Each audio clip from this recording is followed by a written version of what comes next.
the thumbnail or whatever, but everything is for entertainment purposes. Of course, everything on this channel is just put up here to grow it, to monetize the channel, and for entertainment purposes, of course, but mostly for monetization and entertainment, and also educational purposes. But today we're talking about how Trump is already starting to deport all the immigrants. Well, you know, Trump is already have a deportation plan, but he doesn't want to deport everybody. The first people he wants to deport are the illegals with criminal records. Like any illegal with criminal record, he wants to deport them.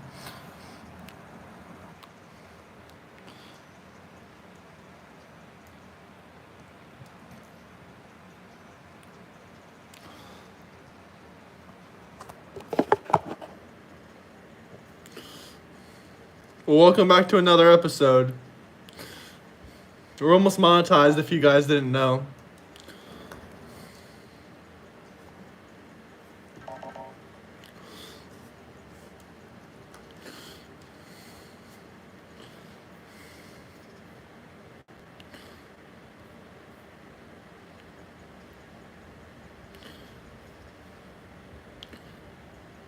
Oh, also what Trump wants to do to the Department of Education.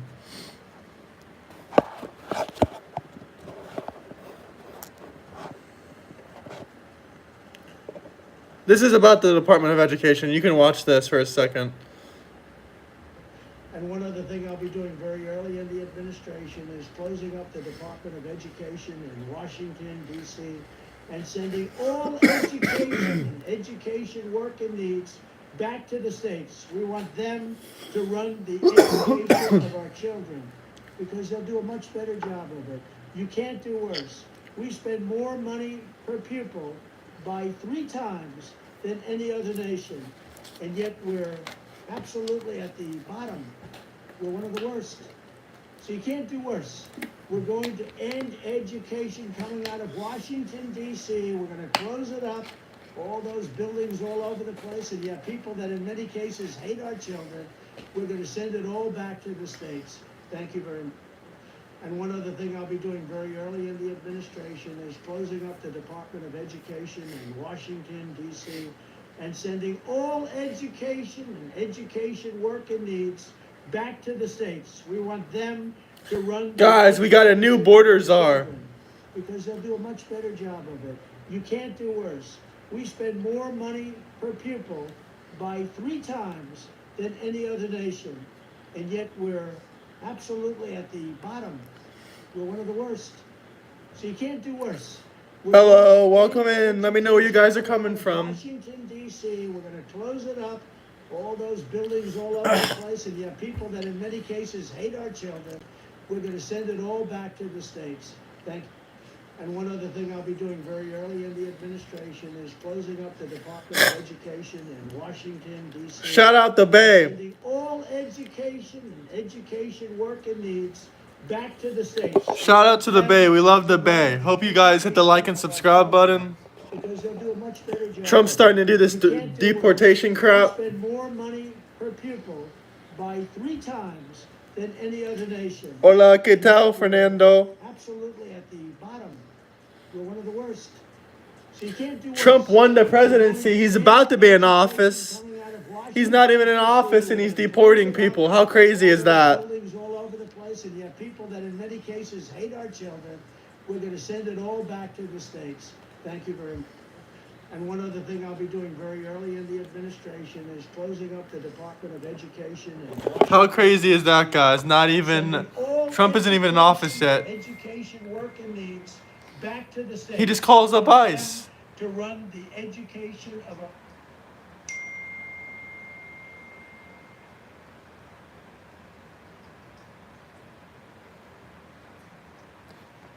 He just calls up ICE, is like, yo, deport these people.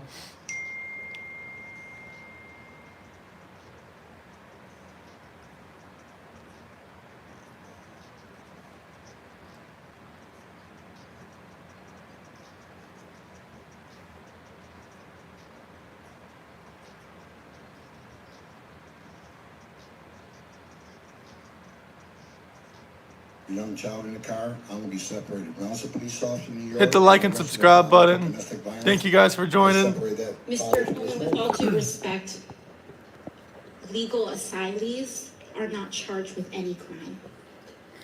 Entering the country illegally is violation 8 United States Code 1325. Seeking asylum is legal. If you want to seek asylum, go to the port of entry, do it the legal way. The Attorney General of the United States has made that clear. Okay. No, Trump is going to Mr. start Chair, the deportation. The memo is submitted to the record for review. Inspector General Costello, one last thing. Is that zero tolerance was interpreted as the policy that separated children from their If I get arrested for DUI and I have a young child in the car, I'm going to be separated. When I was a police officer in New York and I arrested a father for domestic violence, I separated that father Mr. from his Holman, with all family. due respect, legal asylees are not charged with any crime. When you enter the country illegally is violation 8 United States Code 1325. Seeking asylum is legal. If you want to seek asylum, go to the port of entry, do it the legal way. The Attorney General of the United States has made that clear. Okay. Mr. Chair, the memo is submitted to the record for review. 5 minutes to say a few things, so if I offend anybody tonight, I don't give a shit. How many pounds of fentanyl didn't make in this country to kill Americans? How many known suspected terrorists didn't make in the country? How many billions of dollars did the cartels make? President Trump is one badass president. He secured the border at the level we've never seen before. Damn right. Hit the like and And I subscribe got a button. message to the millions of illegal aliens that have been released into the United States under this administration. Don't get too comfortable. We're going to need some help. Do I have any volunteers that want to come back and help run the biggest deportation operation in the history of this nation? Getting all the illegal immigrants will save our economy. 25. We got to get all the damn illegals out. It would cost. We have seen one estimate that says it would cost $88 billion to deport 1 million people. Guys, I'm just an actor. I just play a role of a racist Trump supporter. Is that what? I'm a really good actor. I just play the role of a racist Trump supporter. We need to get all these damn illegals out of here. They're screwing up our economy. They're taking our American jobs, etc., etc. You know what I'm saying? Of course families can be deported together. We have seen one estimate that says it would cost $88 billion to deport 1 million people a year. I don't know if that's accurate or not. Is that what American taxpayers should expect? What price do you put on national security? Is that worth it? Is there a way to carry out mass deportation without separating families? Of course there is. Families can be deported together. We have seen one estimate that says it would cost $88 billion to deport. Oh, the liberals are crying.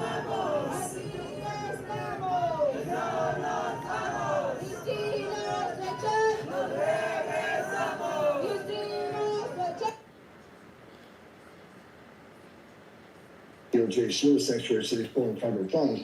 Of course, day one, when Joe Biden came in office, he stopped that lawsuit. So that has to be put back in place. And look, I've seen these Democratic governors say they're going to stand in the way. They're going to make it hard for us. Well, a suggestion: if you're not going to help us, get the hell out of the way. But we're going to do it. So if we can't get assistance from New York City, and we may have to double the number of agents we send to New York City because we're going to do the job. We're going to do the job without you or with you. But it's much easier to arrest a bad guy. Like I just said, we're concentrating on public safety threats of human and national security threats. It's much easier to arrest a bad guy in the jail. Give us access to Rikers Island that we've been kicked out of. Let us get the bad guy in jail. It's safer for the alien. It's safer for the officer. It's safer for the community. When people released Trump, he was suing the Sanctuary Cities, DOJ sued the Sanctuary Cities pulling federal funds. Of course, day one, when Joe Biden came in office, he stopped that lawsuit. So that has to be put back in place. And look, I've seen some of these Democratic governors say they're going to stand in the way. They're going to make it hard for us. Well, a suggestion: if you're not going to help us, get the hell out of the way. But we're going to do it. So if we can't get assistance from New York City, and we may have to double the number of agents we send to New York City because we're going to do the job. We're going to do the job without you or with you. But it's much easier to arrest a bad guy. Like I just said, we're concentrating on public safety threats of human and national security threats. It's much easier to arrest a bad guy in the jail. Give us access to Rikers Island that we've been kicked out of. Let us get the bad guy in jail. It's safer for the alien. It's safer for the officer. It's safer for the community. When people released Trump, he was suing the sanctuary cities, DOJ suing the sanctuary cities, pulling federal funds. Of course, day one, when Joe Biden came in office, he stopped that lawsuit. So that has to be put back in place. And look, I've seen some of these Democratic governors say they're going to stand in the way. They're going to make it hard for us. Well, a suggestion: if you're not going to help us, get the hell out of the way, but we're going to do it. So if we can't get assistance from New York City, and we may have to double the number of agents we send to New York City, because we're going to do the job. We're going to do the job without you or with you. But it's much easier. Without you or with you? Becerra, he had a speech the other day and said, we're releasing children at record numbers, at fast pace. They're not in our custody more than a few days. That's nothing to be proud of, because you're not vetting the sponsors, and now you can't find 100,000 children. I'm telling you, folks, I've done this for 35 years. Based on my years' experience in investigating trafficking cartels, some of these children are going to be in pornographic movies. Some of these children are living with pedophiles, and some of these children are in forced labor. ICE already done 4 different investigations. They found children as young as 9 years old cleaning up entrails at a meatpacking plant in the midnight shift, not getting paid. Why would you release 5 or 6 female children to one male sponsor? Why would you do that? So God help these children. God help these children. I love kids. And this administration, I don't want to hear another word about you being humane. You're putting children at risk. Record number of Americans are dying. Record numbers of migrants are dying. There's one guy who can fix this shit, and it's Donald Trump.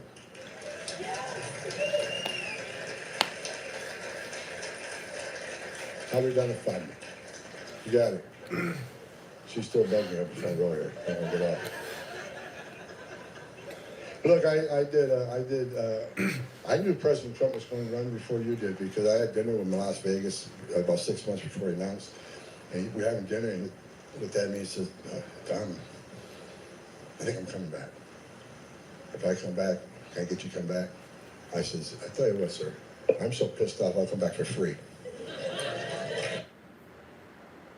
Becerra, he had a speech the other day and said, we're releasing children at record numbers, at fast pace. They're not in our custody more than a few days.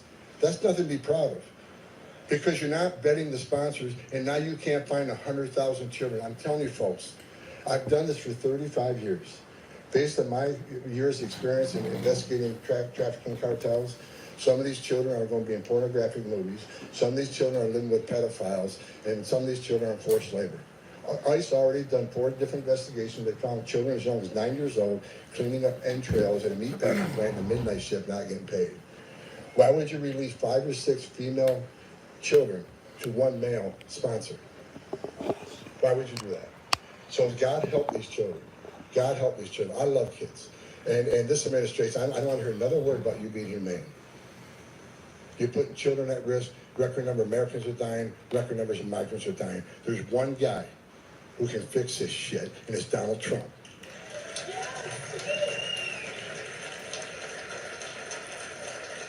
How we done in 5 minutes? You got it. She's still bugging me up the front row here. I don't get off. Look, I knew President Trump was going to run before you did, because I had dinner with him in Las Vegas about 6 months before he announced. And we're having dinner, and he looked at me and said, Tom, I think I'm coming back. If I come back, can I get you to come back? I says, I tell you what, sir, I'm so pissed off, I'll come back for free. Guys, that's a God-fearing American.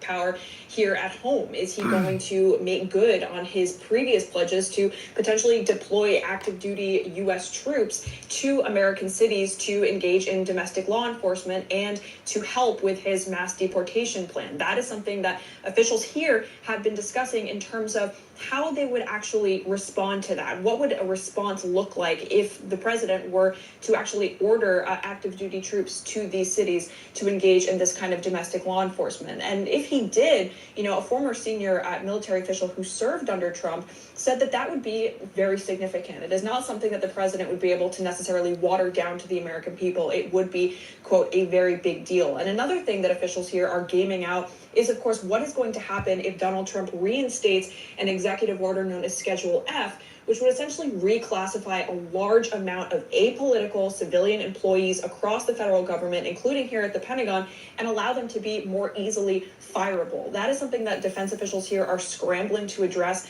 before he enters office, trying to kind of whittle down the list of people who would be at risk of being moved into that category, because of course they are trying to create, as minimal of a disruption as possible to the day-to-day operations here. But clearly they are concerned. They're having these conversations about whether there would be resignations, for example, if an unlawful order were issued.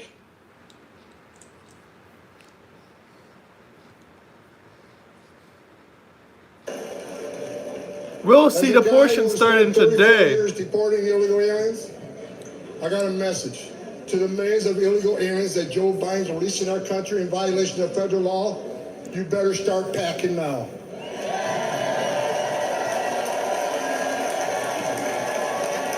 You're damn right. Because you're going home. I got another message. Another message to the criminal cartels in Mexico. You smuggled enough fentanyl across this country to kill 148,000 young Americans. You have killed more Americans than every terrorist organization in the world combined. And that's when President Trump gets back in office. He's going to designate you a terrorist organization. He's going to wipe you off the face of the earth. You're done. You're done.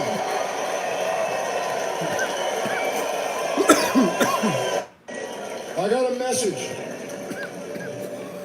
As a guy who spent 34 years deporting illegal aliens, Hell yeah, brother. to the millions of illegal aliens that Joe Biden's releasing our country in violation of federal law, you better start packing now.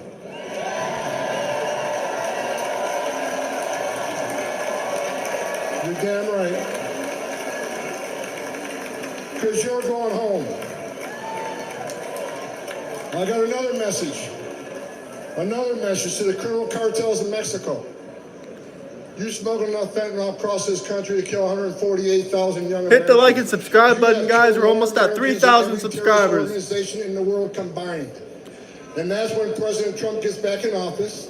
He's going to designate you a terrorist organization. He's going to wipe you off the face of the earth. You're done. You're done. I got a message.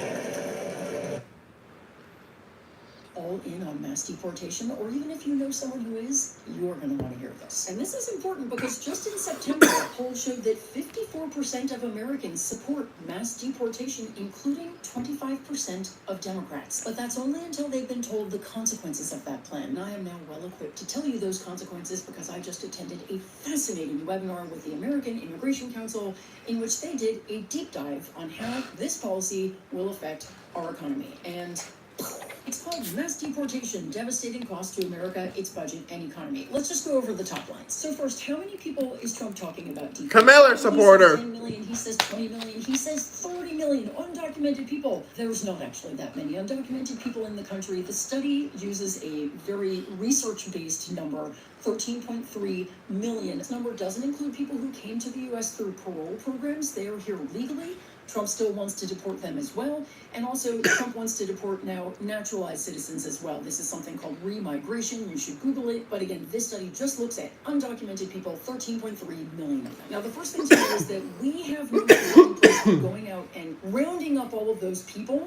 That doesn't exist. ICE doesn't do that. They find undocumented people when they come into the law enforcement system. So that system would need to be created out of whole cloth. So going into communities and arresting people turns out to be extremely, extremely expensive. ICE would need to hire about 31,000 more agents, And this part, just the arresting, would cost about $7 billion a year. So next is the cost of actually detaining these people, because we only right now have the capacity to detain about 40,000 undocumented people at a time. So what Trump wants to do would require detaining about 1 million people at a time, and that would require them to build massive tent structures down by the border. Those are incredibly expensive to build. Then there's the cost of legal proceedings, because before someone can be deported, there has to be a removal order. That's a court case. That's the law. There are already 3.7 million cases pending in immigration court, so you would have to hire new ICE prosecutors, new courtrooms, new staff, new judges. Then there is the cost of removal itself, and this is setting aside the logistical difficulties that half of the countries these people come from will not take them back. So we have to find third countries that will take them. Hugely difficult. Then the costs. So the ICE director in a hearing last year said that one single flight hour of an ICE deportation flight costs $17,000. So multiply that by these millions of people. They're saying the removal process, the average flight cost, ground transportation, all that, $21 billion to remove 1 million immigrants annually. They also said to bear in mind that right now there is a plane shortage, there is a pilot shortage. We have never in the history of our country deported more than 230,000 people in a year, ever. But Trump is saying that we're going to do 10 million in a year. It is logistically impossible for all the reasons I've just stated. It cannot actually happen, but let's say that it could. These people decided to analyze what would that cost. Let's say you could do it. And they found it would cost $350 billion just for the deportation, not its impact on the economy. So then they analyzed it the other way. Let's say they do 1 million people a year. How much is that going to cost? Well, it turns out that is 3 times as expensive. Now, again, this is much more likely the way they'd have to do it. If we did it that way, how much would it cost? $967.9 billion, almost $1 trillion, and that's if inflation stays at 2.9%, which if Trump is elected, it won't. And of course, there are the costs to the morale and the psyche of the country, the mass trauma that will be. Hit the like and subscribe button, guys. This is a Camilla supporter Military, we're listening National to. Guard, moving through cities, going into households, ripping apart, because remember, many of these families are mixed, right? They shouldn't have committed a crime. Citizens. Hit the like and subscribe button if you think they shouldn't have committed a crime. Hit the like button. And also our law enforcement and our military being focused not on their jobs, but on this massive deportation. Now let's look at what it will do to our economy. Our GDP would shrink by between 1.1 and 2.2 trillion dollars. That's between 4 and 6% shrinkage in our GDP. 4.3% shrinkage was what we had during the Great Recession. So we're looking at a recession. Tax revenues will fall 29 billion in the states and 46 billion federal taxes gone. Undocumented immigrants also contribute $22.6 billion to Social Security and 5.7 billion to Medicare. All that money gone. And think about this. Construction and agriculture are both going to lose 1 in 8 workers. Think about what that's going to do to housing prices and food prices. Hospitality is going to lose 1 in 14 workers. Think about what that's going to do to tourism. Some damn TikToker that's retarded on TikTok. Forget it. Now, the last thing I'll tell you is they also looked at what would happen if you did the opposite of Trump's plan. Putting undocumented immigrants on a pathway to citizenship, which is what Kamala Harris wants to do, would increase U.S. GDP by $1.7 trillion over 10 years. It would raise wages. No, it wouldn't. Shut the hell up. Create hundreds of thousands of new jobs. Do you see why Trump's plan is not only impracticable, but stupid? Though what these signs really should say, tank our economy now, because that's what they mean. Not so psyched about waving that sign? Good. Then for God's sake, don't vote for it. Camilla is $20 million in debt from her campaign, good sir. You are correct. Smash the like and subscribe button. Camilla is hella broke. She got $20 million in debt trying to fight against Donald Trump. Deportation, including 25% of Democrats. But that's only until they've been told the consequences of that. We're gonna watch this one more time because this libtard has a lot to say. Attended a fascinating webinar with the American Immigration Council in which they did a deep dive on how this policy will affect our economy. And it's called mass deportation, devastating cost to America, its budget, and economy. Let's just go over the top lines. So first, how many people is Trump talking about deporting? Well, he says 10 million, he says 20 million, he says 30 million undocumented people. There's not actually that many undocumented people in the country. The study uses a very research-based number, 13.3 million. This number doesn't include people who came to the U.S. through parole programs. They are here Inside the mind of a crazy liberal. as well. And also, Trump wants to deport now naturalized citizens as well. This is something called remigration. You should Google it. But again, this study just looks at undocumented people, 13.3 million of them. Now, the first thing to know is that we have no system in place for going out and rounding up all of those people. That doesn't exist. ICE doesn't do that. They find undocumented people when they come into the law enforcement system. So that system would need to be created out of whole cloth. So going into communities and arresting people turns out to be extremely, extremely expensive. ICE would need to hire about 31,000 more agents. And this part, just the arresting, would cost about $7 billion a year. So next is the cost of actually detaining these people, because we only right now have the capacity to detain about 40,000 undocumented people at a time. Isn't she insane? What Trump wants to do would require detaining about 1 million people. She's wrong. She is wrong. Hit the like button, hit the subscribe button. Down by the border. Those are She doesn't know much. incredibly expensive to build. Then there's the cost of legal proceedings, because before someone can be deported, there has to be a removal order. That's a court case. That's the law. There are already 3.7 million cases pending in immigration court, so you would have to hire new ICE prosecutors, new courtrooms, new staff, new judges. Then there is the cost of removal itself. And this is setting aside the logistical difficulties that half of the countries these people come from will not take them back. So we have to find third countries that will take them. Hugely difficult. Then the cost. So the ICE director in a hearing last year said that one single flight hour of an ICE deportation flight costs $17,000. So multiply that by these millions of people. They're saying the removal process, the average flight cost, ground transportation, all that, $21 billion to remove 1 million immigrants annually. They also said to bear in mind that right now there is a plane shortage, there is a pilot shortage. We have never in the history of our country deported more than 230,000 people in a year, ever. But Trump is saying that we're going to do 10 million in a year. It is logistically impossible for all the reasons I've just stated. It cannot actually happen, but let's say that it could. These people decided to analyze what would that cost. Let's say you could do it. And they found it would cost $350 billion just for the deportation, not its impact on the economy. So then they analyzed it the other way. Let's say they do 1 million people a year. How much is that going to cost? Well, it turns out that is 3 times as expensive. Now, again, this is much more likely the way they'd have to do it. If we did it that way, how much would it cost? $967.9 billion, almost $1 trillion, and that's if inflation stays at 2.9%, which if Trump is elected, it won't. And of course, there are the costs to the morale and the psyche of the country, the mass trauma that will be caused by the family separations. Law enforcement, military, National Guard, moving through cities, going into households, ripping apart, because remember, many of these families are mixed, right? Undocumented. Guys, she's talking about more nonsense. Hit the like button, hit the subscribe button. Let's run this up. We're about to get monetized this week. Law enforcement and our military being focused not on their jobs, but on this massive deportation. Now let's look at what it will do to our economy. Our GDP would shrink by between 1.1 and 2.2 trillion dollars. That's between 4 and 6% shrinkage in our GDP. 4.3% shrinkage was what we had during the Great Recession. So we're looking at a recession. Tax revenues will fall 29 billion in the states and 46 billion federal taxes gone. Undocumented immigrants also contribute $22.6 billion to Social Security and $5.7 billion to Medicare. All that money gone. And think about this. Construction and agriculture are both going to lose 1 in 8 workers. Think about what that's going to do to housing prices and food prices. Hospitality is going to lose 1 in 14 workers. Think about what that... Blah, blah, blah. We had enough for you. Let's play some real stuff, guys.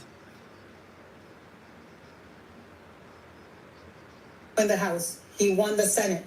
For all effects and She doesn't understand. Her little liberal mind can't understand that he was serious about deportation. He won the Senate. For all effects and purposes, he's got the Supreme Court. They've given him immunity. This is what the country voted for. This is, a lot of people thought that when he talked about mass deportations, he wasn't being serious. I don't know how many times he had to say it for people to realize he was being serious. Well, if you thought he wasn't being serious, the appointment of Tom Homan today as border czar, and he will be in charge of a mass deportation program, the largest the country has ever seen, they say.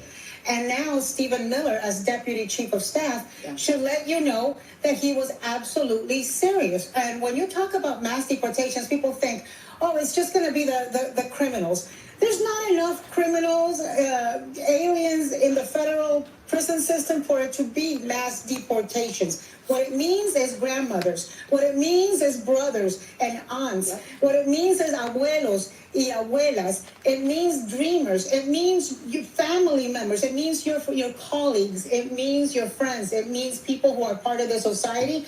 And look, America, those of you who voted for Trump, this is what you wanted. This is what you voted for. You screwed around and you're about to find out.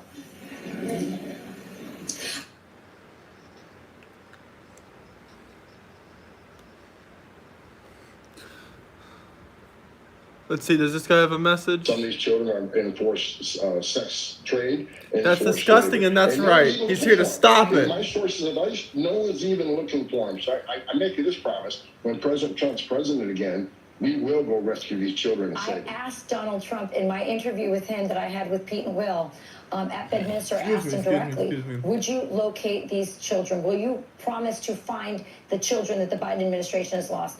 And he told me straight up, that's easy. Absolutely, yes. These children are living with predators. Yeah. Some of these children are in forced sex trade and forced labor. And no one's even looking for What's them. up, Mr. My Matt? sources How you of ice, doing? No one's even looking for them. So I make you this promise: when President Thank you Trump's for coming president back again and again. we Much will go rescue appreciated, these man. children and I save them. asked Hope the rest of you Donald guys Trump are in all my interview with subscribed. him that I had with Pete and Will at Bedminster. Smash the like button if you're just Would you joining look- in. Yes, I signed that memo. So you are the author of the family separation. Mr. Holman, your name is on this. Is this correct? Hey, what's So up? you are the author of the family separation. Ah. I'm not the author of this memo. You're Thank not you the guys author, for but you joining back signed the in. Hit memo. the like and Yes, subscribe a button. zero tolerance memo.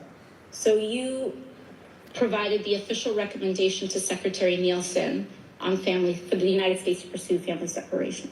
I gave Secretary Nielsen numerous recommendations on how to secure the border and save lives. But it says here that you gave her numerous options, but the recommendation was option 3, family separation. What I'm saying, this is not the only paper where we've given the Secretary numerous options to secure the border and save lives. And so the recommendation of the many that you recommended family separation. I recommend this. Guys, if you haven't checked out my like travel videos and stuff like that, please go drop them because AOC grilling them. Why can't he answer the question?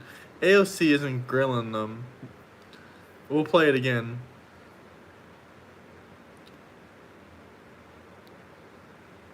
Trump has that much power. He's a dictator. He's a fascist, guys. Trump has so much power. Even though he's not president yet, he's gonna deport you. Is this correct? Yes, I signed that memo. So you are the author of the family separation I policy. am not the author of this memo. You're not the author, but you signed the memo. Yes, a zero tolerance memo. Zero So tolerance you memo. provided the official recommendation to Secretary Nielsen on family for the United States to pursue family separation. I gave Secretary Nielsen numerous recommendations on how to secure the border and save lives. But it says here that you gave her numerous options, but the recommendation was option 3, family separation. What I'm saying Actually, self-declared dictator. He's not a dictator or a fascist. Options to secure the border. I was just joking. He's not a And dictator so or a the fascist. recommendation I of was the many that joking. You recommended family I separation. recommend a zero tolerance.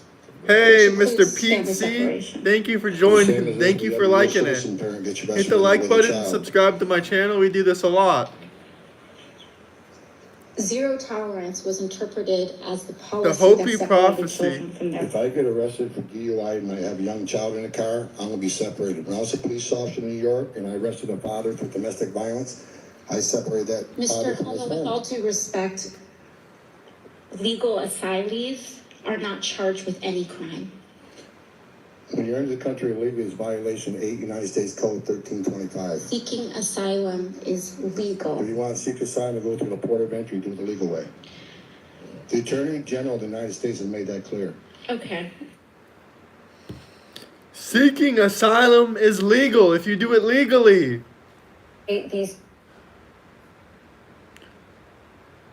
Look, it'd be great to have local law enforcement assist ICE because, one thing we learned during 9/11, report was we shouldn't have stovepipes. Law enforcement should work in law enforcement. But, there's two things. Number one, under President Trump, he was suing sanctuary cities, DOJ sued sanctuary cities, pulling federal funds. Of course, day one, when Joe Biden came in office, he stopped that lawsuit. So that has to be put back in place. And look, I've seen some of these Democratic governors say they're going to stand in the way. They're going to make it hard for us. Well, a suggestion: if you're not going to help us, get the hell out of the way. But we're going to do it. So if we can't get assistance from New York City, and we may have to double the number of agents we send to New York City because we're going to do the job. We're going to do the job without you or with you. But it's much easier to arrest a bad guy. Like I just said, we're concentrating on public safety threats of human and national security threat. It's much easier to arrest a bad guy in the jail. Give us access to records on it. Lies, Dino, lies. Damn lies.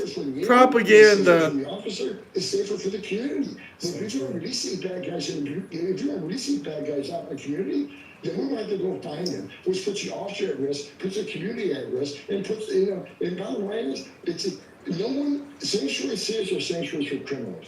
And the left keeps saying, well, we want victims and witnesses of a crime to feel safe, come to the police department knowing we don't work for life. Let me make one thing clear. That's just a stone cold lie. Victims and witnesses of a crime does not want the bad guy back in their neighborhood. That's true. Certainly. And most the illegal immigrant community, they broke the law being that they shouldn't be. However, after being there, they're God-fearing family people. I get it. Do they want a sexual predator in their neighborhood? Except for day one, I want to close the border and I want to drill. Let us protect the immigrant community. That's what he says. Who's a victim of MS-13 crime? The immigrant community. Yeah. So, if sanctuary cities don't want to help us, to get the hell out of the way, because we're coming.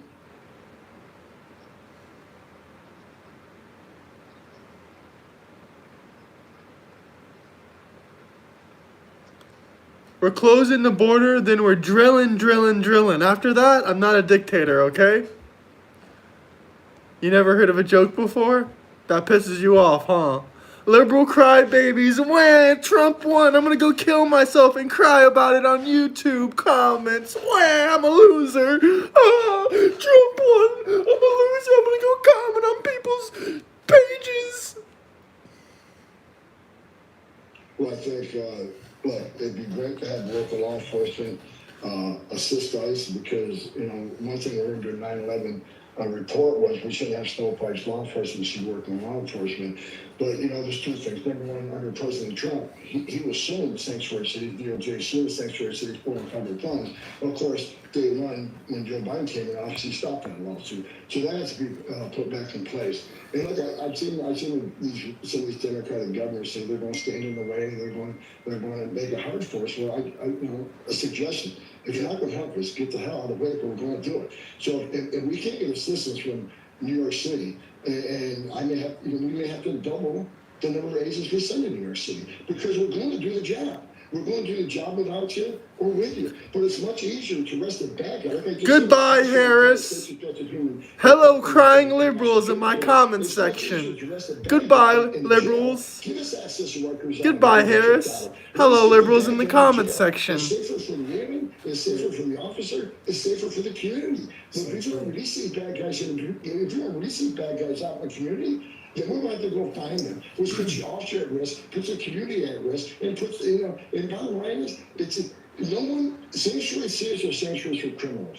And the left keeps saying, well, we want victims and witnesses of a crime to feel safe, come to the police department knowing we don't work for life. Let me make one thing clear. That's just a stone cold lie. Victims and witnesses of a crime does not want the bad guy back in their neighborhood. That's true. Certainly.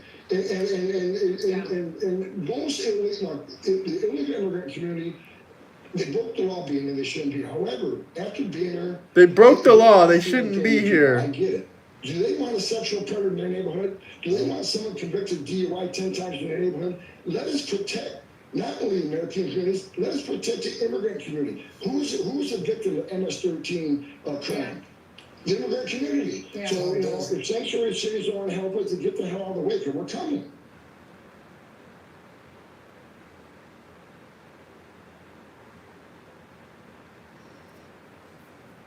Let's go. Mass deportation. Mr. Holman is the exact right choice, and I'm glad the president has moved on that so quickly because it was such a big part of his campaign. Number two, look, there's a whole bunch of people in this country that don't need to be here. In fact, there's, I think, 1.3 million people who've already received deportation orders from federal courts. They've already had due process. They need to leave, and so there's a good place to start. There's a whole other bunch of people who are here that we know have committed violent crimes, either where they were or since they've been here. They need to be sent away as well. So there are large numbers of people that need to be taken out of this country, and I think Mr. Holman is going to be the person who's most capable of getting that done. And for those who think that this is somehow unusual, it's not. Guys, go check out my recent videos if you haven't. All kinds of people. How to grow your channel to 1K subscribers fast. Go check out US election is over, message for everyone. Go check out all the main videos. You're just watching one of the live streams on my channel right now. Go watch the actual videos. They're a lot better. And go check out the shorts.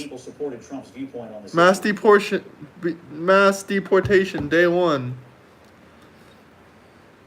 Well, first of all, I think Mr. Holman is the exact right choice, and I'm glad the president has moved on that so quickly because it was such a big part of his campaign. Number two, look, there's a whole bunch of people in this country that don't need to be here. In fact, there's, I think, 1.3 million people who've already received deportation orders from federal courts. They've already had due process.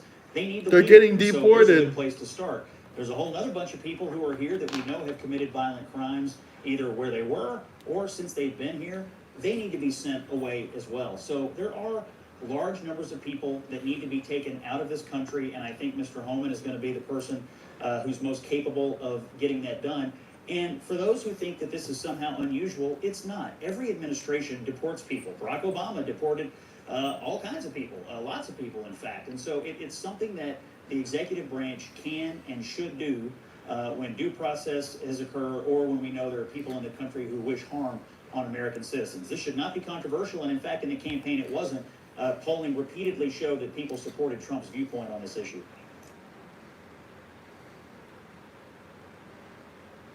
The next time YouTube updates, guys, I'll be monetized.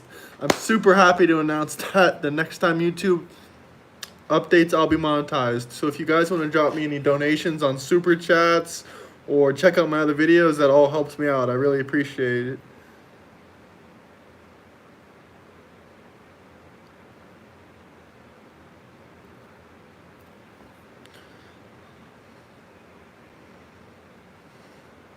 Thank you, man. Yeah, it wasn't easy to get monetized. It literally took me like years on YouTube. I mean, I was just able to do this just now, but before it took me years to figure it out.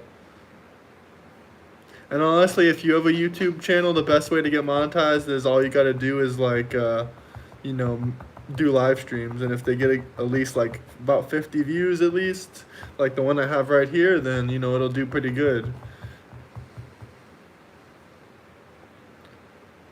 That have been flooded in the country are going to be the first to get thrown out of here. I mean, you case, these heartbreaking tragedies, those ones are going to get found and deported. Look at this. Okay. You have a Venezuelan gang that is taking over entire apartment buildings in Aurora, Colorado, and it's responsible, by the way, for some of the most heinous crimes that have happened all over the United States. The crime rate in Venezuela is down, I believe, a little bit over 60%. Over the last several years. Trusting the official figures from the Venezuelan dictatorship? Let's put it this way. If you're a dictator of a poor country with a high crime rate, wouldn't you send your criminals to our open border? That wasn't my question. Are you trusting the figures of the dictatorships? Those are Maduro numbers. I am believing that it is in the interest of a criminal dictator to let his criminals out of their jails and come to our country. Do you have numbers, real numbers, no dictators? The Venezuelan gangs, that if you see the CCTV footage, I have a question. Who do you think? Answer me this. My family is from Venezuela. I know very well the situation of Caracas and many other cities. Tell me, who were the people with the high-powered rifles in the hallway of that apartment building? Who were they? Hell yeah, Alex Jones. His show's getting shut down in one day. I was asking to you about figures, numbers, facts. The facts are the dead bodies. The facts are... You said that Caracas has a lowest crime rate than the USA. The facts are the mutilated bodies. The facts are the people in the Moors that are dead. I was asking you about Caracas and the numbers in Caracas. Are you trusting the numbers of the dictatorship I'm trusting the fact that Kamala Harris is letting illegal immigrants into this country who are raping and murdering children. I have been very respectful. Why are you jelly? Damn right, Kamala Harris is letting people rape and murder children, De Niro. Dino, whatever your name is. Who is she? Who is Laken Riley? Who is yelling again? Because I'm yelling because children are being raped and I murdered. was just asking for figures, and you have not replied to me about those figures. Murdered. Do you know who Kayla Do you Hamilton trust the numbers of Nicolas Maduro? I'm asking I again. trust a ruthless dictator will empty his prisons and send their criminals to our country. Do you trust his numbers? The most dangerous gang. Hit the in like and Venezuela. subscribe button, guys. I trust that he does not want his criminals to be. So you believe in his numbers? I believe he's sending his criminals to our country. And do you think that the crime rate in Venezuela have Do you decreased? not believe the law enforcement reports of Venezuelan gangs in this country? I was asking for the Venezuelan government figures, not the figures Or here. not? Are Venezuelan gangs in this country or not? Yes or no? What Yes or are no? the figures Yes or no? that you Yes say or no? to say Yes that or no? in Caracas Yes or the no? number is lower than in the USA? Venezuelan gangs in this What did he country- lie about? Kamala Harris and Joe Biden are releasing rapist murderers that kill and rape kids from prison asylums in Venezuela. Thanks to the communist government, they're being released in the United States of America. What is he lying about? Are you brain dead? What are your numbers? Genuinely, you Harris supporters really have me shook. Those are Maduro's I can numbers. tell you. You like kids getting raped and molested by illegal immigrants? Then maybe you should keep I trust the border keep agents up of your our country. bullcrap Saying online. that Caracas has a lower crime rate. Don't argue with stupid people. Children are Exactly. dead, and you are wasting my time. No, I am not wasting your Children are being time. raped. I'm asking Do you for have facts any as a remorse journalist. Do you have any remorse for the dead children? Do you have any remorse for the dead children, Dino? Then that's what I want to leave you with. Is that Donald Trump I will was just asking for figures. Here's what's going to happen. Elected president and the migrant gangs are going to be sent home. Children's lives will be saved. And you know who will benefit the most? Are the working class Hispanic communities that are besieged by gang violence. So you don't have Public figures. schools that are being overtaken by migrant gangs. You have MS-13 that is brutalizing children. You have Kayla Hamilton, who was a 20-year-old autistic girl who was raped and murdered, beaten to death. That will end. That will stop, and our children's lives will be saved. That is the most virtuous thing that can possibly be done. We are going to save the lives of our children. We will not let Kamala Harris condemn them to a life of misery, suffering, and death. I have not replied my question. You know reply my question. You know reply my question.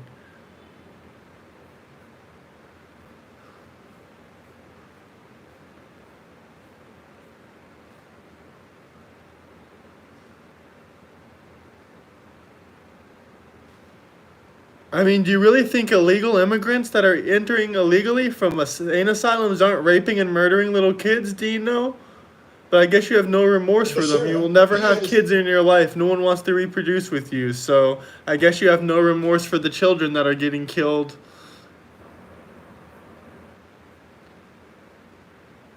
You know better. You know so much better than what you are spouting right now. Our community is going to go through pain. Our community Hit the like is and going subscribe to button. Go through cruelty. That is not what anyone voted for. And in fact, I will tell the And American subscribe. electorate, if the administration, if the incoming Trump administration goes through this, here's the people that they're going to go after. They're going to go after your kids' classmates. They're going to go after your delivery guy. They're going to go after Hell the people yeah. who take care of your kids. They're going to go after the people who work in restaurants. They're going to go after the business owners in your community. They're going to go after the people who work and who own the farmers markets that you love going to on weekends. This is going to be a snapshot of incredible pain and cruelty. And this is, again, they tried to do a semblance of this in 2017, and we saw the backlash. So, you know, I'm saying if this is what you all think you have the mandate for, go for it. You're going to see very quick and very horrifically the kind of backlash you're going to get. I don't think people voted for a cost of almost $100 billion that you all are going to spend if, in fact, you are going to deport the 12 to 15 million. Some people in your party think it's 20 million undocumented immigrants that are here. Go after the criminals, absolutely. And in fact, that's what every administration has done. But can you actually tell me that Trump's CEO friends are not going to go crazy when he goes after the undocumented immigrants who actually pick fruits and vegetables? They're going to say, what the hell are you doing with my workforce? This is an administration that has no clue what is about to happen. The people have spoken. The real world effects of something like this, they are clueless in terms of real immigration. Hit the like and subscribe button. The people have spoken. And what the actual solutions are. Giancarlo, you know very well that mass deportation is not a solve for immigration. Yes, it is. A solve. And the real solve for immigration is to let them all in and live off of us. We gotta let all the illegals in and let them live off of us. Let them live off our taxpayer money. Let all the illegals in. Please, everyone, all the Democrats, please, every Democrat, let at least 2, 3, 4, 5, 6 illegals live with you. Even if you're only in a 1-bedroom apartment, there's room for everybody. There's room for everybody. Get ready for food prices to go up further. Why would that be? Joe Biden isn't president anymore. He's been president for the last 4 years with Kamala Harris, and we've seen this with food prices straight up. The gay Democrats have spoken.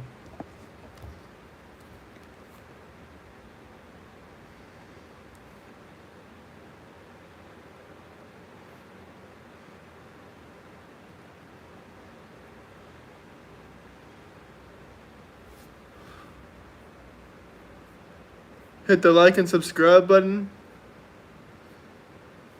Let's get these illegals out of here, guys. He won. He's going to win the House. He won the Senate. For all. Oh yeah, he won. Are you mad? We can't play the view. They'll cry. They'll say, you're stealing us.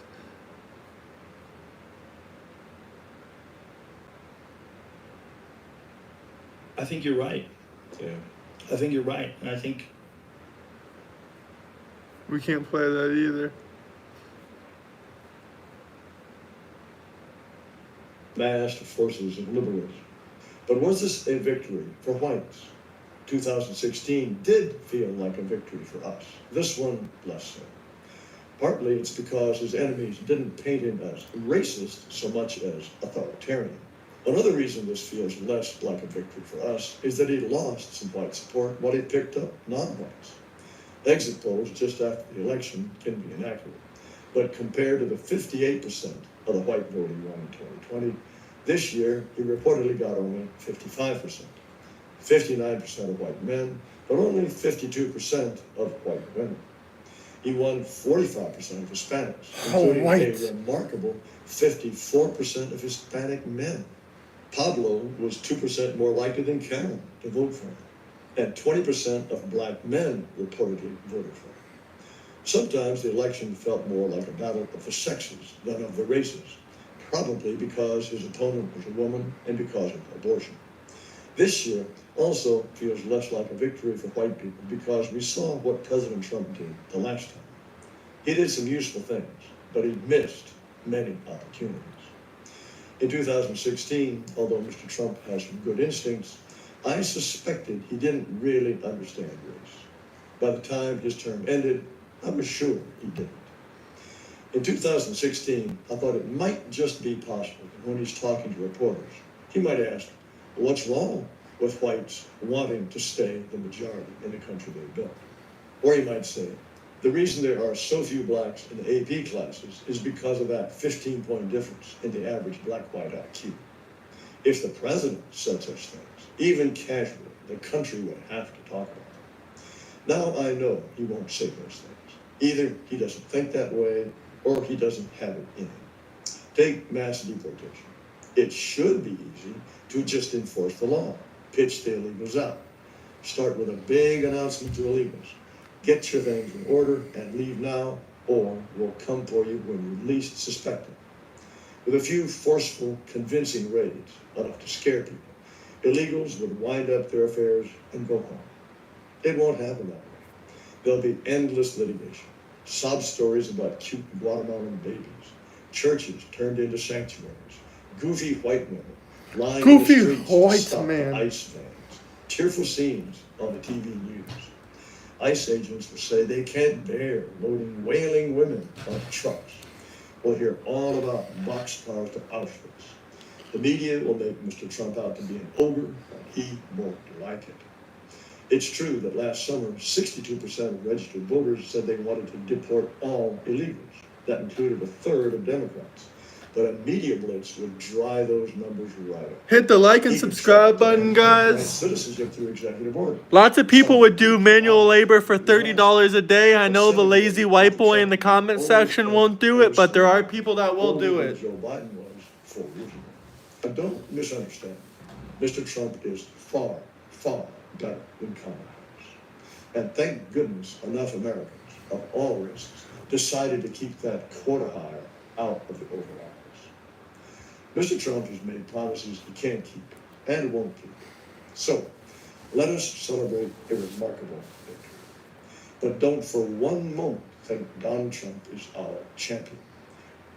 He is our champion. Don't let them fool you. Donald Trump is our hero. January can't come fast enough so we can eat more liberal cheers. Economy and rip families apart. We'll carry out the Trump's #1 campaign promise would wreck the American. Trump's #1 campaign promise would wreck the American economy. No, it wouldn't. Bull fucking shit. We'll carry out the largest Deport them domestic all. deportation operation in America. All the history. illegals. Trump has promised a mass family separation campaign to deport what he claims are up to 20 million undocumented immigrants. This would be both a humanitarian catastrophe and an economic disaster. Undocumented workers do some of America's hardest, most essential jobs. Jobs most Americans don't want. They grow. That sounds racist. Process our meat, build our homes, take care of our sick and elderly, and haul our trash. It's estimated that 3/4 of all undocumented immigrants in the workforce are essential workers. Roughly half of America's farm workers are undocumented. If they were to suddenly disappear because they were deported or went into hiding, we could face a national food shortage. Over 1.5 million undocumented immigrants work in construction, often as day laborers. Losing them would They're result just in mad big because the project prices went up under the Democratic government. They're trying to that trick means us. higher rents and more expensive homes. The food service, hospitality, and caregiving industries also rely on All the undocumented liberals workers. do is blame us for everything that they do. Oh, we're the ones that are ending democracy. We're trying to run a, a dictatorship. Meanwhile, Kamala Harris got 0 primary votes and they still let her run just so she could take Biden's money. Well, what was the other reason that she was allowed to run? She wasn't the most popular Democrat in any way. She lost for a reason. Cry about it. Who do some of the lowest paid yet most crucial jobs. And the cost of the deportation. Anyone asking me if tariffs work or about tariffs don't know anything about tariffs. Absolutely nothing. These people don't own any stocks. They don't know about tariffs or economy, much less investing or money. So I don't want to hear it from them. Hit the like and subscribe button. If you have $1 million in the stock market, or if you're a licensed financial advisor, then we can talk about tariffs.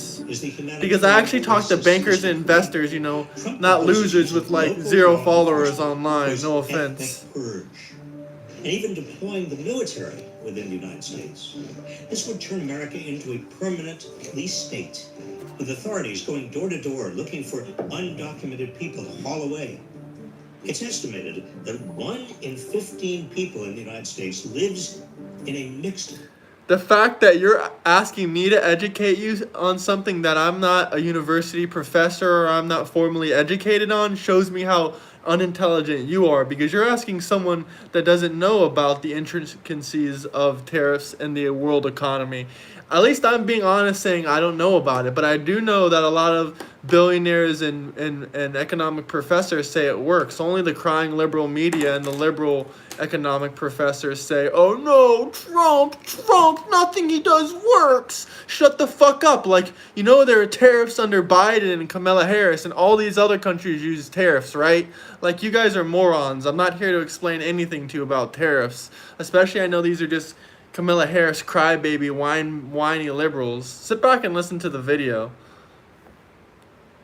state is It's also a Kosovo. tool for Where some negotiation. family It's members not are all US about citizens profits. or legal residents, and others are undocumented.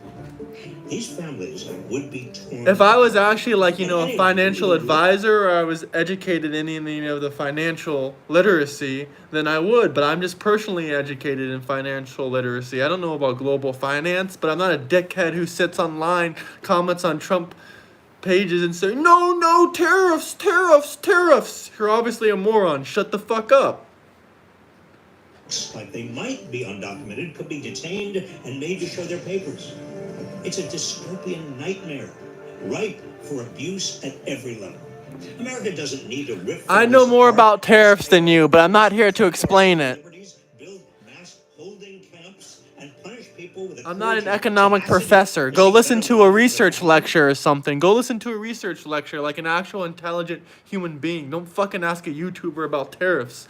Go listen to a lecture or something intellectual about it. You're too stupid to fucking Google search anything. I don't want to hear it from you. We can create a fair immigration process that respects. The only one crying is the losers, Kamala Harris supporters. You lost the election. Eat a bag of dicks.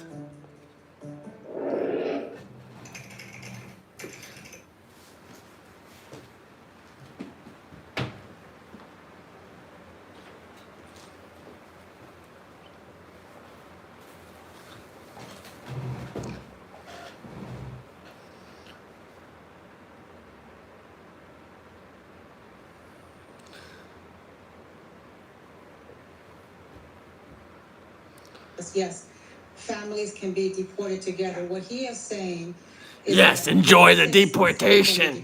what he is saying is Javier, we will deport your little Mexican illegal ass. and they have U.S. citizen children. I'm just kidding. We US love citizen Mexicans, spouses. just we don't love And you don't want to illegals. separate them? Then let's deport the U.S. citizens.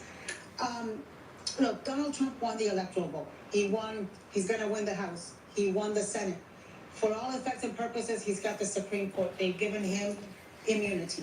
This is what the country voted for. This is, a lot of people thought that when he talked about mass deportations, he wasn't being serious. I'm not rage baiting anyone. I just think it's funny that you guys think that you know about tariffs or you think Trump's going to destroy the economy. I'm not freaking rage baiting, but I'm actually curious to see if your channel has any freaking views on it. 8 years ago, 1 subscriber. I think you're just rage baiting for attention from a YouTuber because you don't know anything about tariffs and you're mad that Harris lost. Joe Biden lost, then Harris lost. That should get an award. He defeated 2 presidents in one blow.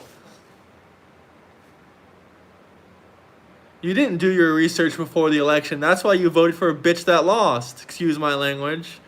I'll chill out on the cursing of it. But that's why you voted for someone that lost. You didn't do your research. 90% of Americans are more educated than you because they voted Donald J. Trump.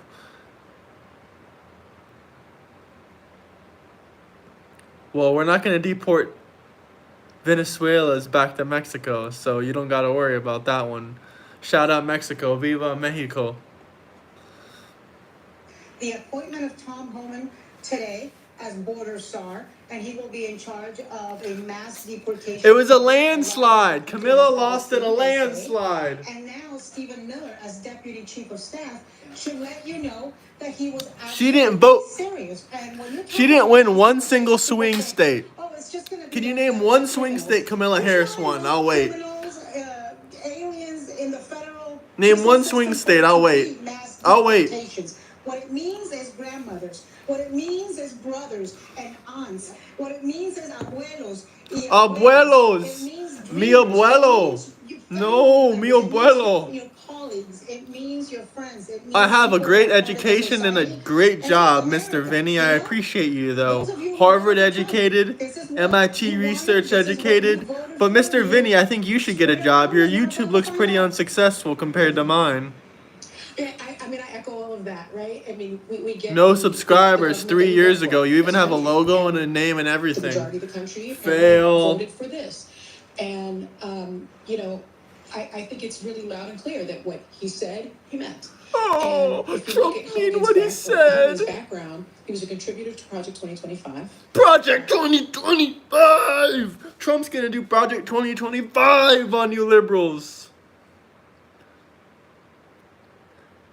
Vinny, Trump is going to do Project 2025.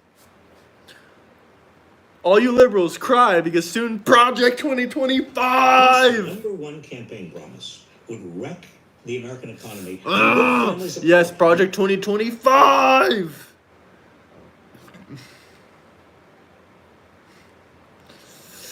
All my Trump supporters, we're gonna rage and get Trump Project 2025.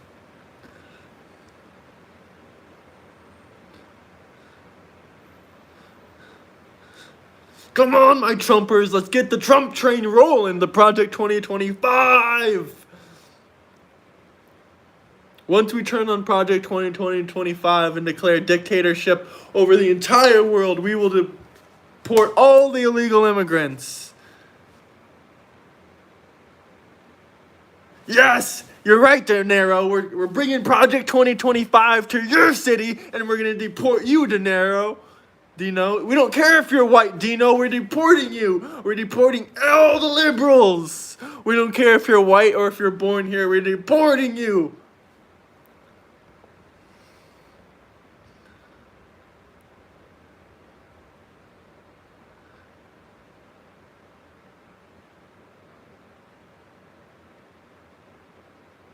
Please, Donald Trump, put 200% tax imports on Mexico and do the deportations.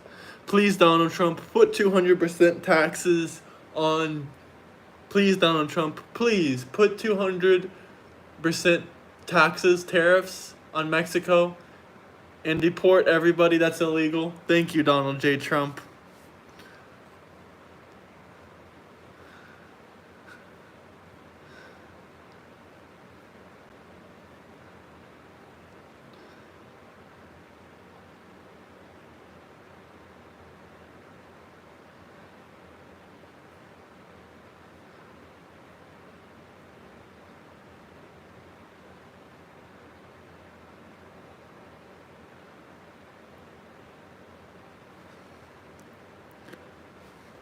Guys, I have breaking news. I recently got hired at ICE. I'll be working with the Deportation Agency of Texas. So shout out to ICE for hiring me. Now I can deport all the illegal immigrants when Donald Trump gets into office. What fucking Mexican goods do we need? Name one Mexican good we need. We don't need that fucking shit. That's just gonna make us richer. We don't need the Mexican shit. What do they have that we need? No offense to the Mexicans. I love the Mexicans, but realistically, we don't fucking need tacos. Like...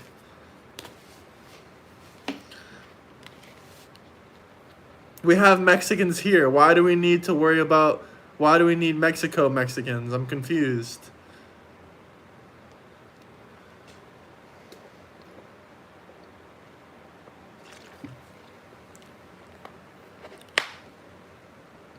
No, the army of incels are all these libtards in my comment section. So that would be you. You're the commander of the incels, Mr. Vinny. I'm not the captain of anything. I'm just working for the deportation team. We're going to deport your ass and the rest of your illegal fucking family. Anyone that breaks the law is a lawbreaker. You're a criminal. The name is in the name. Illegal.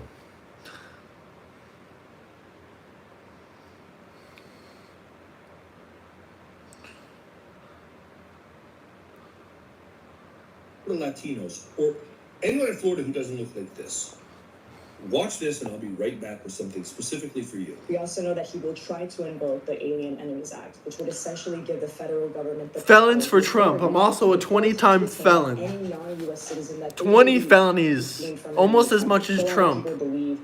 So hell yeah, felons for Trump. Salute. Sort of effect undocumented immigrants. That's not true. There are 22 million. Let's deport all the illegals, my fellow felons. Will be deported too. That's what American families will be deported, will be separated.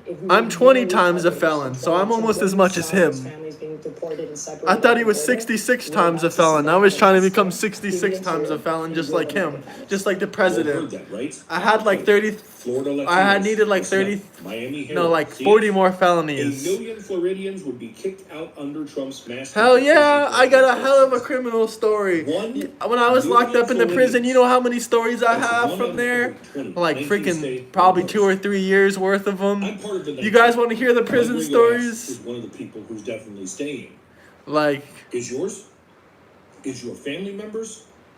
If of you're course I'm Dominican, proudly admitting it. I gotta Haitian, make money off of it, don't I? Bahamian, I gotta talk Jamaican, about the prison or stories Cuban. why I get paid off YouTube. Listen, they let a guy You want get the on story shows knowing the for time that we found a arguably white Trump's man for biggest Harris event. in prison? You want to He hear about vetted that his story? jokes because they removed other jokes, and they were perfectly fine with him making a joke, calling Puerto Rico 20% IQ is They showing. let him make that I joke guess your 20% about IQ US is showing territory because for you're a little bit US retarded citizens. yourself. It's not If 20%. they feel It'll be. that way That's not how an about IQ is Rico, scored. how do they feel about you? You think it's that much to walk back wet foot, dry foot? Really? Like, I get it. I get why you were afraid of the whole, like, Democrats are socialists, they might as well be, forget it. I get it. But have you listened to that man lately? I want to weaponize the military to go after and jail my political opponents? Who does that sound like? If you vote for me now, in 4 years, you won't have to vote again. Fidel said that. He said those things. This will tear families apart. Vote accordingly. Vote accordingly. Vote accordingly to piss off Trump supporters. No, sir, I have my high school diploma. I'm willing to guarantee that you don't have a job or a wife or kids or any money. Because you voted for Harris. Why else would you vote for Harris? If you have absolutely nothing in your life, maybe you would vote for her. I can see why you would.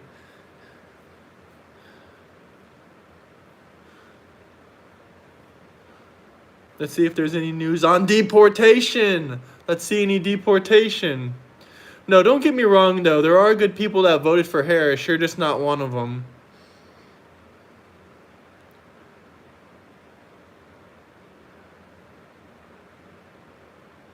Nah, that's a damn lie. You don't have a wife or a daughter. No one would ever reproduce with you.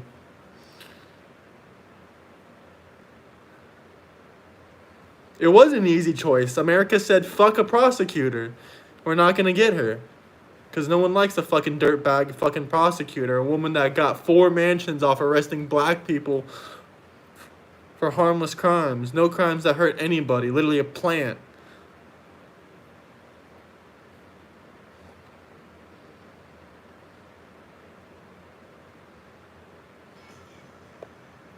Let's watch the liberals cry some more.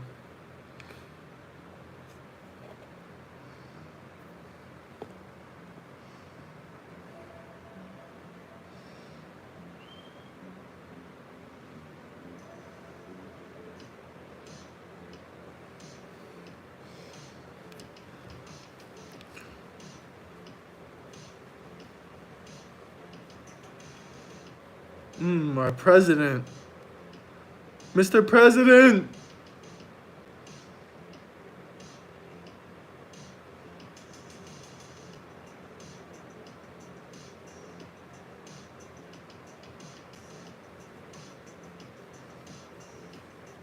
All you guys comment and rage bait, next, whatever. Well, you've been sitting in here for 30 minutes. I guess it's working. I guess there's a reason I got 40, 50, 60,000 views on my videos. Because, you know, you guys get so pissed off. And, you know, if you think this video pissed you off, if you checked out my other videos, you would probably fucking scream your head off. Realistically. Jeremy, I don't need your sub. I have 3,000 subscribers. I'm subscribe if you want. Cool. You probably were never subscribed. You're not a supporter. You're a douchebag.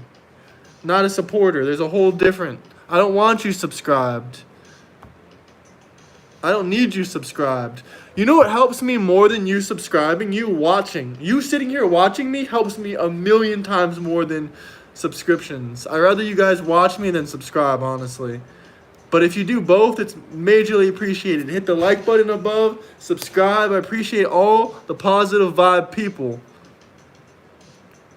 How is it single digit likes? They're all double digit likes. This video already has 10 likes on it. I'm monetized. Every like and every view and every comment you're leaving me, it's helping me. The rage bait is working. I'm rage baiting them to the maximum.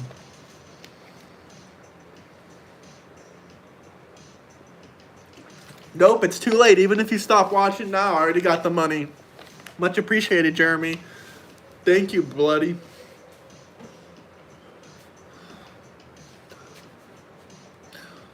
Thank you, Bloody.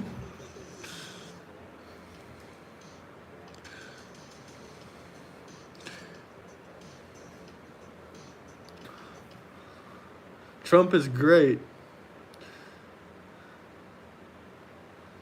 New borders are. There's good news for you liberals. You can be deported together with your family.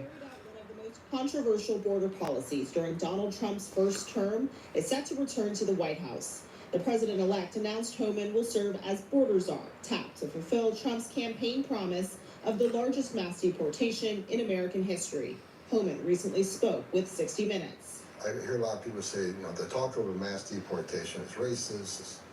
It's threatening to the immigrant community. It's not threatening to the immigrant community. It should be threatening to the illegal immigrant community. As ICE director, Homan led the zero-tolerance policy that separated parents from their children at the border. The ACLU estimates between 500 and 1,000 families have yet to be reunited. When asked if there's a way to carry out mass deportations without separating families, Homan said this. Of course there's. Families can be deported together. Trump also weighing in on the new Republican-controlled Senate, saying whoever leads it must allow recess appointments. That would give Trump temporary power to fill vacancies without Senate approval.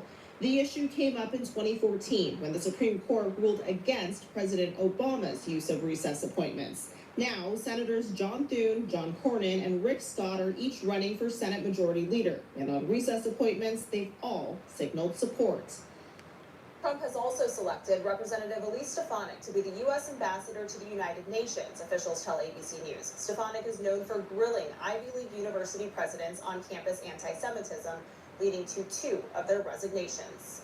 Christiane Cordero, ABC News, Washington. Shout you out, Juan. Where you coming from?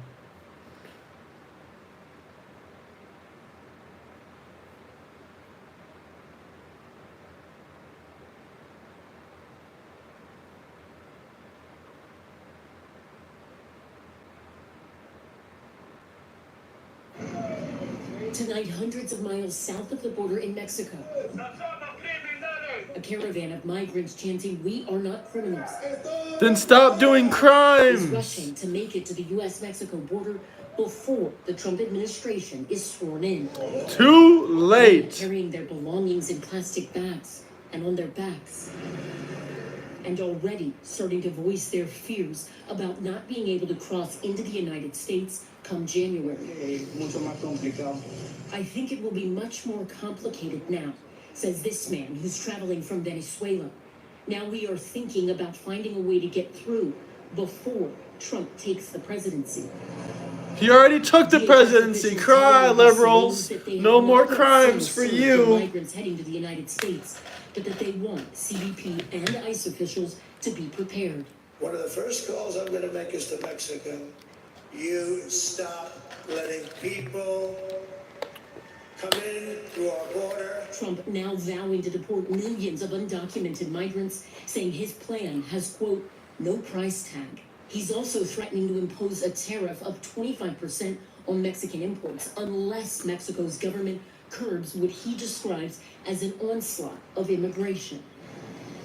Those promises now creating uncertainty and anxiety among migrants making the taxing journey.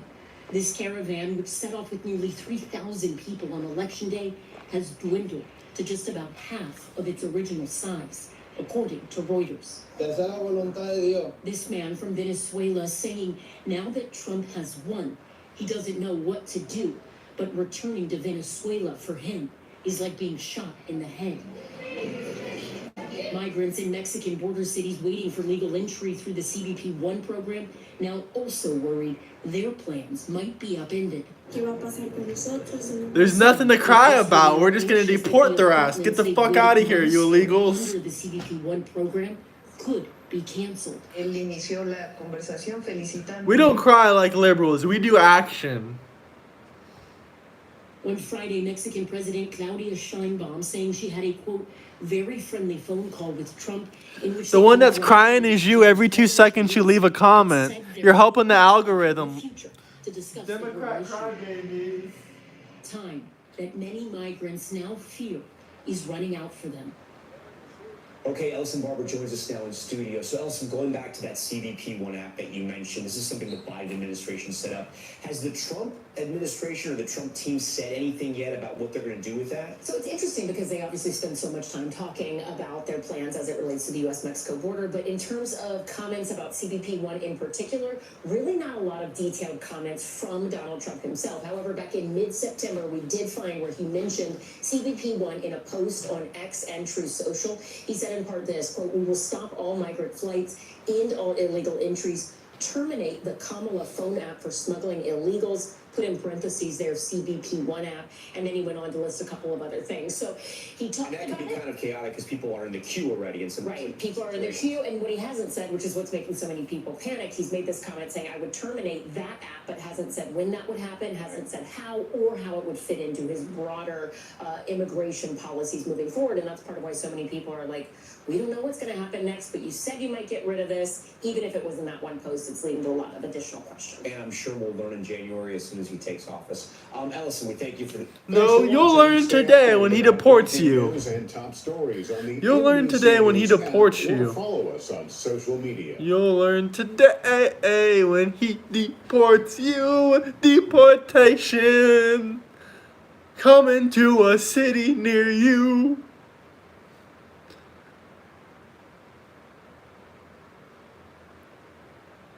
On January 20th, President-elect Trump will be sworn in. And he will be deporting you. The task at hand now is that Trump has a 75 or so day transition period to build out his team before Inauguration Day arrives. And one of the top items on that to-do list is filling around 4,000 government positions with political appointees. And you're watching live now from Fox. I'm Stephanie Quinn. I did want to head back to that story as we continue to take a live look at the White House. So when it comes to those government positions, that includes everyone from the Secretary of State and other heads of cabinet departments to those selected to serve part-time on boards and commissions. Around 1,200 of those presidential appointments require Senate confirmation, although that should be easier with the Senate now shifting to Republican control. Trump's team also pledging that the second term won't look much like the first one Trump established after his 2016 victory. And on day one, I did want to share what is on that to-do list. This is a look at what President-elect Trump has vowed to do. Pardon supporters who attacked the Capitol, dismantle the deep state of government workers, impose tariffs on imported goods, settle the war between Russia and Ukraine, and also begin mass deportations of migrants. To talk more about this, I do want to bring in Richard Gordon, who is a political analyst. Richard, thank you for taking the time to join us here on Live Now from Fox. Pleasure being with you. Thanks for having me on. Absolutely. So I did want to ask about the political appointees. Trump already announcing that Susie Wiles will be his chief of staff, and history being made with this announcement.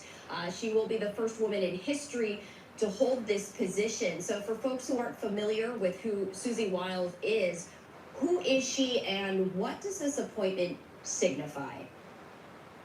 Well, you know, I've had the pleasure to work with her in the past. She's from Jacksonville, the Jacksonville area, and has worked in state government and others, other parts of politics for a very, very long time. You know, she's interesting. What a choice. First of all, if you remember the show The West Wing, they once asked the president, who should you pick as your chief of staff? And his answer was, my best friend. You should pick your best friend. And when he did it last time, he picked people he really didn't have a close relationship with. Well, he's changing that. Susie Wiles has stood the test of time. I mean, in Trump world, she's been there for 4 years, which is like forever. And she has the ability to be a great policeman in the sense of who gets in to see him, who doesn't get in to see him, who gets to talk to him. You know, Trump has a characteristic that he tends to listen to the last person he talks to. I mean, he's talked about that. A lot of people, other people have. She's going to be able to decide as the gatekeeper who gets in and who doesn't get in. And I think that's really, really important. I think the fact that that she's obviously a woman is important and a great signal of hopefully what his administration can be.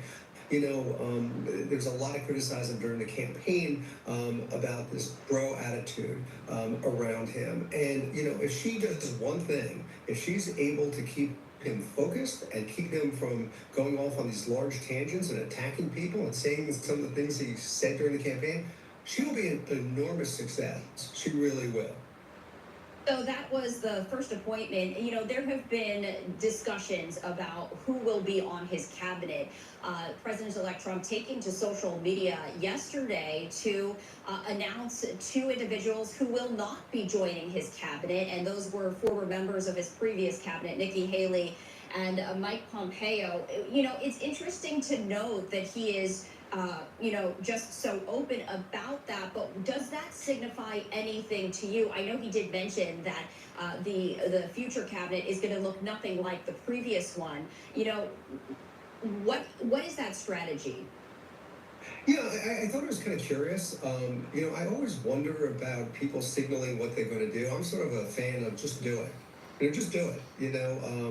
You know, Joe Biden said he's going to pick a woman. Well, just pick the most qualified person who happens to be a woman. You know, similarly here, I think he was making a statement about his feelings about both of them, and there's some of their criticism of him after he left the White House and that he doesn't want them around again. In all honesty, I think both of them want to be president of the United States. And I think they've made that pretty clear. She's run for it. Pompeo has looked at it.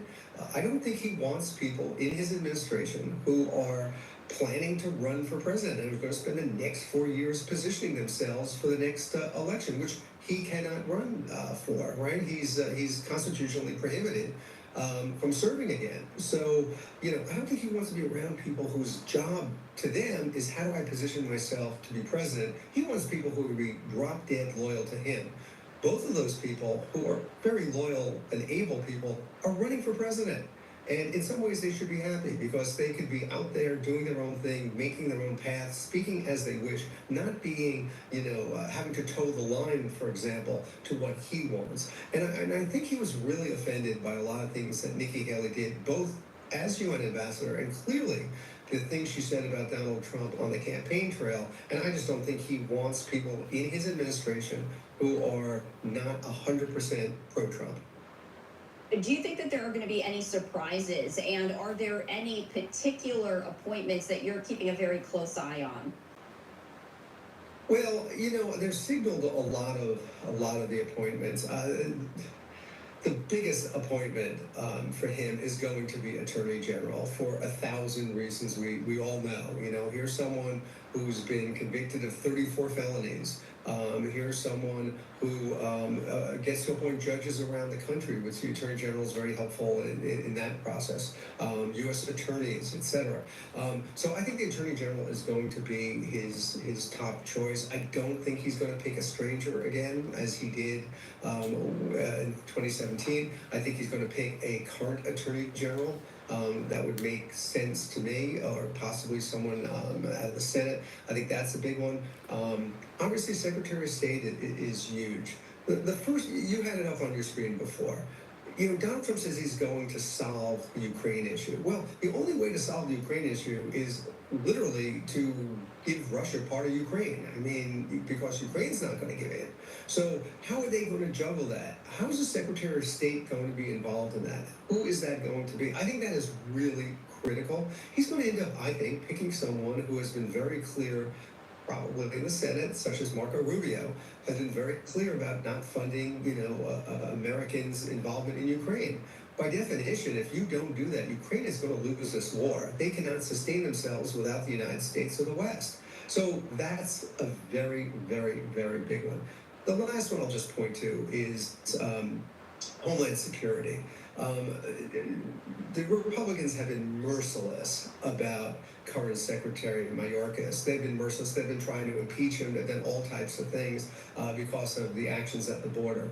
He's going to need someone who shares his vision completely about deporting immigrants. That person is going to have to be in lockstep with the president because what the president's talking about doing, deporting millions of people, who are here. We've never seen anything like this in the United States. Well, I'm going to say maybe what we did to the Native Americans might be up there, but by and large, this is not something America has seen for quite some time. And the amount of resources it will take to do that, if he actually does it, he's going to need someone totally who shares his vision on that.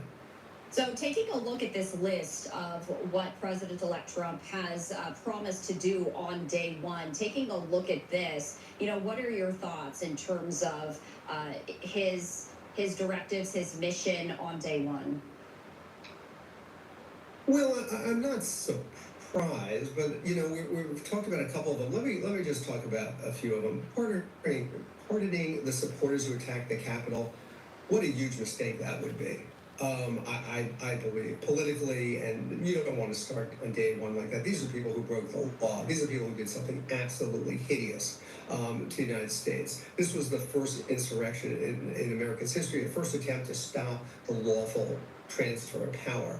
And to pardon these people who clearly broke the law is wrong on every ground, moral grounds, legal grounds, every ground. He obviously has the right to do it. He is the president of the United States.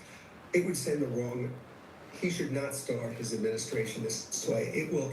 So many people will be incredibly upset. Look, how many policemen were hurt during this? How many policemen died during this? So for him to do that, I believe, is a mistake. Two, this deep state government thing. There are millions of Americans who work in the federal government who are not. You talked about the people who have to be confirmed by the Senate. You talked about people who are called Schedule Cs. These are people who are not. These are people who are career bureaucrats who work day in and day out. They might have personal views about things, but they work for the American people. They always have. And to talk about getting rid of them and putting in your loyalists, it is just wrong. Look, we solved this issue back in the 1870s. This was a huge issue with the civil service, and we passed the Civil Service Act intentionally to make sure presidents can't do that. Huge mistake. Third thing, Richard, not to interrupt, but we do have a live look that I wanted to share with our viewers. This is a live look from Rehoboth. That is President Biden there walking along the beach. I did want to ask you this because we are talking about the transfer of power, right? The transition between President Biden's administration and President-elect Trump.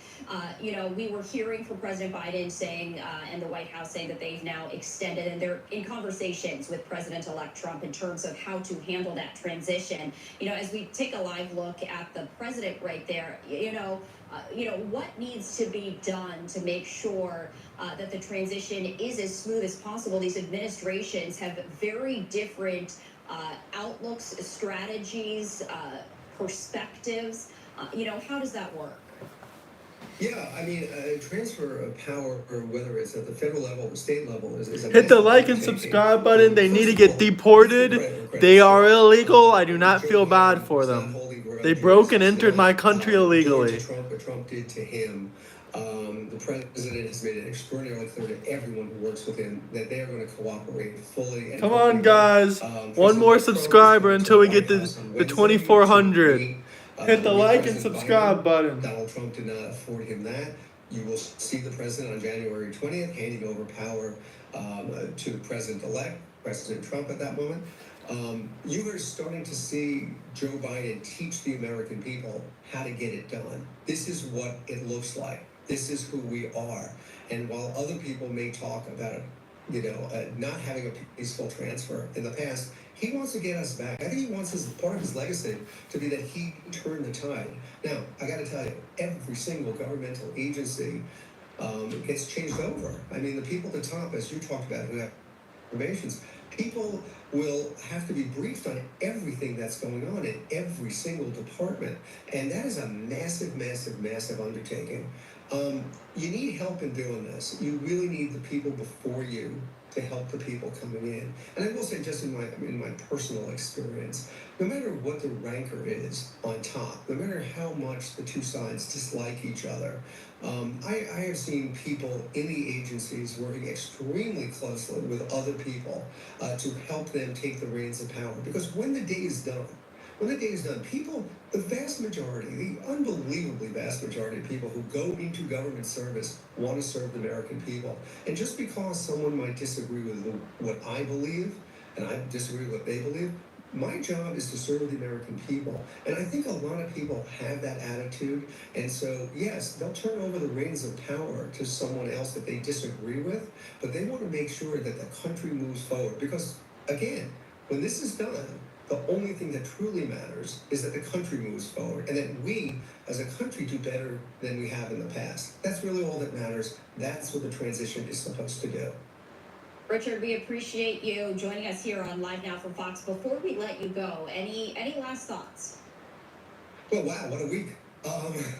Yeah, I gotta say this, I've said this before. It is just stunning what has happened this week. It is stunning what happened at the election.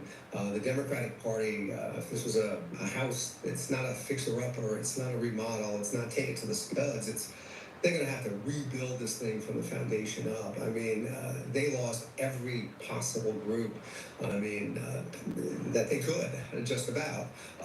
This is a real problem for the Democratic Party. It is going to take serious effort, serious time to rebuild this, to be the party that it needs to be. We are a two-party system, and we need to have parties that could compete. And I think you're going to see the Democratic Party really, really try to figure out at least how to move forward. And that's going to be a lot of discussions right there. The Democratic Party trying to analyze what exactly went wrong and what to do next. As you mentioned, I mean, it was just a stunning upset for not just the presidency, but of course the Senate. And now we're taking a look at the House as well. And even lower state legislatures, local races. I mean, everything. It was, in every sense of the word, a massive landslide, and the Republicans deserve a heck of a lot of credit for pulling it off. Absolutely. Richard, thank you so much for taking the time to join us here. Always a pleasure. Thank you. Now it's time for Lefties Losing It, and we have a star-studded lineup for you tonight, from Barbara Streisand to late-night TV hosts. But let's start, Lefties, with the always clueless, always bitter, always delusional ladies of The View. God bless ABC for keeping this awful program on air. If it wasn't for the hosts of The View, well, I don't know where I'm getting the content from some days.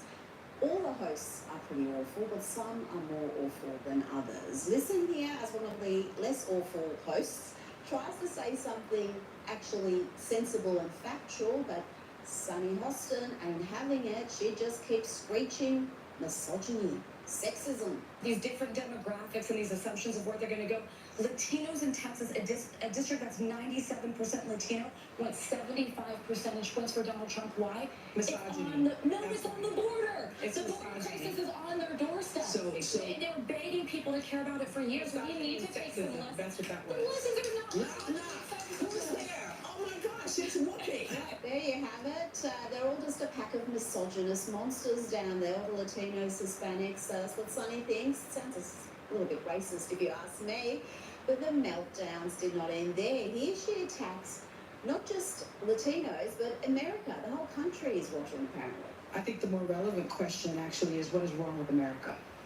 I think, what is wrong with our country? What is wrong with this country that they would choose a message of divisiveness, of xenophobia, of racism, of misogyny, over a message of inclusiveness? Oh yes, so inclusive, so tolerant. Can she even hear herself? But Sonny wasn't done yet. The angry rant continued and it got weirder and weirder. Children to be shot, it's wealth to be hoarded, it's worker to be exploited, it's poor to starve, it's cops to murder. Okay, talking about weird, I'm going to list this woman, Gwen Walls, the wife of Kamala Harris's VP pick, Tim Walls. She would have been a rich source of material for this segment, but sadly, Harris and Walls were a uniquely terrible, inauthentic and unelectable team. Here is Gwen, however, rallying the troops after the devastating loss. I'm not sure if you heard me. We cannot and we will not give up this fight. That's right, come on! Come on! That's right, we cannot and we will not give up this fight! That's right! All right, you can sit down now. You can sit down now. I'm going to miss you, Gwen, but we're turning the page. We're turning the page. Bye-bye, Donald Trump! We are turning the page! We'll always have that. That was possibly my favourite lefties losing a moment of the year. She's a little bit terrifying if you ask me. Now let's check in with a couple of late night TV hosts who are not coping well with reality. Let's start with the painfully unfunny hypocrite Jimmy Kimmel, who was brought to tears by democracy, but he started off pretty cocky before the election. Little snowflake, what a blowhard. He's a blowhard and a snowflake. He's a blowflake is what he is. He should change the hats to say make America whine again. It's more than half of this country voted for the criminal, still trying to figure out what happened. Now that's a tad unfair. Let's have a listen to why he's crying. Maybe there is something redeeming or insightful we can learn from this man. Straight idiot. Let's be honest, it was a terrible night last night. It was a terrible night for women, for children, for the hundreds of thousands of hardworking immigrants who make this country go. For healthcare, for our climate, for science, for journalism, for justice, for America, for democracy, for poor people, for the middle class, for seniors who rely on Social Security, for our allies in Ukraine, for NATO, for He's totally demented. It was a terrible night for democracy. What democracy was terrible for democracy? A candidate winning in a landslide, winning the Electoral College by the biggest margin we've seen from a Republican in 36 years, winning the popular vote, biggest popular vote ever by a Republican, winning convincingly, including the Senate, every swing state, and that's bad for democracy. You see, the left only values democracy if they win.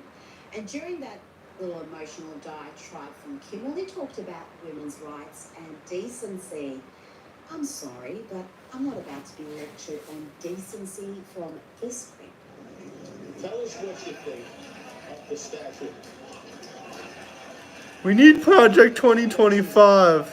Hit the like and subscribe button. Do you think that she's attractive or not?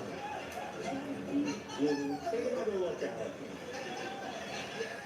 It's so obscene that we've had to pixelate some of that footage and can't show you the whole thing. He's always been gross and frightfully unfunny. And talking about unfunny, let's hear from Stephen Colbert. All day yesterday, I was walking around proudly wearing my I voted sticker. Today, I wore my I am questioning my fundamental belief in the goodness of humanity sticker. They give those out. This is a democracy. That's democracy with a capital duh. And in this democracy, the majority has spoken, and they said they don't care that much about democracy. You know, the Republicans should pray to have political opponents that are this dumb, this blind, this deluded, and completely incapable of introspection, so out of touch and insulated in their little echo chambers that they are unlikely to ever work out the obvious reasons why Donald Trump won in a landslide. At least Colbert is honest enough to note that his audience is protected from the truth. If you watch the show regularly, I'm guessing you're not doing great. Yeah, me neither.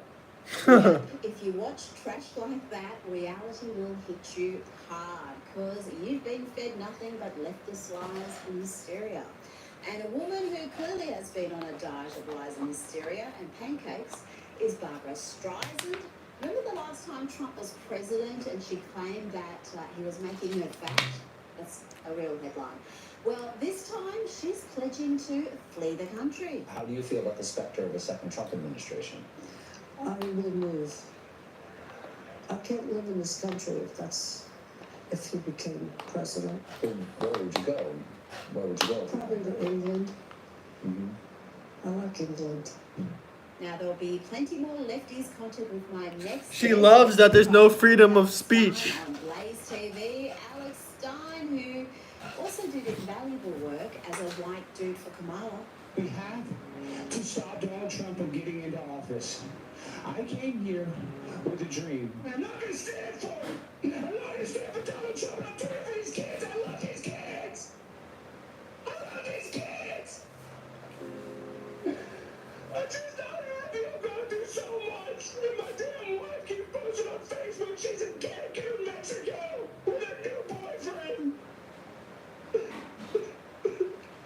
And I just want one kid to learn how to do math. Oh, some of your best work, Alex. Explain yourself, please.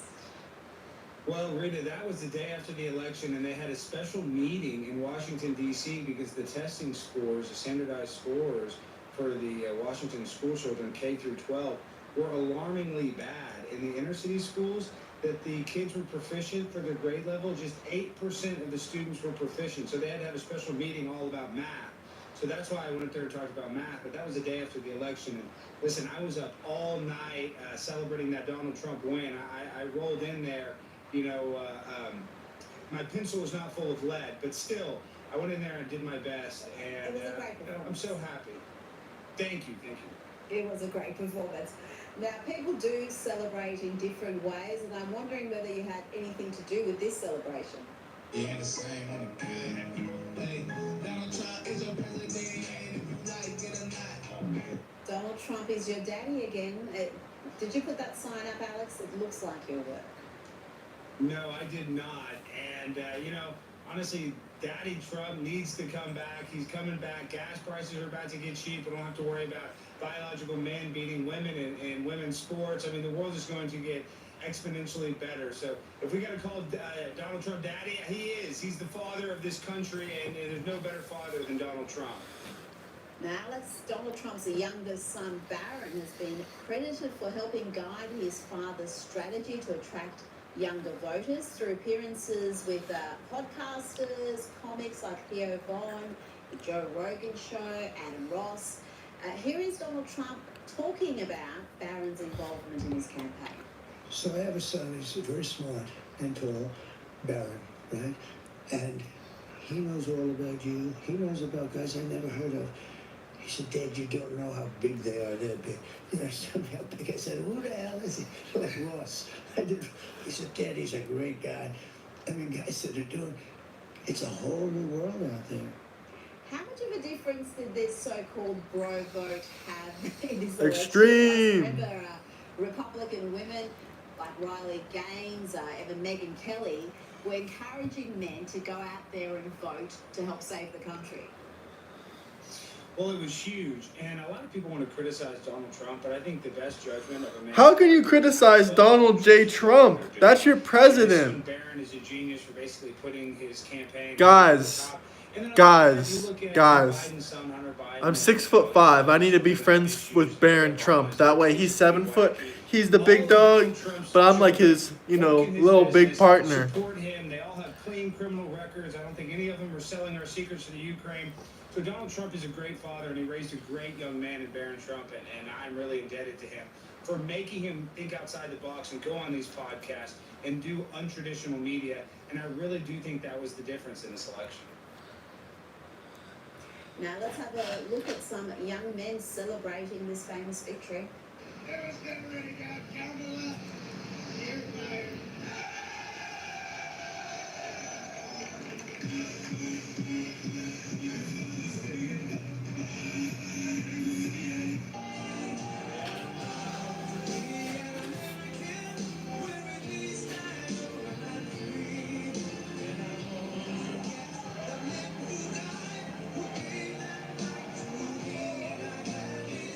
Being unburdened by Kamala Harris feels pretty good there. They're celebrating hard. Has there been any violence? I saw there were protests today in New York, Seattle, Chicago, all the usual places, but are they smashing up windows and attacking people yet, or are they saving that for the inauguration? Yeah, I think they're waiting for the inauguration to start burning down all of the city buildings. But you know, that celebration dance is now taking over the NFL and college football. Multiple players for the San Francisco 49ers are doing it today. Yesterday, a bunch of college football players are doing that dance. So Donald Trump is just, I mean, he's a cultural phenomenon. Everything he touches turns into gold, literally. Even his dance moves are the hottest trending thing on TikTok and all over the world. So, you know, we're celebrating. Nobody here is really upset. I think everybody's ready for our country to take a step in the right direction. Now, Kamala Harris did do some podcasts herself. They just weren't as popular or interesting chats as the one Trump was having. And we're learning that she spent an enormous amount of money. Obviously, she had a lot more money than Donald Trump, around $1 billion war chest, 3 times more than what She's he croak. had. Spent $100,000 reconstructing the Call Her Daddy podcast in a hotel room. I mean, look at that. How does that cost $100,000? It's beyond me. Tell me about how they've managed to waste $1 billion and still have the most devastating loss. I mean, Rita, Kamala Harris spent $1 billion on her campaign and is somehow $20 million in debt. I think that's the definition of girl math, and that would be a clear indication of how she would run the country. If she ran her campaign with free money and is still in debt, then this country would only get in much worse debt. And you know what? It actually really makes me upset that they had to build a fake set in a hotel room when there's a million different studios in D.C. and New York that they could have rented out and redecorated and spent not even 1/8 of that, probably 1/10. Probably for $10,000 they could have got a very nice studio. But they don't care about that. All they wanted to do is waste as much money and not actually do any, you know, real deal interviews. Joe Rogan even said that they needed to curate and edit the interview if she did sit down with him. So she's just inauthentic. She's a phony. And because of that, nobody wanted to vote for her. Now we've got some news about Donald Trump's administration. He's already announced that the likes of Nikki Haley and Mike Pompeo will not be part of Trump 2.0. That was news that pleased his base enormously.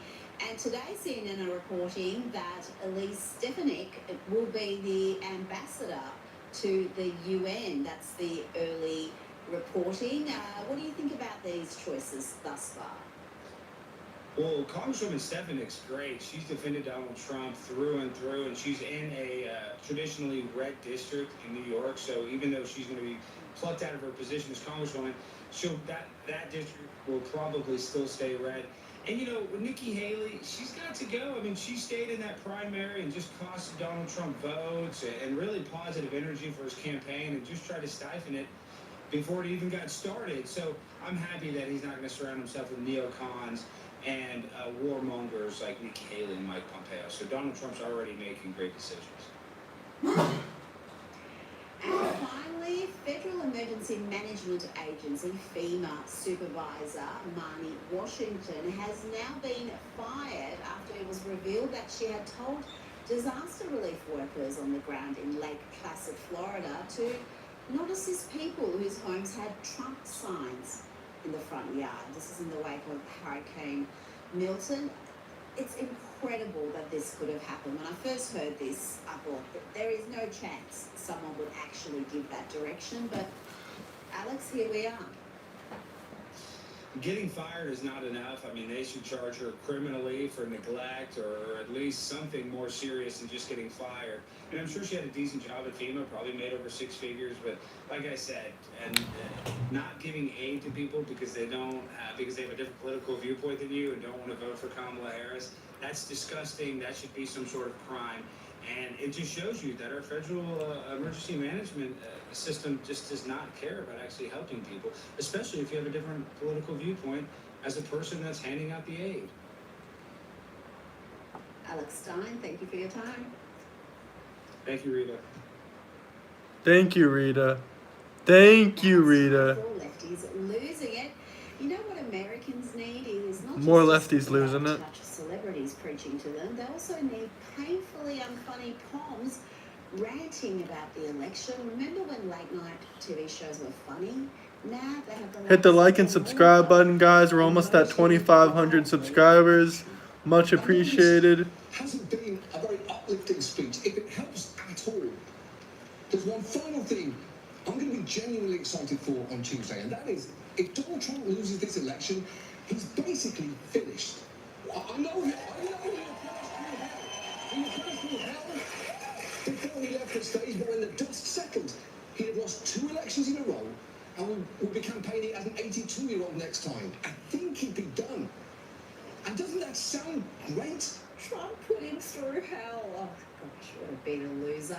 Talking about lefty losers, here is Mickey Rourke again proving that Mr. Mackey was right. Drugs are bad.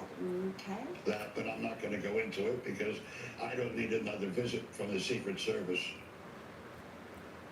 When did you have one before? Oh, about 6 months ago. Why? Take a wild guess. Was it because of something you said about President Trump? Yeah, What did you say about him? just the truth. Which is what? Read my mind. What the hell was that? It did have me curious, so I went looking for why the Secret Service may consider that lunatic a threat. It's not because he told the truth about Trump as he claimed there. It's because he threatened to punch the president.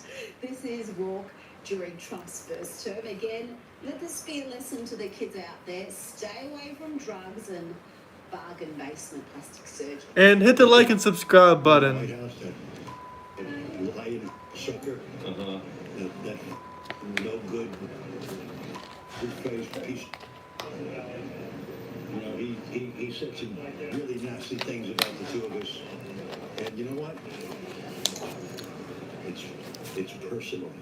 It's personal now? There's going to be a day where he ain't president. And we're going to bump into each other. And you're going to feel that. Are you going to give him a lap up? You're gonna punch an 84-year-old man in the head? Oh dear, yeah, that dude has been losing it for many years, as has this next white dude for Kamala, MSNBC hysteric Joe Scarborough. Guys, I just dropped a new video on YouTube. If you want to leave the live for 2 seconds and go check that out, you won't regret it. Because I can help you guys get your channel monetized. So go check that out. Who raised these people? Yeah. Because they were not raised by... If you want to make money off YouTube, if you guys want to make money off YouTube, go check out my recent video. Go check out my recent video if you guys want to make money on YouTube. Hit the like and subscribe button. I went to growing up in elementary or middle or high school or college, they just weren't Guys, the recent video, I just uploaded it 5 minutes ago. So you want to make money off YouTube. Who are these people? Where are they coming from? And who raised them? And how did Donald Trump twist their point of view so much in 9 years? These lefties, they're a hateful bunch, aren't they? And this next lefty is no exception. What a piece of work this mad banshee is, attacking a man's truck because it has a Trump flag on it. She feels entitled to vandalize his property right in front of it. This is my truck. Get away from my truck. Get away from my truck, you crazy lady. Please. What are you doing right now? Brady, please get away from my vehicle. I have to go to work. I'm going to go get the cops involved. Get away from my vehicle now. You cut me off. You the right to This is America. This is a free country. Get away from my vehicle. Or I'm going to press charges on you. Get away from my vehicle right now and get on the road. She actually asks, what gives you the right? That's the modern left for you, crazy, angry, and intolerant. Here is another charming lefty showing us again that the Democrats and the left in general are all about love, tolerance, and inclusion, unless you don't share their deranged worldview, in which case they behave like literal fascists while calling you a fascist. I'm great. How are you? I'm okay. I'm doing Yeah, you doing good? Yes, sir. Thank you very much. You live in this neighborhood? Doesn't matter. You shouldn't be in this neighborhood. Really? Yeah, you have jaundice or something? I shouldn't be in this neighborhood. Guess what, Nazi? Go home. All right. You Nazi people. All right. Go home. Stop shaking your hands. Go home. Stop. Yeah, because I want to. Step you back. don't understand. Step back. After that nastiness, I think we could all do with a Trump-inspired music break. Bet me up, go all in, by Joe Biden. I gotta win, save the country from sin. I won't ever slack up, Kamala's a clown. So get out and vote, keep jump around. Jump around. Keep jump around. Jump around. Jumps up, Kamala's going down. I'm the cream of the crop. I rise when I'm shot. Some started from the bottom, but I've always been on top. Being me as a dictator, some type of super trader. I think you need some loving because you sounded like a hater. But I ain't going down like no punk food. Clean up the house, Joe, moving in back suit. That was good fun, and this next clip is also great. Listen to this DJ's work and watch out for the angry Karen on the dance floor who's determined to be a misery guts as everyone else around her dances to this banger.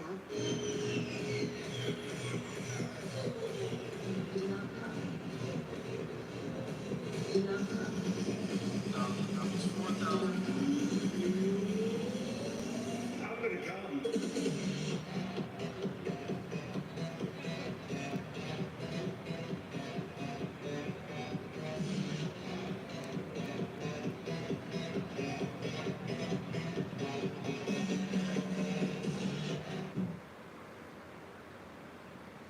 Joining me now is Newsweek's Senior Editor-at-Large and Article 3 Project Senior Counsel Josh Hammer. Hell yeah, Copyright Act in 1993.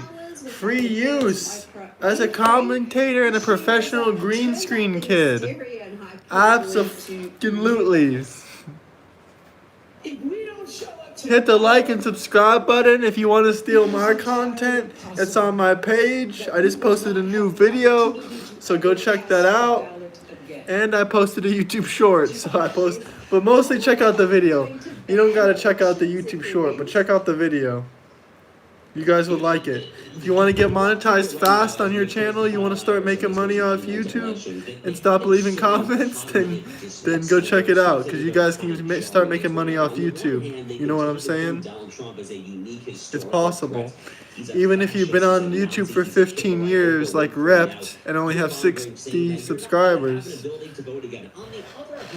Don't you think Jeff Bezos could have been bothered to have his Washington Post endorse the other candidate if Donald Trump were actually an existential threat to American democracy, or the Los Angeles Times for that matter, or USA Today?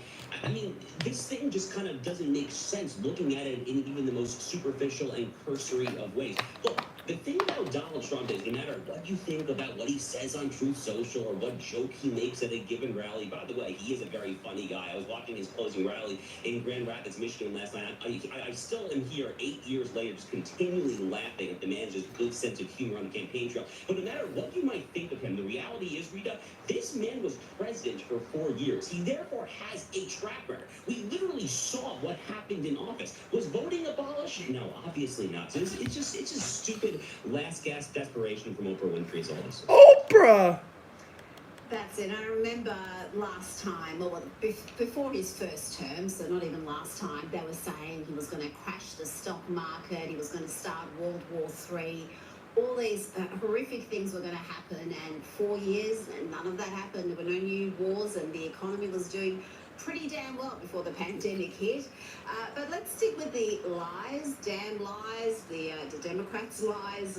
Former President Barack Obama delivered his final pitch to voters on behalf of Kamala Harris, and of course he just had to repeat a number of thoroughly debunked lies, including the find people on both sides lie. Here is what Barack Obama had to say, and I'm going to follow that with a clip of what Trump actually said. Who said that there were very fine people on both sides of a white supremacist rally.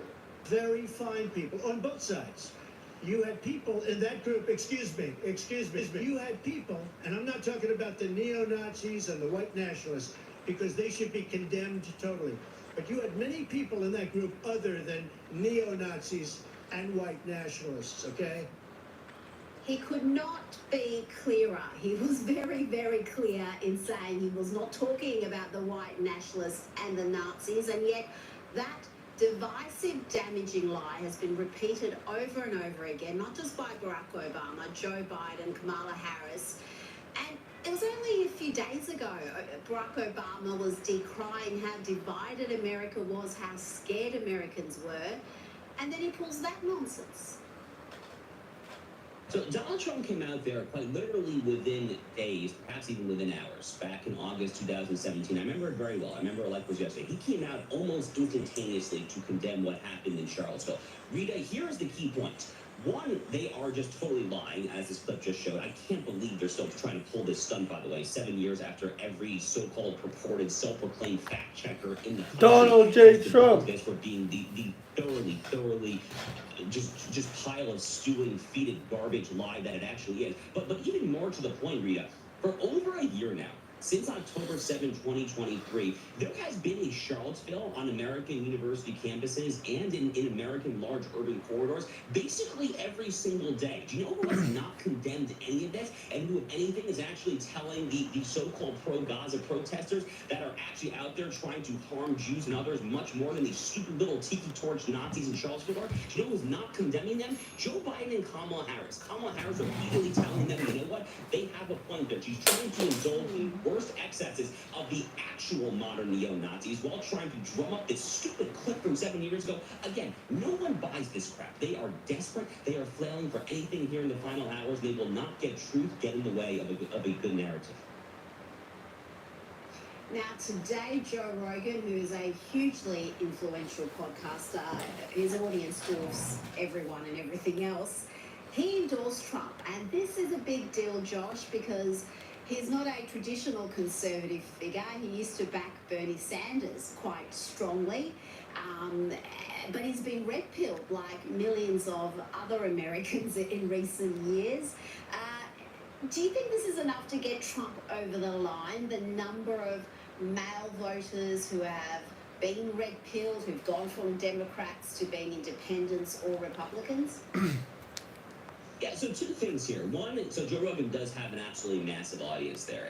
And the fact, I think, most interestingly, that he and Elon Musk, neither of whom is a traditional kind of Heritage Foundation, Washington, D.C. think tank sort of conservative, not someone who's been steeped in the intellectual conservative canon. The fact that these two guys are having this conversation and endorsing Trump, I think says a lot about what the Trump coalition is and what it is not. Fundamentally, I think what the Trump-Vance ticket represents and what the Trump coalition, the MAGA movement represents, is fundamentally, Rita, a return to civilizational sanity and ultimately just normalcy. It is a rejection of some bold, faddish notions that biological males can compete in women's sports, that we can just let in millions and millions of unvetted illegal aliens, terrorist sympathizers, and we're not going to feel any kind of cultural effect whatsoever. There's not going to be any effect on wages for lower income workers and anything like that. It fundamentally is just a common sense coalition. That really is the way that I envision the Trump-Vance ticket. Elon Musk is a common sense kind of guy. Joe Rogan is a common sense kind of guy. Again,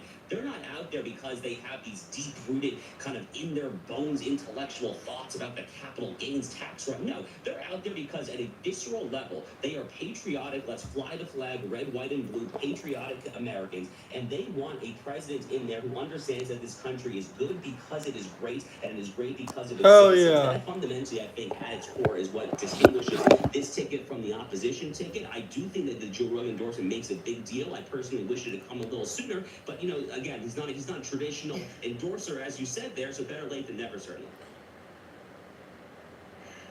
Well, he's got quite a coalition, Trump, here. Very diverse background, broad church of people. When you look at the likes of Tulsi Gabbard and Robert F. Kennedy Jr., Vivek Ramaswamy, Elon Musk, again, Elon Musk, a former Democrat donor. Those crucial independent voters, do you see them swinging overwhelmingly to Trump? Is that what's going to decide this election?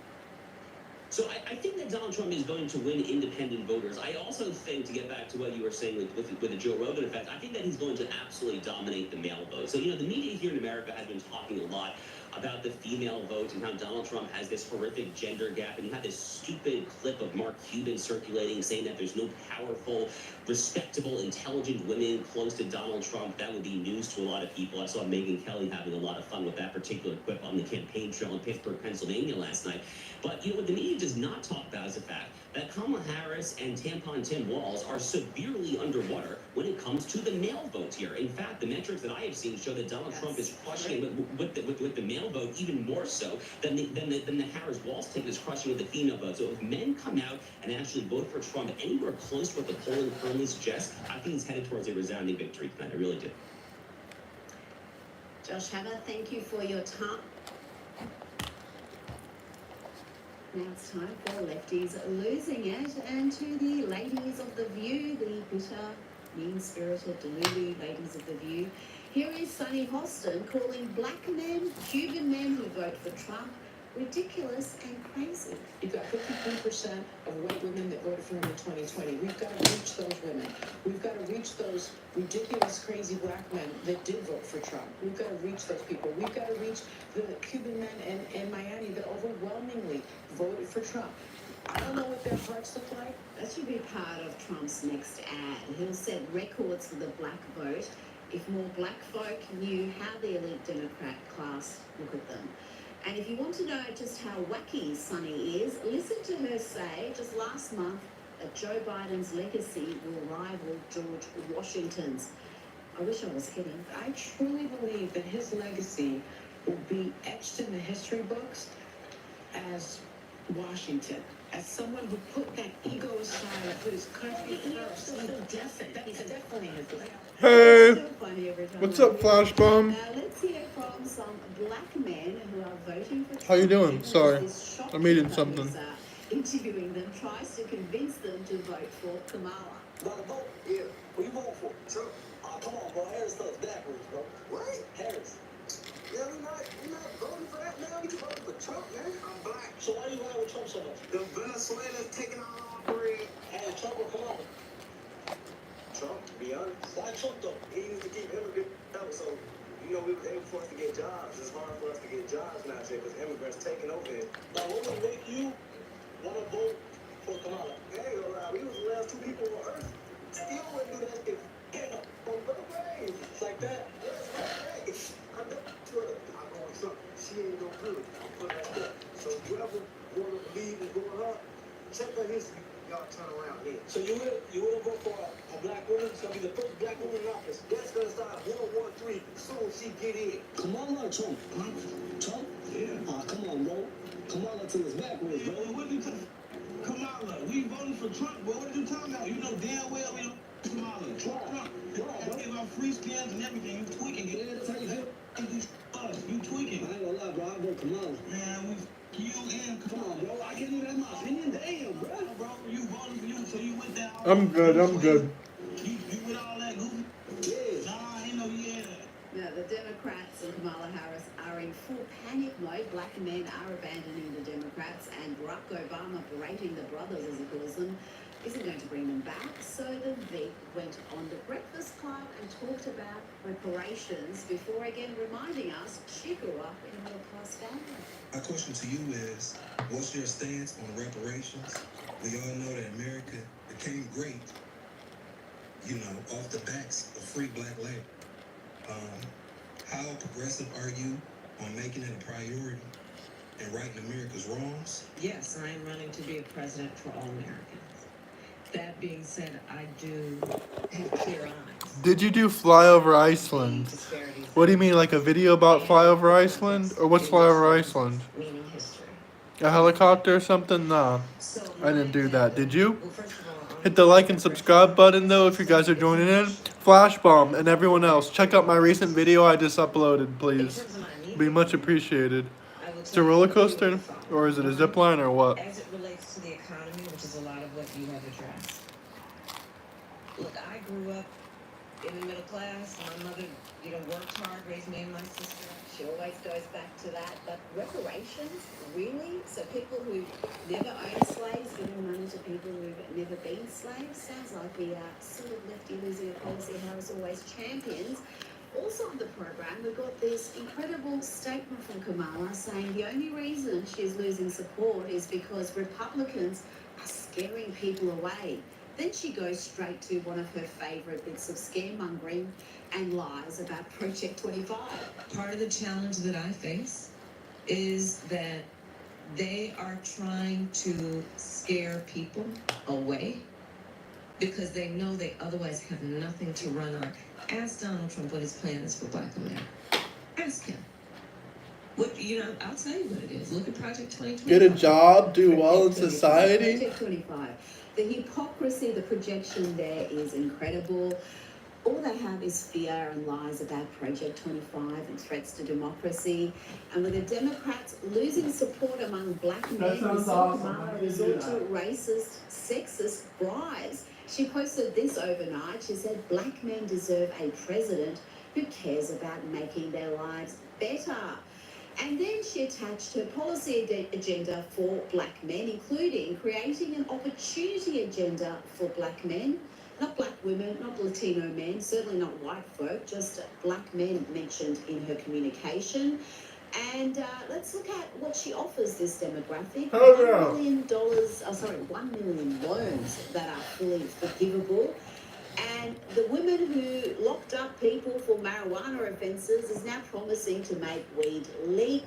Click on my recent video, Flash Bomb, and leave me a like, please, Flash Bomb. Leave me a like and a comment on my recent video. Peace out. Thanks for joining. That ride sounds awesome. I didn't do it, though.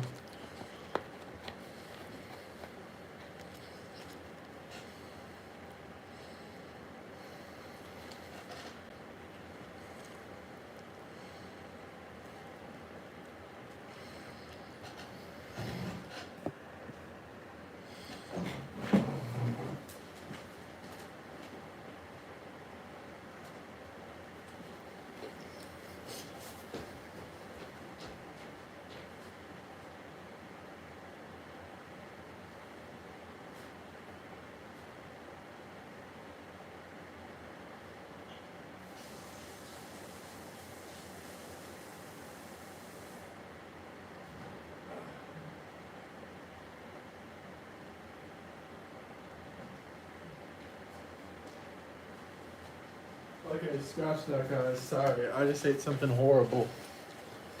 That was a A-.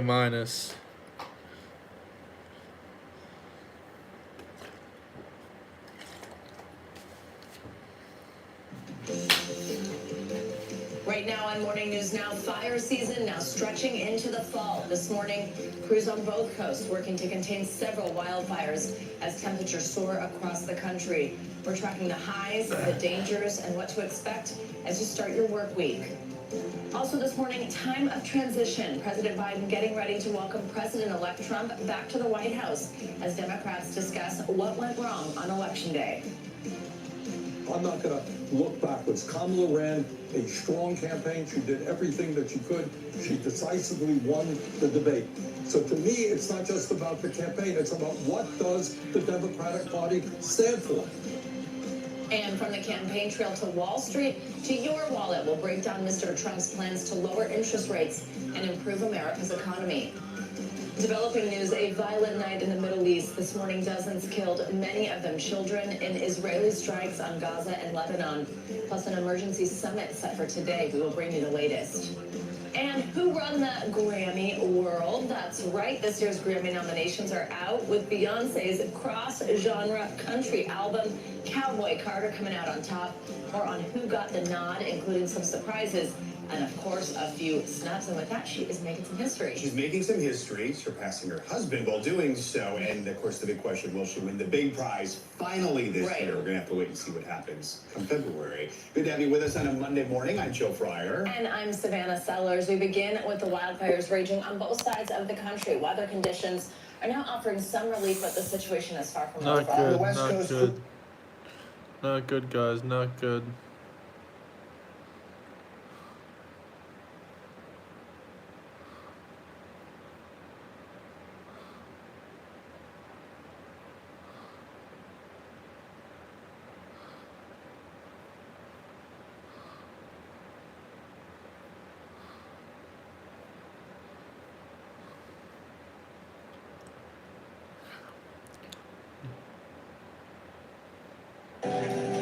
Democrats, you want to know how these issues? Because you have failed to secure the border. You have failed to work with this president to close the 3 loopholes we've asked for 2 years to close. So if you want to know why this issue exists, you need to look in the mirror. You have failed American people for not securing the border and closing loopholes. Mr. Holman, Look, please respect the chair and the authority of the chair. The time of the gentleman has expired. I've asked you politely to let me go beyond my time, and you let other people go beyond their time. Hell yeah, we gotta deport the immigrants, guys. Hit the like and subscribe button if you're just joining in. I just uploaded a new video on my channel. You gotta check that out. With the ranking member, we increased the time of one witness, one member of Congress who was interrupted by a protest. That is done with the approval of the ranking member. Please respect the chair's authority. I respect the chair's authority, but the chair... Mr. Holman. You work for me. I'm a taxpayer. I'm a taxpayer. You work for me. The witness will suspend. Options presented. The third included the option for family separation. This initiative would pursue prosecution of all amenable adults, including those presenting with a family unit. Mr. Holman, your name is on this. Is this correct? Yes, I signed the memo. So you are the author of the family separation policy? I'm not the author of this memo. You're not the author, but you signed the memo. Yes, a zero tolerance memo. So you provided the official recommendation to Secretary Nielsen on families for the United States to pursue family separation. I gave Secretary Nielsen numerous recommendations on how to secure the border and save lives. But it says here that you gave her numerous options, but the recommendation was option 3, family separation. But I'm saying this is not the only paper where we've given the Secretary numerous options to secure the border and save lives. And so the recommendation, of the many that you recommended family separation. I recommend zero tolerance. Which includes family separation. The same as it is with every U.S. citizen parent gets arrested when they're with a child. Zero tolerance was interpreted as a policy that separated children from their If I get arrested for DUI and I have a young child in the car, I'm going to be separated. When I was a police officer in New York and I arrested a father for domestic violence, I separated that father from his Holman, with all family. due respect, legal asylees are not charged with any crime. When you enter the country illegally is violation of 8 United States Code 1325. Seeking asylum is legal. If you want to seek asylum, go to the port of entry, do it the legal way. The Attorney General of the United States has made that clear. Okay. Mr. Chair, the memo is They stopped the border wall. They canceled Remain in Mexico. They reinstated catch and release. They proposed amnesty for millions, along with free health care. And now we have a record illegal immigration, a record number of women and children being sex trafficked, a record number of Americans dying from fentanyl, a record number of known suspected terrorists sneaking across our border. And here's what you need to know. This isn't mismanagement. This isn't incompetence. This is by design, and it's a choice. It's national suicide.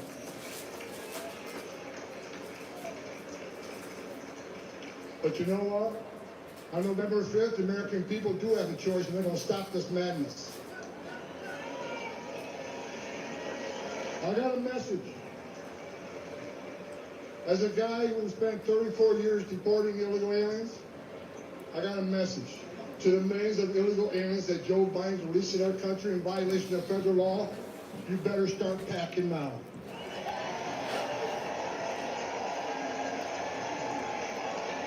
You're damn right. Because you're going home. I got another message. Another message to the criminal cartels in Mexico. You're smuggling enough fentanyl across this country to kill 148,000 young Americans. You have killed more Americans than every terrorist organization in the world combined. And that's when President Trump gets back in office. He's going to designate you a terrorist organization. And he's going to wipe you off the face of the earth. You're done. You're done.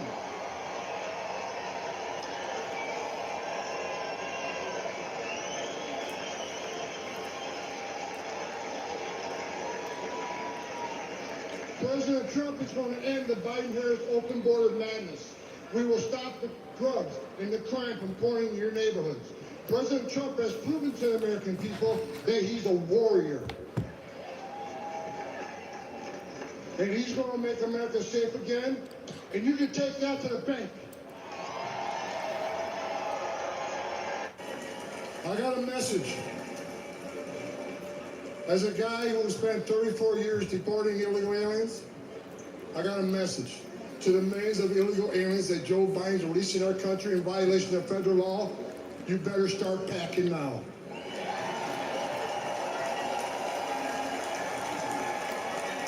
You're damn right. Because you're going home. I got another message.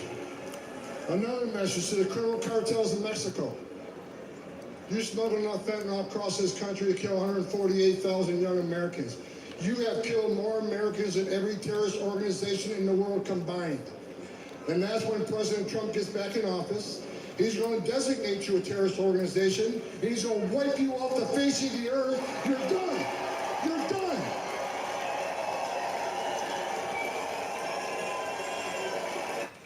Everybody, you know, I met a lot of people today say, why I see you on Fox News, you're always so emotional, and I see you screaming at Congress, because I wake up every day pissed off.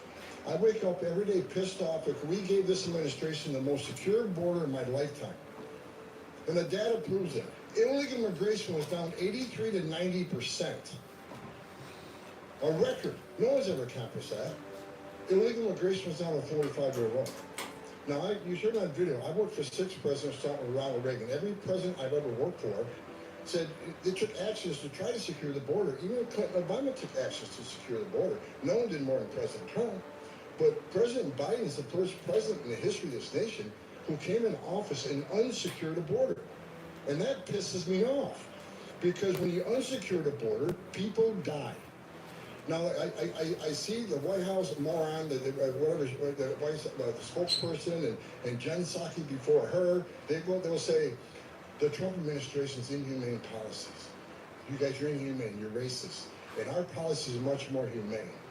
That's a bunch of bullshit. Because I'm going to tell you the truth. Under President Trump, Dr. Joel Borders did a study. They said 31% of women that make that journey get sexually assaulted. Now, I've talked to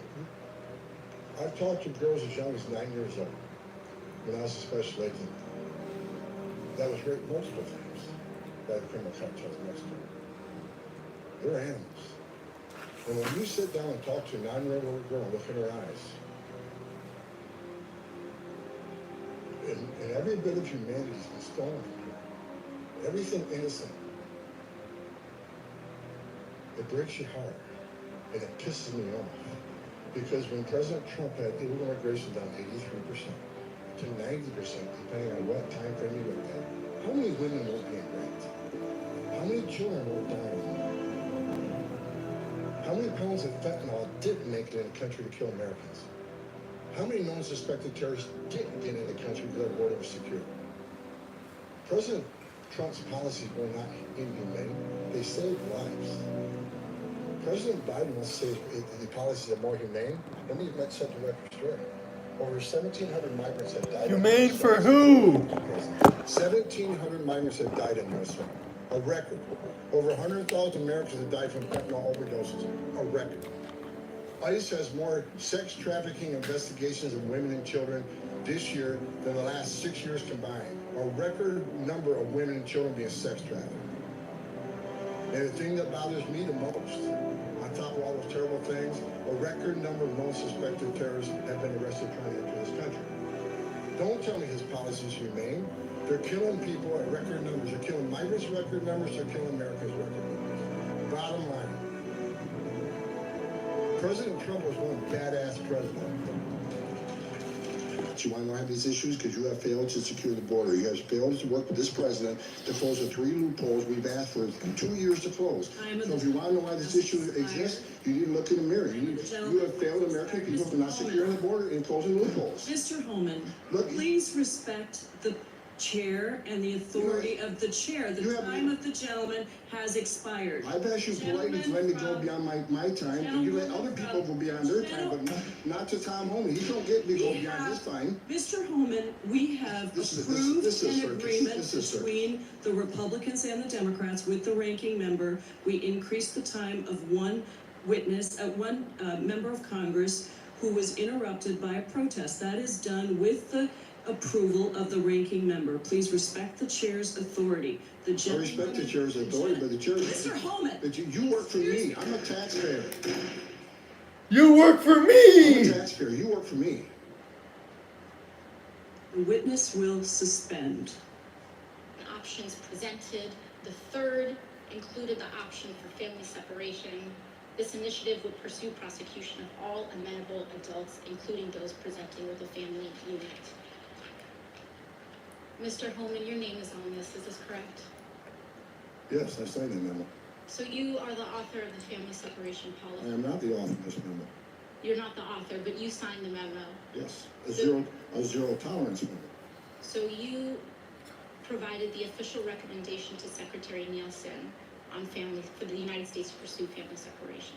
I gave Secretary Nielsen numerous recommendations on how to secure the border and save lives. But it says here that you gave her numerous options, but the recommendation was option 3, family separation. But I'm saying this is not the only paper where we've given the Secretary numerous options to secure the border and save lives. And so the recommendation, of the many that you recommended family separation. I recommend a zero tolerance.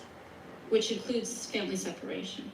The same as this with every U.S. citizen parent gets arrested with a child. Zero tolerance was interpreted as the policy that separated children from their... If I get arrested for DUI and I have a young child in the car, I'm going to be separated. When I was a police officer in New York and I arrested a father for domestic violence, I separate that father from his family. Hit the like and subscribe button. Almost at 2,500 subscribers, guys. Thank you guys so much. When you're in the country illegally, it's violation of 8 United States Code 1325. Seeking asylum is legal. If you want to seek asylum, go to the port of entry, do it the legal way. The Attorney General of the United States has made that clear. Okay. Mr. Chair, the memo is...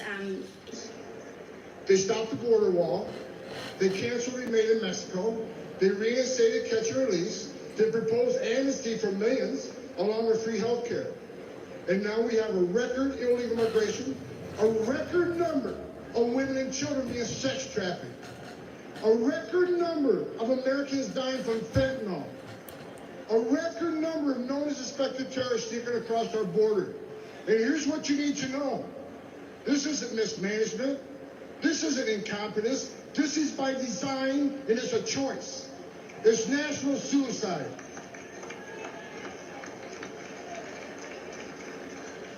But you know what? On November 5th, the American people do have a choice, and they're going to stop this madness. I got a message. As a guy who spent 34 years deporting illegal aliens, I got a message to the millions of illegal aliens that Joe Biden's releasing our country in violation of federal law. You better start packing now. Whoa there, bud. Who said I'm packing? I'm not packing. Because you're going home. I got another message. Another message to the criminal cartels in Mexico. You smuggled enough fentanyl across this country to kill 148,000 young Americans. You have killed more Americans than every terrorist organization in the world combined. And that's when President Trump gets back in office. He's going to designate you a terrorist organization. He's going to wipe you off the face of the earth. You're done. You're done.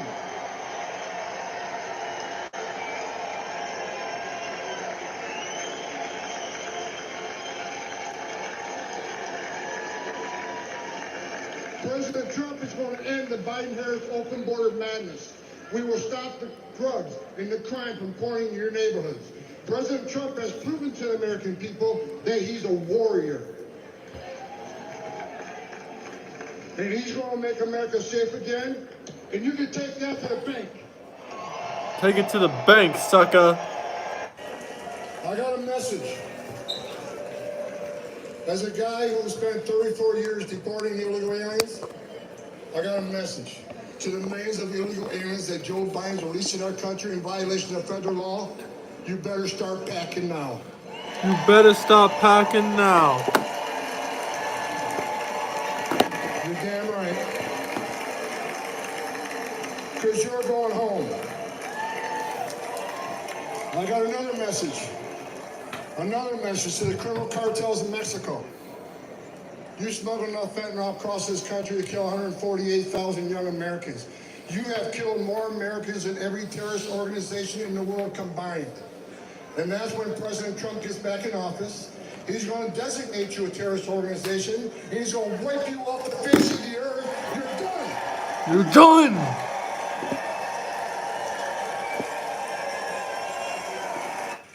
Everybody, and I met a lot of people today said, why I see you on Fox News, you're always very emotional, and I see you screaming at Congress, because I wake up every day pissed off.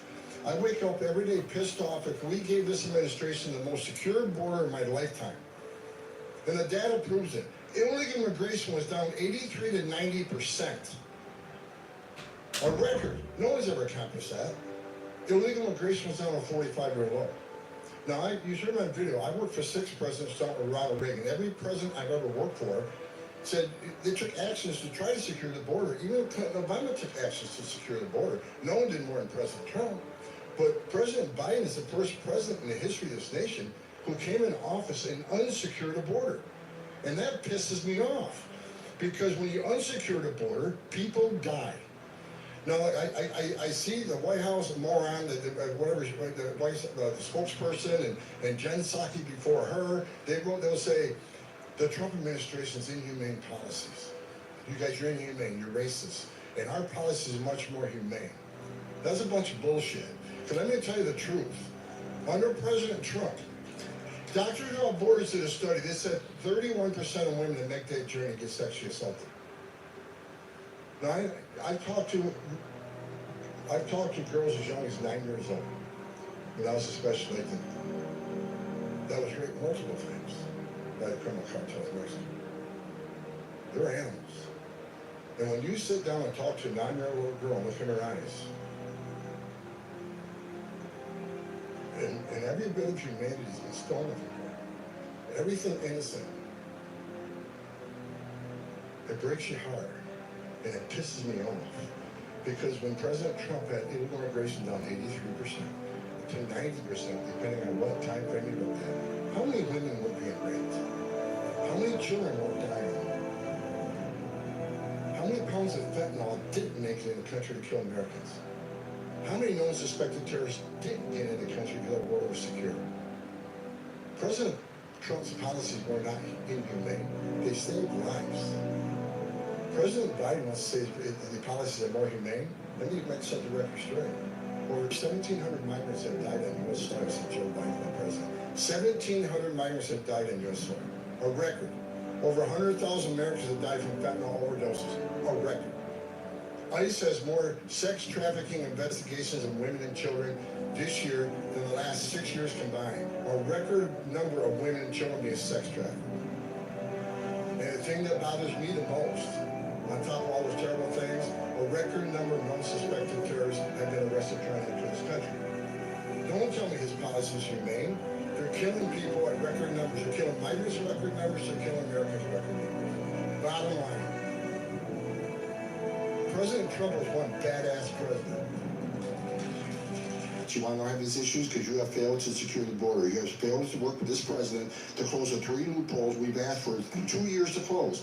So if you want to know why this issue exists, you need to look in the mirror. You have failed American people who are not securing the border and closing loopholes. Mr. Holman, please respect the chair and the authority of the chair. The time of the gentleman has expired. I've asked you politely to let me go beyond my time, and you let other people go beyond their time, but not to Tom Holman. He don't get to go beyond his time. Mr. Holman, we have approved an agreement between the Republicans and the Democrats with the ranking member. We increased the time of one member of Congress who was interrupted by a protest. That is done with the approval of the ranking member. Please respect the chair's authority. The I gentleman. respect the chair's authority, but the chair. Mr. Holman. But you work for me. I'm a taxpayer. I'm a taxpayer. You work for me. The witness will suspend. The options presented, the third included the option for family separation. This initiative would pursue prosecution of all amenable adults, including those presenting with a family unit. Mr. Holman, your name is on this, is this correct? Yes, I signed the memo. So you are the author of the family separation I policy? am not the author of this memo. You're not the author, but you signed the memo. Yes, a zero tolerance memo. So you provided the official recommendation to Secretary Nielsen on family, for the United States to pursue family separation. I gave Secretary Nielsen numerous recommendations on how to secure the border and save lives. But it says here that you gave her numerous options, but the recommendation was option 3, family separation. What I'm saying, this is not the only paper where we've given the Secretary numerous options to secure the border and save lives. And so the recommendation, of the many that you recommended family separation, I recommend a zero tolerance. which includes family separation. The same as is with every U.S. citizen parent gets arrested when they're with a child. Zero tolerance was interpreted as the policy that separated children from their If I get arrested for DUI and I have a young child in the car, I'm going to be separated. When I was a police officer in New York and I arrested a father for domestic violence, I separated that father Mr. from his Holman, with home. all due respect, legal asylees are not charged with any crime. When you enter the country illegally, it's violation of 8 United States Code 1325. Seeking asylum is legal. If you want to seek asylum, go to the port of entry, do it the legal way. The Attorney General of the United States has made that clear. Okay. Mr. Chair, the memo is, They stopped the border wall. They canceled remain in Mexico. They reinstated catch and release. They proposed amnesty for millions, along with free health care.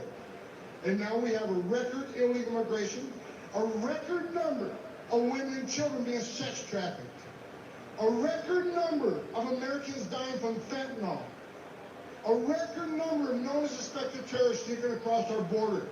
And here's what you need to know. This isn't mismanagement. This isn't incompetence. This is by design, and it's a choice. It's national suicide.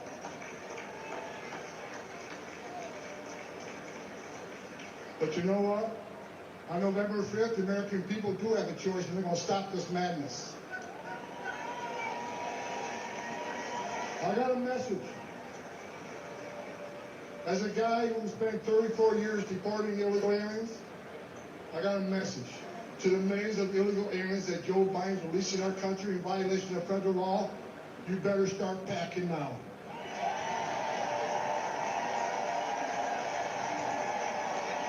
You're damn right. Because you're going home. I got another message.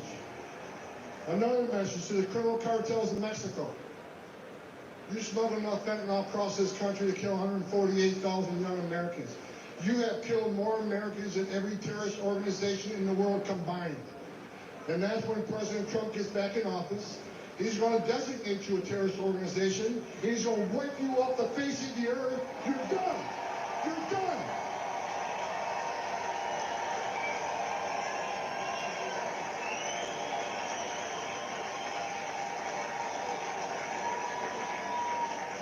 President Trump is going to end the Biden-Harris open border madness. We will stop the drugs and the crime from pouring into your neighborhoods.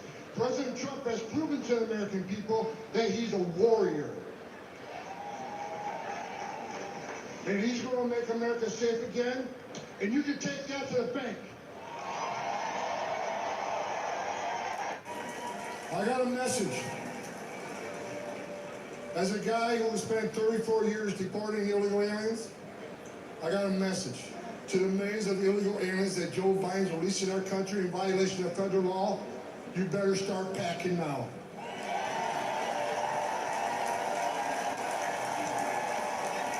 You're damn right. Because you're going home. And I got another message. Another message to the criminal cartels in Mexico. You smuggled enough fentanyl across this country to kill 148,000 young Americans. You have killed more Americans than every terrorist organization in the world combined. And that's when President Trump gets back in office. He's going to designate you a terrorist organization. And he's going to wipe you off the face of the earth. You're done. You're done.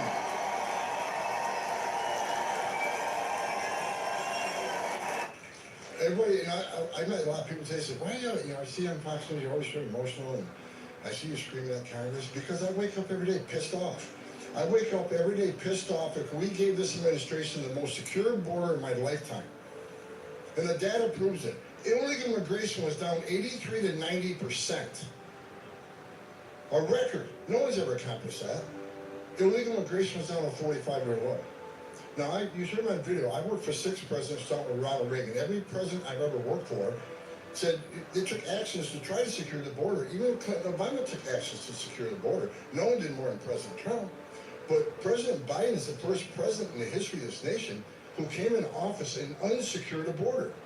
And that pisses me off. Because when you unsecure the border, people die. Now, I see the White House moron, the spokesperson, and Jen Psaki before her, they'll say, the Trump administration's inhumane policies. You guys, you're inhumane, you're racist. And our policy is much more humane. That's a bunch of bullshit. Because I'm going to tell you the truth. Under President Trump, Dr. Without Borders did a study. They said 31% of women that make that journey get sexually assaulted. Now, I've talked to girls as young as 9 years old when I was a special agent. That was raped multiple times by the criminal cartels in Mexico. They're animals. And when you sit down and talk to a 9-year-old girl and look in her eyes, and every bit of humanity has been stolen from her, everything innocent, it breaks your heart. And it pisses me off. Because when President Trump had illegal immigration down 83% to 90%, depending on what time frame you look at, how many women were being raped? How many children were dying? How many pounds of fentanyl didn't make it in the country to kill Americans? How many known suspected terrorists didn't get in the country until the border was secure? President Trump's policies were not inhumane. They saved lives. President Biden wants to say the policies are more humane. Let me set the record straight. Over 1,700 migrants have died on U.S. soil since Joe Biden was president. 1,700 migrants have died on U.S. soil. A record. Over 100,000 Americans have died from fentanyl overdoses. A record. ICE has more sex trafficking investigations of women and children this year than the last 6 years combined. A record number of women and children being sex trafficked. And the thing that bothers me the most, on top of all those terrible things, a record number of unsuspected terrorists have been arrested trying to enter this country. Don't tell me his policy is humane. They're killing people at record numbers. They're killing migrants at record numbers. They're killing Americans at record numbers. Bottom line, President Trump was one badass president. You want to have these issues because you have failed to secure the border. You have failed to work with this president to close the 3 loopholes we've asked for 2 years to close. So if you want to know why this issue exists, you need to look in the mirror. You have failed American people for not securing the border and closing loopholes. Mr. Holman, please respect the chair and the authority of the chair. The time of the gentleman has expired. I've asked you politely to let me go beyond my time, and you let other people go beyond their time, but not to Tom Holman. He don't get to go beyond his time. Mr. Holman, we have approved an agreement between the Republicans and the Democrats with the ranking member. We increased the time of one member of Congress who was interrupted by a protest. That is done with the approval of the ranking member. Please respect the chair's authority. The gentleman, I respect the chair's authority, but the chair... Mr. Holman! You work for me. I'm a taxpayer. I'm a taxpayer. You work for me. The witness will suspend. The options presented, the third included the option for family separation. This initiative would pursue prosecution of all amenable adults, including those presenting with a family unit. Mr. Holman, your name is on this. Is this correct? Yes, I signed the memo. So you are the author of the family separation policy? I am not the author of this memo. You're not the author, but you signed the memo. Yes, a So- zero tolerance memo. So you provided the official recommendation to Secretary Nielsen on family, for the United States to pursue family separation. I gave Secretary Nielsen numerous recommendations on how to secure the border and save lives. But it says here that you gave her numerous options, but the recommendation was option 3, family separation. What I'm saying, this is not the only paper where we've given the Secretary numerous options to secure the border and save lives. And so the recommendation, of the many that you recommended family separation, I recommend a zero tolerance. which includes family separation. The same as is with every U.S. citizen parent gets arrested when they're with a child.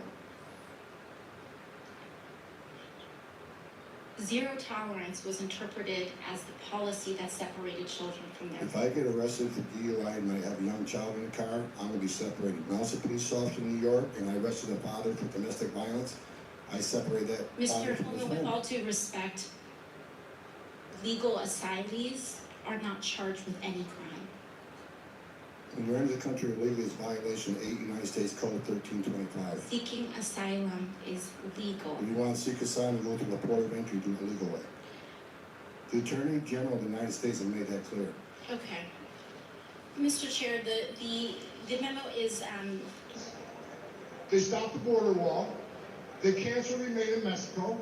They reinstated catch and release. They proposed amnesty for millions, along with free health care. And now we have a record illegal immigration, a record number of women and children being sex trafficked, a record number of Americans dying from fentanyl, a record number of known suspected terrorists sneaking across our border. And here's what you need to know. This isn't mismanagement. This isn't incompetence. This is by design, and it's a choice. It's national suicide.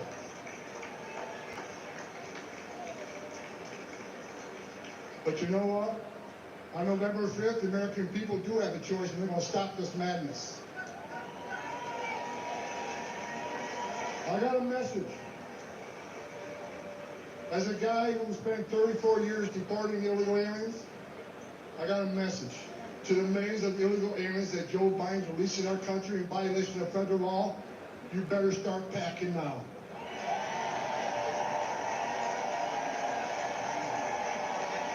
You're damn right. Because you're going home. I got another message. Another message to the criminal cartels in Mexico. You smuggle enough fentanyl across this country to kill 148,000 young Americans. You have killed more Americans than every terrorist organization in the world combined. And that's when President Trump gets back in office. He's going to designate you a terrorist organization. He's going to wipe you off the face of the earth. You're done. You're done.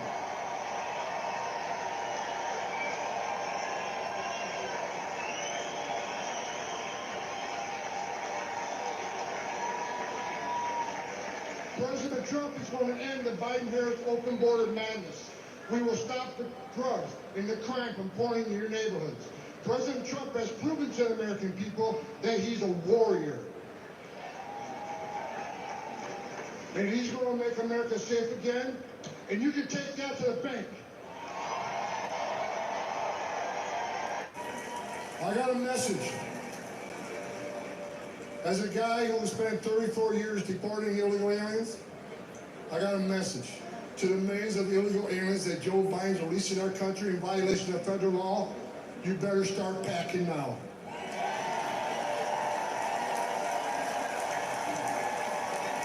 You're damn right. Because you're going home.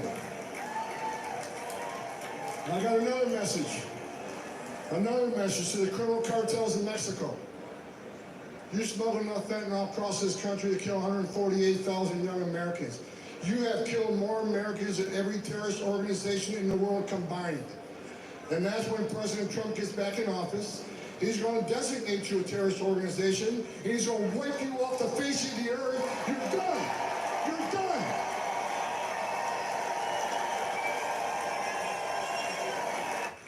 Everybody, and I met a lot of people today say, why, I see on Fox News, you're always so emotional. And I see you screaming at Congress because I wake up every day pissed off. I wake up every day pissed off if we gave this administration the most secure border of my lifetime. And the data proves it. Illegal immigration was down 83 to 90%. A record. No one's ever accomplished that. Illegal immigration was down a 45-year low. Now, you heard my video. I worked for 6 presidents starting with Ronald Reagan. Every president I've ever worked for said they took actions to try to secure the border. Even Clinton and Obama took actions to secure the border. No one did more than President Trump. But President Biden is the first president in the history of this nation who came in office and unsecured a border. And that pisses me off. Because when you unsecure the border, people die. Now, I see the White House moron, the spokesperson, and Jen Psaki before her, they'll say, the Trump administration's inhumane policies. You guys, you're inhumane, you're racist. And our policy is much more humane. That's a bunch of bullshit. Because let me tell you the truth. Under President Trump, Doctors Without Borders did a study. They said 31% of women that make that journey get sexually assaulted. Now, I've talked to girls as young as 9 years old when I was a special agent. That was raped multiple times by the criminal cartels in Mexico. They're animals. And when you sit down and talk to a 9-year-old little girl and look in her eyes, and every bit of humanity has been stolen from her, everything innocent, it breaks your heart. And it pisses me off. Because when President Trump had illegal immigration down 83% to 90%, depending on what time frame you looked at, how many women were being raped? How many children were dying? How many pounds of fentanyl didn't make it in the country to kill Americans? How many known suspected terrorists didn't get in the country because the border was secure? President Trump's policies were not inhumane. They saved lives. President Biden wants to say the policies are more humane. I think you might set the record straight. Over 1,700 migrants have died on U.S. soil since Joe Biden was president. 1,700 migrants have died on U.S. soil. A record. Over 100,000 Americans have died from fentanyl overdoses. A record. ICE has more sex trafficking investigations of women and children this year than the last 6 years combined. A record number of women and children being sex trafficked. And the thing that bothers me the most, on top of all those terrible things, a record number of non-suspected terrorists have been arrested trying to enter this country. Don't tell me his policy is humane. They're killing people at record numbers. They're killing migrants at record numbers. They're killing Americans at record numbers. Bottom line. President Trump was one badass president. You want to know these issues? Because you have failed to secure the border. You have failed to work with this president to close the 3 loopholes we've asked for 2 years to close. So if you want to know why this issue exists, you need to look in the mirror. You have failed American people who are not securing the border and closing loopholes. Mr. Holman, please respect the chair and the authority of the chair. The time of the gentleman has expired. I've asked you politely to let me go beyond my time, and you let other people go beyond their time, but not to Tom Holman. He don't get to go beyond his time. Mr. Holman, we have approved an agreement between the Republicans and the Democrats with the ranking member. We increased the time of one member of Congress who was interrupted by a protest. That is done with the approval of the ranking member. Please respect the chair's authority. I respect the chair's authority, but the chair... Mr. Holman! But you work for me. I'm a taxpayer. I'm a taxpayer. You work for me. The witness will suspend. The options presented, the third included the option for family separation. This initiative would pursue prosecution of all amenable adults, including those presenting with a family unit. Mr. Holman, your name is on this, is this correct? Yes, I signed the memo. So you are the author of the family separation policy? I am not the author of this memo. You're not the author, but you signed the memo. Yes, a zero tolerance memo. So you provided the official recommendation to Secretary Nielsen on for the United States to pursue family separation. I gave Secretary Nielsen numerous recommendations on how to secure the border and save lives. But it says here that you gave her numerous options, but the recommendation was option 3, family separation. What I'm saying, this is not the only paper where we've given the Secretary numerous options to secure the border and save lives. And so the recommendation of the many that you recommended family separation, I recommend the zero tolerance. which includes family separation.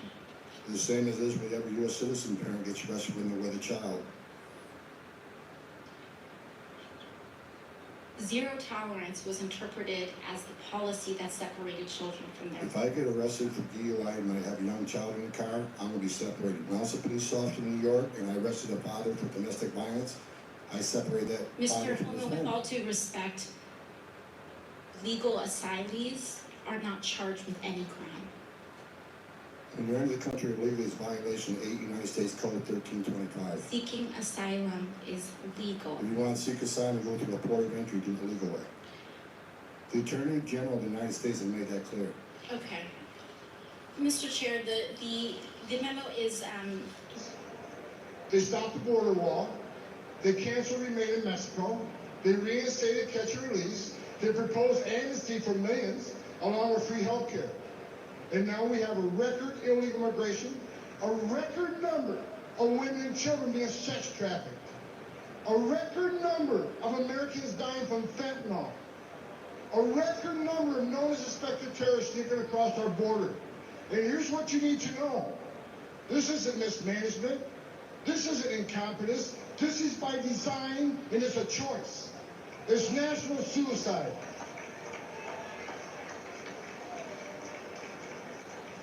But you know what? On November 5th, the American people do have a choice, and they're going to stop this madness. I got a message. As a guy who spent 34 years deporting illegal aliens, I got a message to the millions of illegal aliens that Joe Biden's releasing our country in violation of federal law. You better start packing now.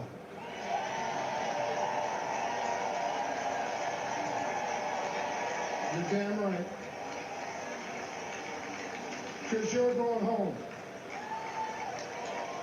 I got another message. Another message to the criminal cartels in Mexico. You smuggle enough fentanyl across this country to kill 148,000 young Americans. You have killed more Americans than every terrorist organization in the world combined. And that's when President Trump gets back in office. He's going to designate you a terrorist organization. He's going to wipe you off the face of the earth. You're done. You're done.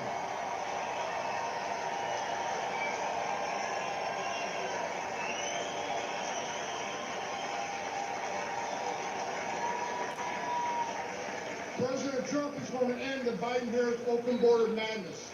We will stop the drugs and the crime from pouring in your neighborhoods. President Trump has proven to the American people that he's a warrior. And he's going to make America safe again, and you can take that to the bank. I got a message. As a guy who spent 34 years deporting illegal aliens, I got a message to the millions of illegal aliens that Joe Biden's releasing our country in violation of federal law. You better start packing now.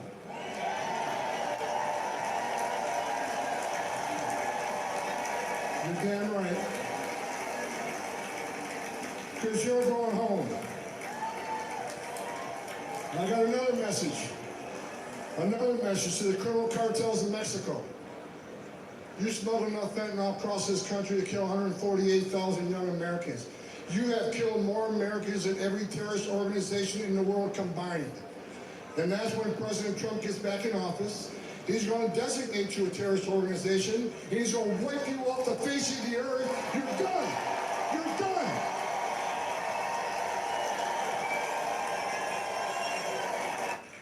Everybody, and I met a lot of people today say, why I see you on Fox News, you're always very emotional, and I see you screaming at Congress, because I wake up every day pissed off. I wake up every day pissed off if we gave this administration the most secure border in my lifetime. And the data proves it. Illegal immigration was down 83 to 90%. A record. No one's ever accomplished that. Illegal immigration was down a 45-year low. Now, you heard my video. I worked for 6 presidents, starting with Ronald Reagan. Every president I've ever worked for said they took actions to try to secure the border. Even Clinton and Obama took actions to secure the border. No one did more than President Trump. But President Biden is the first president in the history of this nation who came in office and unsecured a border. And that pisses me off. Because when you unsecure the border, people die. Now, I see the White House moron, whatever, the spokesperson and Jen Psaki before her, they'll say, the Trump administration's inhumane policies. You guys, you're inhumane, you're racist. And our policy is much more humane. That's a bunch of bullshit. Because I'm going to tell you the truth. Under President Trump, Doctors Without Borders did a study. They said 31% of women that make that journey get sexually assaulted. Now, I've talked to girls as young as 9 years old when I was a special agent. That was raped multiple times by the criminal cartel of Mexico. They're animals. And when you sit down and talk to a 9-year-old girl and look in her eyes, and every bit of humanity has been stolen from her, everything innocent, it breaks your heart. And it pisses me off. Because when President Trump had illegal immigration down 83% to 90%, depending on what time frame you look at, how many women were being raped? How many children were dying? How many pounds of fentanyl didn't make it in the country to kill Americans? How many known suspected terrorists didn't get in the country because the border was secure? President Trump's policies were not inhumane. They saved lives. President Biden wants to say the policies are more humane. Let me set the record straight. Over 1,700 migrants have died on U.S. soil since Joe Biden's been president. 1,700 migrants have died on U.S. soil. A record. Over 100,000 Americans have died from fentanyl overdoses. A record. ICE has more sex trafficking investigations of women and children this year than the last 6 years combined. A record number of women and children being sex trafficked. And the thing that bothers me the most, on top of all those terrible things, a record number of non-suspected terrorists have been arrested trying to enter this country. Don't tell me his policy is humane. They're killing people at record numbers. They're killing migrants at record numbers. They're killing Americans at record numbers. Bottom line, President Trump was one badass president. You want to know how these issues? Because you have failed to secure the border. You have failed to work with this president to close the 3 loopholes we've asked for 2 years to close. So if you want to know why this issue exists, you need to look in the mirror. You have failed American people who are not securing the border and closing loopholes. Mr. Holman, please respect the chair and the authority of the chair. The time of the gentleman has expired. I've asked you politely to let me go beyond my time, and you let other people go beyond their time, but not to Tom Holman. He don't get to go beyond his time. Mr. Holman, we have approved an agreement between the Republicans and the Democrats with the ranking member. We increased the time of one member of Congress who was interrupted by a protest. That is done with the approval of the ranking member. Please respect the chair's authority. The gentleman. I respect the chair's authority, but the chair's. Mr. Holman. But you work for me. I'm a taxpayer.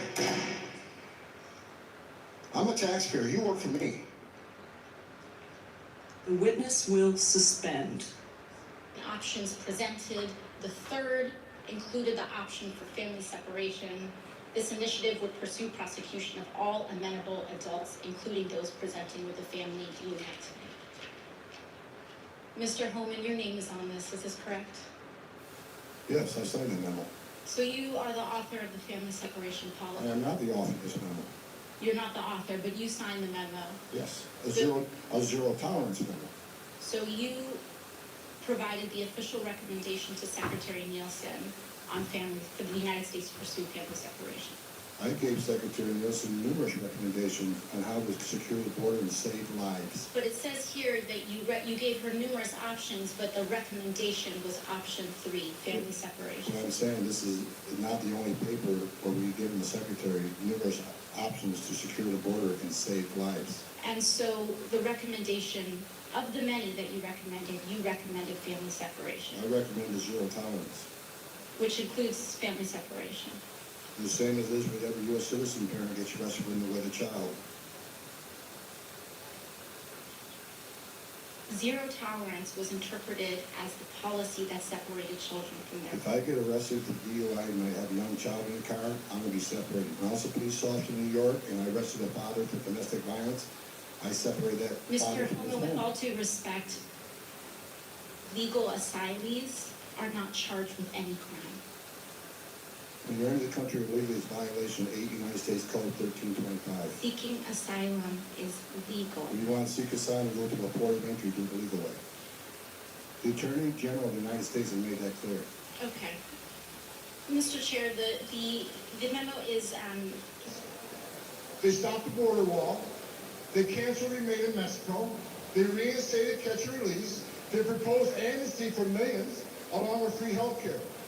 And now we have a record illegal immigration, a record number of women and children being sex trafficked, a record number of Americans dying from fentanyl, a record number of known suspected terrorists sneaking across our border. And here's what you need to know. This isn't mismanagement. This isn't incompetence. This is by design, and it's a choice. It's national suicide.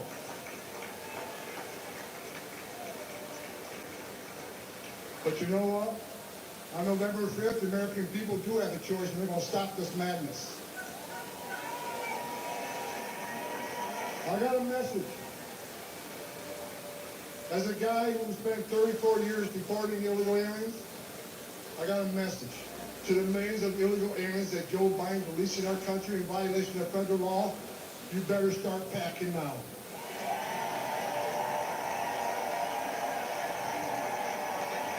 You're damn right.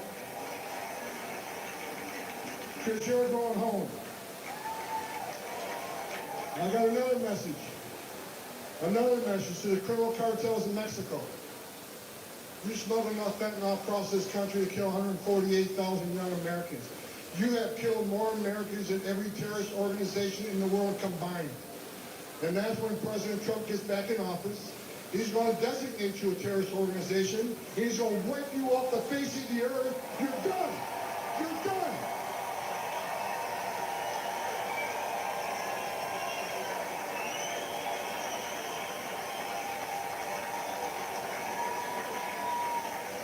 President Trump is going to end the Biden-Harris open border madness.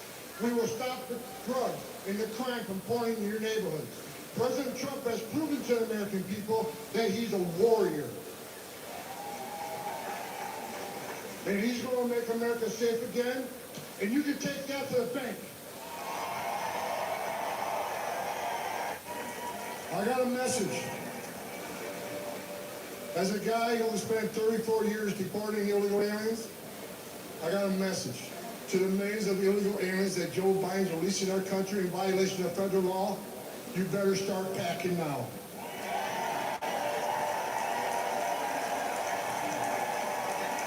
You're damn right. Because you're going home. I got another message. Another message to the criminal cartels in Mexico. You smuggle enough fentanyl across this country to kill 148,000 young Americans. You have killed more Americans than every terrorist organization in the world combined. And that's when President Trump gets back in office. He's going to designate you a terrorist organization. He's going to wipe you off the face of the earth. You're done. You're done.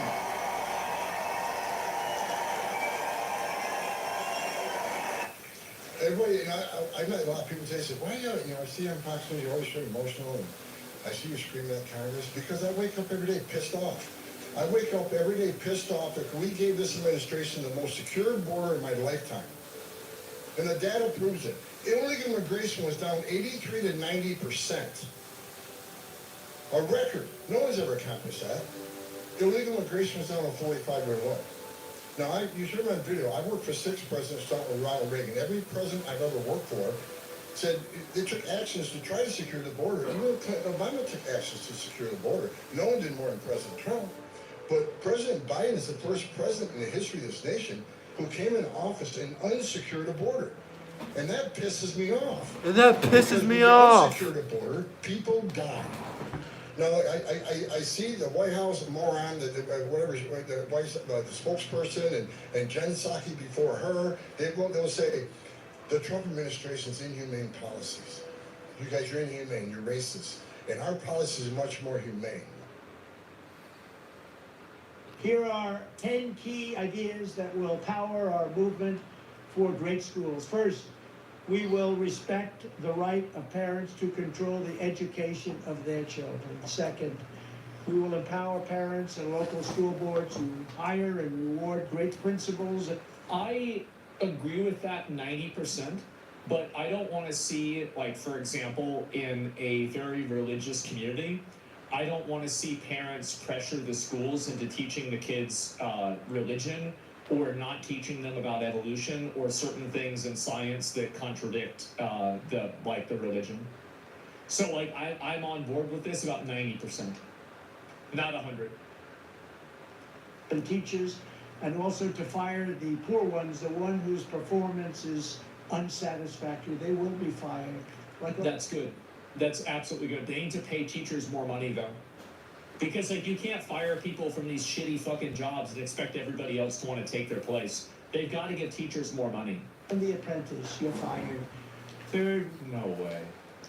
Whose performance is unsatisfactory. They will be fired. Like on The Apprentice, you're fired. That's his show, by the way. That was his show.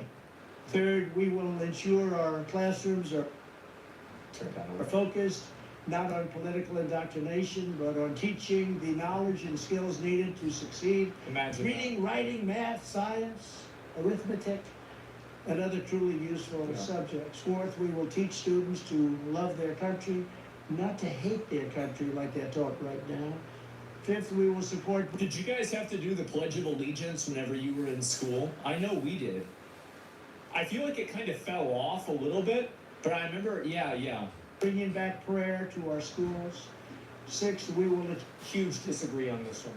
I don't think prayer in school should have anything to do with each other. I think that there should be a place for students that want to be religious to pray. I think that's totally fair. But to have it be incorporated into the actual curriculum or into the actual like function of the school, no. Achieve schools that are safe, secure, and drug-free, with immediate expulsion for any... Oh, by the way, yeah, private school, absolutely acceptable. Totally fine. Six, we will achieve schools that are safe, secure, and drug-free, with immediate expulsion for any student who harms a teacher or another student. Seventh, That's good. That's true. That's exactly what they should do. There's no reason to tolerate a violent student for any reason. And being violent should have a zero-tolerance policy. There's no reason why anybody should put up with that. If you're hitting people and touching people in school, like we had a school where there were plenty of gangs there. There were like plenty of people that were, like a lot of them are in jail now. And everybody got along. There's no reason that somebody has to be violent. They already do? Yeah. Will give all parents the right to choose another school for their children if they want, or school choice. Eighth, we will ensure students have access to project-based learning experiences inside the classroom to help train them for meaningful work outside the classroom. This is a really big component. Self-defense. Well, yeah, of course, that's different. Like, obviously it's different, self-defense. But it's not even a question, right? But I'm not talking about that. So meaningful is the key. Yeah, I think this is a huge W. I'm not if I had a kid, I would never send my kid to private school. Absolutely not. Because I think that being in public school is like a very important socialization tool, and it allows you to understand and deal with people that aren't like you. And I think that's like one of the most valuable, I think I learned a lot in high school, but I didn't learn anything in the actual classroom, if that makes sense. So like I would want to prepare my kid to be able to deal with the people in his community, right? And those are going to be the people that are rich, the people that are poor, the people that are stupid, the people that are coming from every other, walk of life. So personally, I'm very much a public school enjoyer. I think it was a great experience for me, all my friends, and I would want to have that happen. But, of course, it's individual people's choices. I think that what he's saying about having meaningful exercises and meaningful curriculum in schools is really important. I think one of the big issues, and this especially happens in the second half of high school, is that a lot of what kids learn are things that they're never going to use. I would say about 99% of everything that you learn in Algebra 2, you will never learn beyond Algebra 2. And you'll never use beyond Algebra 2. Unless you're working in a specific field. So the problem is that How many of you guys remember your locker combination from high school? No one, right? The reason why is because you're not readily using that information. If you teach kids a bunch of stuff that they're not going to use regularly, they will forget the information, and it will be just as if you've never taught it to them at all. They're not going to remember any of this stuff. They're going to immediately forget it because it's not relevant to them, and they're going to forget how to do it. Yeah, use it or you lose it.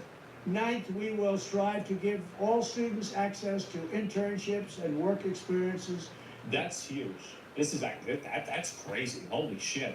Now, I know my high school is trying to do more of this too, because like they had like more of a focus on like doing trade school type stuff.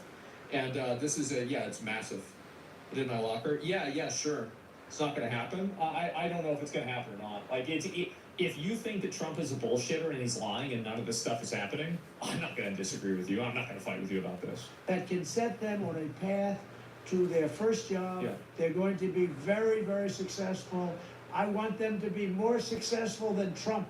Let them go out and be more successful. I will be the happiest person in the world. Yeah. But we want our children to have a great life and be successful. Oh yeah, we do. 10th, we will ensure that all schools provide excellent. Yeah, I think that's a huge component. Like having kids be able to get jobs immediately out of school is like super, super important.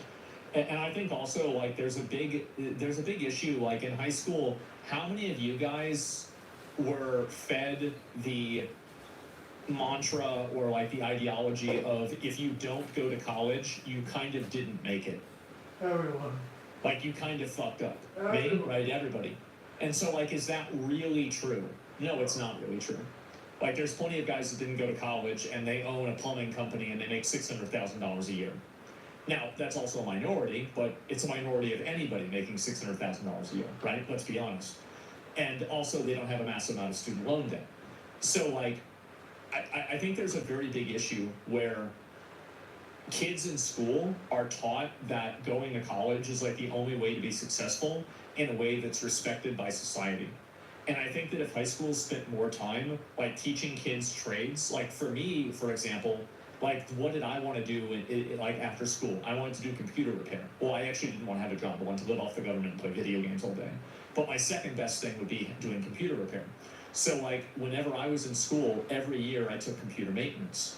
And I would go around the school fixing computers, doing repairs, and, you know, like, basically making sure that all the computers in the school run well. And I even taught, like, the younger kids, like, you know, the kids that are, like, a grade under me, whenever I was a senior, and, you know, people that were grade ahead of me when I was a junior and sophomore, they taught me, right? Like, that's the way it works. And so, anyway, all of this happened is that, like, by the time that was finished, a lot of my friends now, like, that were in that class, they almost all got tech jobs, and they have good jobs now. They have great jobs. And so, like, we got certifications and, like, all of that stuff. And so, yeah, I mean, it was really asking some. Well, of course I had to teach people, right? I mean, that's your responsibility. And so, anyway, there were some times, bro, like, oh god, this is a bit of a tangent. So one time, like, about like 60% of every single computer problem happened in the special ed room. And so, I spent an entire day trying to fix a PC. And I couldn't fix it. I spent the entire, like, 2 hours of like, the class period trying to fix this PC. I come back the next day with 3 of the younger kids. Like, not younger, they're like a grade under me. And I'm like, yeah, guys, I don't know what it is. I walk into the room. The router was unplugged. And I was like, guys, wait out there. And I'm like, I plug it in, and I see it works. Yeah, teacher, he just called me on the phone. He said that, he said y'all need to go get some keyboards.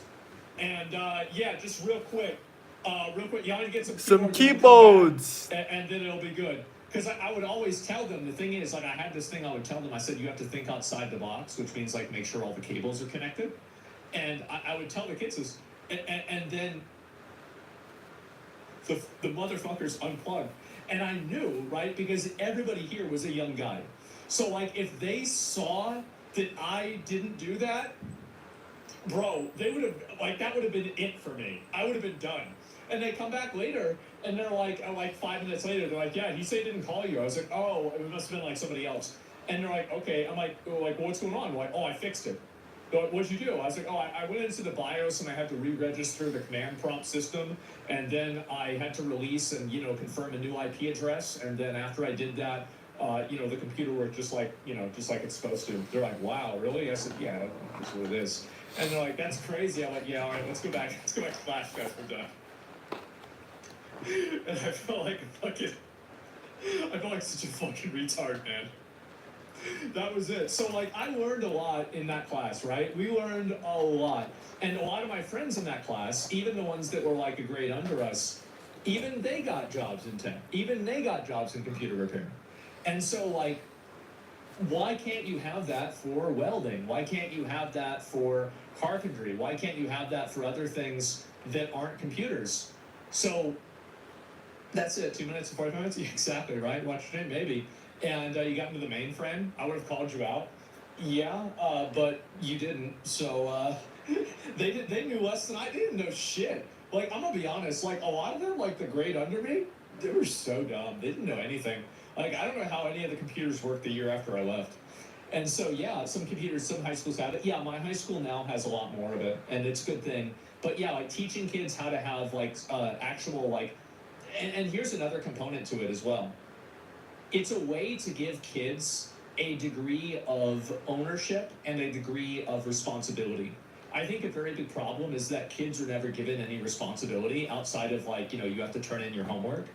And so if you have a kid responsible and in charge of things that are important, even at an early age, it teaches them, basically, me fucking that up when I'm 17, way less damage than if I fuck it up whenever I'm 27.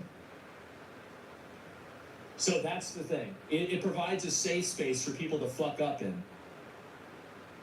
Jobs and career counseling so that high school and college students can get a head start on jobs and careers best suited to their God-given talents. This is how we will ensure a great education for every American child. And one other thing I'll be doing very early in the administration is closing up the Department of Education in Washington, D.C., and sending all education and education work and needs back to the states. We want them. By the way, I don't agree with this. I don't think this is a good decision. I think you should reform the Department of Education rather than get rid of it. Imagine 10 years later, it's the Civil War. Oh, you mean the War of Northern Aggression? Yeah, for sure, yeah, definitely. To run the education of our children. What? Because they'll do a much better job of it. You don't know. You can't do worse. You don't know. We spend more money per pupil by 3 times than any other nation. What a waste. And yet we're absolutely at the bottom. We're one of the worst. So you can't do worse. We're going to end education coming out of Washington, D.C. We're going to close it up. All those buildings all over the place. And you have people that in many cases hate our children. We're going to send it all back to the kids. Thank you very much. They hate the kids? Holy shit! How can he okay? He's only talking policy after he's elected. Why didn't he campaign on these very specific plans? It's a joke. Who's going to tell him? Why do you think he has a campaign advertisement at the end of the video? There's a lot that you can criticize him on. Why make shit up?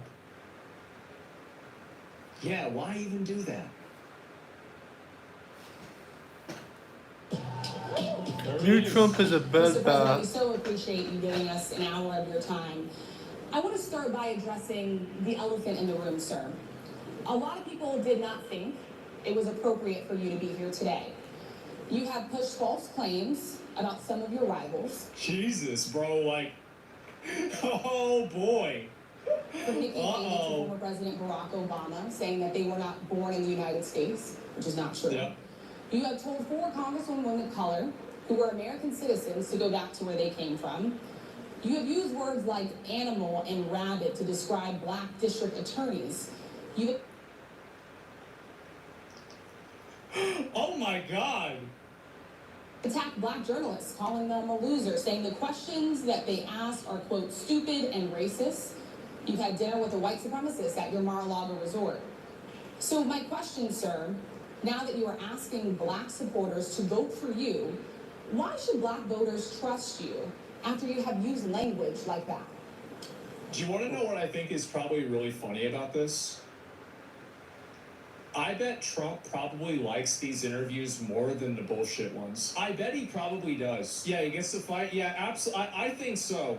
First of all, I don't think I've ever been asked a question so in such a horrible manner. First question. You don't even say, hello, how are you?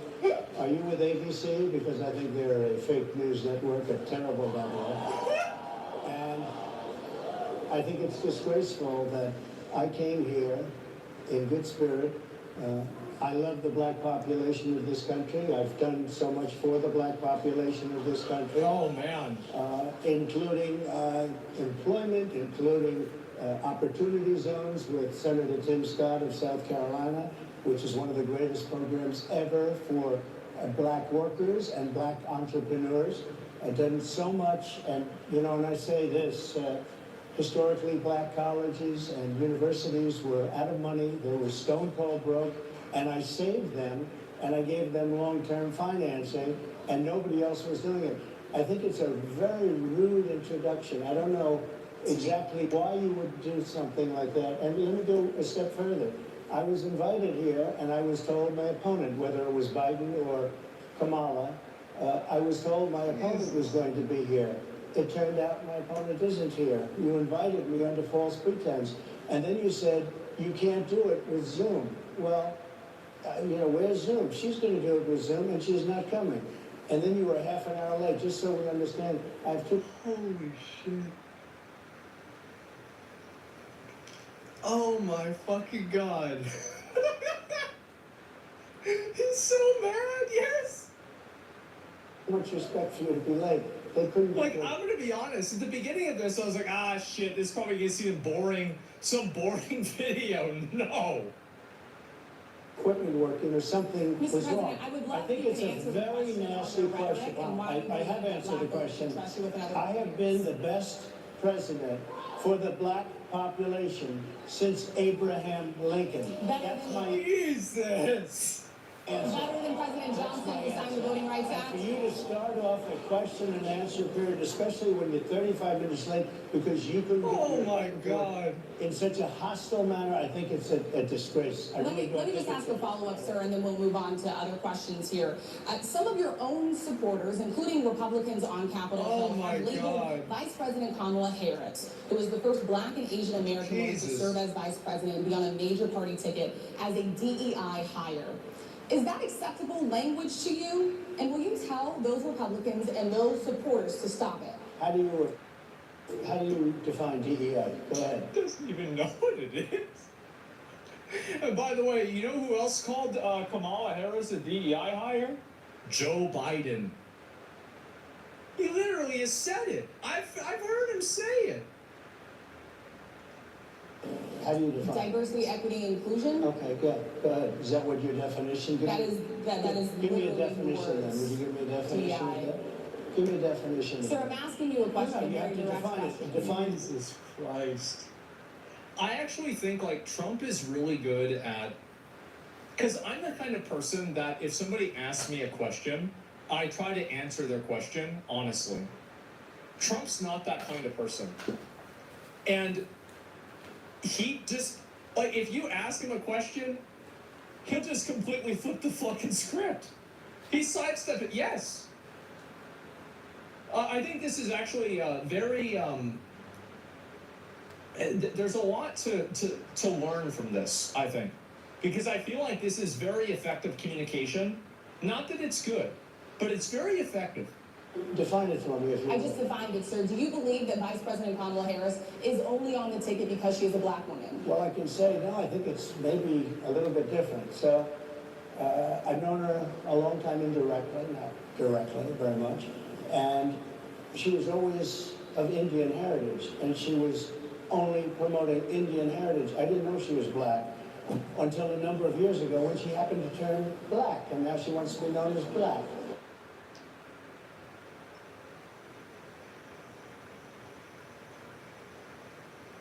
Oh my fucking God. Oh my God. Bro, entertainment at its finest, bro. This is nuts. So I don't know, is she Indian or is she black? She has always But you know identified what? as a black I woman. She was respect historically either black one. college. I respect either one, but she obviously doesn't. Because she was Indian all the way, and then all of a sudden she made a turn, and she became a black person. Just be clear, sir, do you believe I think somebody should look into that too when you continue in a very hostile, nasty tone. It's a direct question, sir. Do you believe that Vice President Kamala Harris is a DEI hire, as some I really Republicans have don't know. said? I mean, I really don't know. Could be. There are some, and there are plenty. I know this lady right over there, Harris, is a fantastic person who just interviewed me at length, and we had a great interview, I think. I heard you got very good ratings in that. Well, you told me it was a... He's trying to win somebody else over on the stage, so then they'll be more favorable towards him to make her look worse. Oh my God, bro, this guy. Oh God. Jesus Christ. Longest one of This your is life, insane. so we had a good discussion. Look, I want to talk about why you're here today. I mean, it is not lost on us how divided we are as a country. And as you were coming today, we really got to see that we were divided along the lines of race, along the lines of gender. And there is this question of... World-class agro-management? Yeah, it worked. That's the thing. See, this is... It's crazy that it actually ends up working. He's good at this? Yes. This moment where we are, why come here? What is your message today? My message is to stop people from invading our country that are taking, frankly, a lot of problems with it. But one of the big problems, and a lot of the journalists in this room I know and I have great respect for, a lot of the journalists in this room are black. I will tell you that coming from the border are millions and millions of people that happen to be taking black jobs.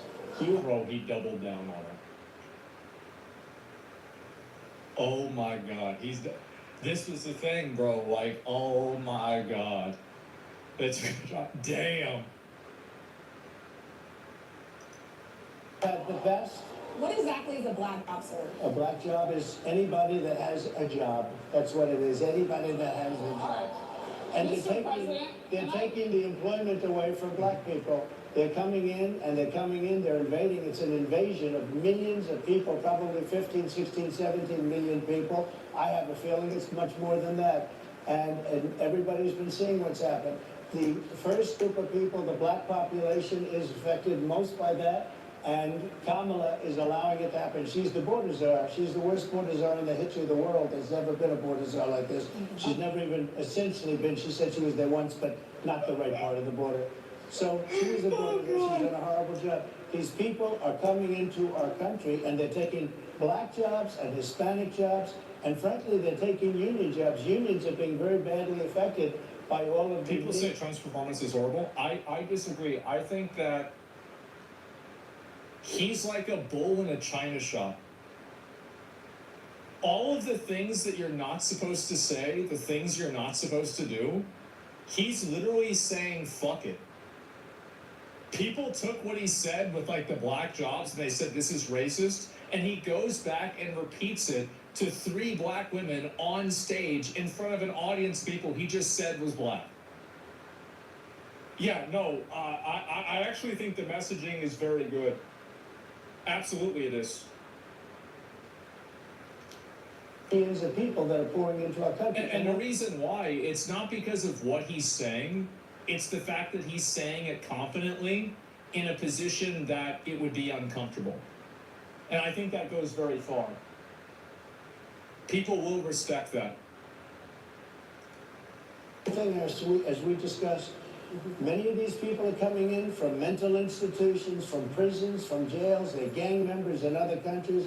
Other countries are setting loose their prisoners, they're opening up their prisons and their mental institutions, and they're taking their bad people, drug dealers, gang members, and they're bringing them into the United States. And by the way, their crime rate is going down, and our crime rate is going to be a disaster. Mr. President, I want to get into how you address some of the issues with black communities. And I say that plural because we live in communities of color that are different. We're not all the same. We don't vote the same. We don't think the same. Sure. It's not monolithic.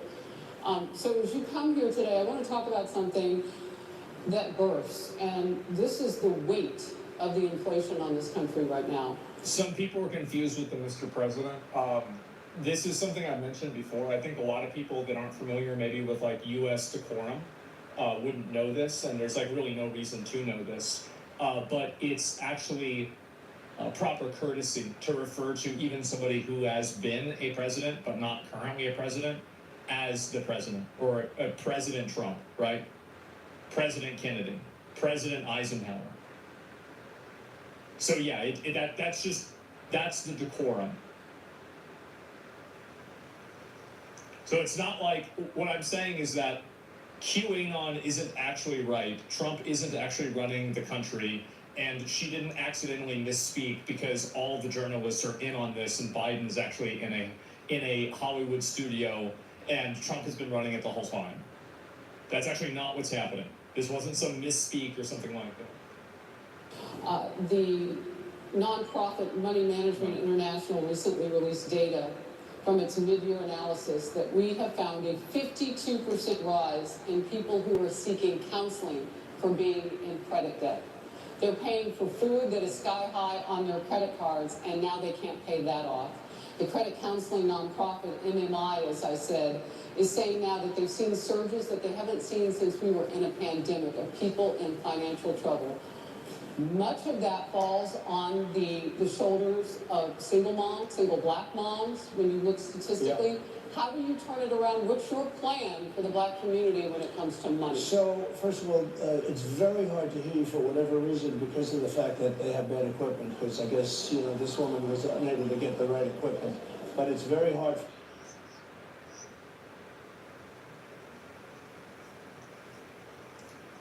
For me to hear you, but I can hear every other word. It's very difficult, actually. But so I don't know if they can fix it or do something with it, but I'll do the best I can with it. The inflation is absolutely destroying our middle class, our working class, virtually every class. Inflation is a disaster in our country. Inflation is a country buster. It breaks every country. And we have, in my opinion, the worst inflation we've had. They say it's 58 years, but I think it's much more than that. It's been devastating. And if you just take a look at a lot of things they don't include, like interest rates. Interest rates went from 2.4% to 10%, and you can't get the money. People can't buy houses. They no longer have the American dream. Young people, young black people, they don't have the American dream anymore. They can't buy a house. They can't borrow the money because of the cost of the money. They can't buy it because of the cost of housing, because of the cost to build it, because of inflation. Inflation is a disaster, and it's destroying our country, and it's destroying the black community probably as much or more. So what do you do? Than any. What's your plan? You know what we have to do? We have to bring down the cost of energy, and that's going to bring down the cost of inflation. This was all started with a bad energy policy by Joe Biden. By the way, just if I might, I was running against a man named Biden. You probably saw that. And he was losing very badly in the polls, and then he had a rather bad debate. I would say it was a bad debate. I would say it was one of the worst debates in history.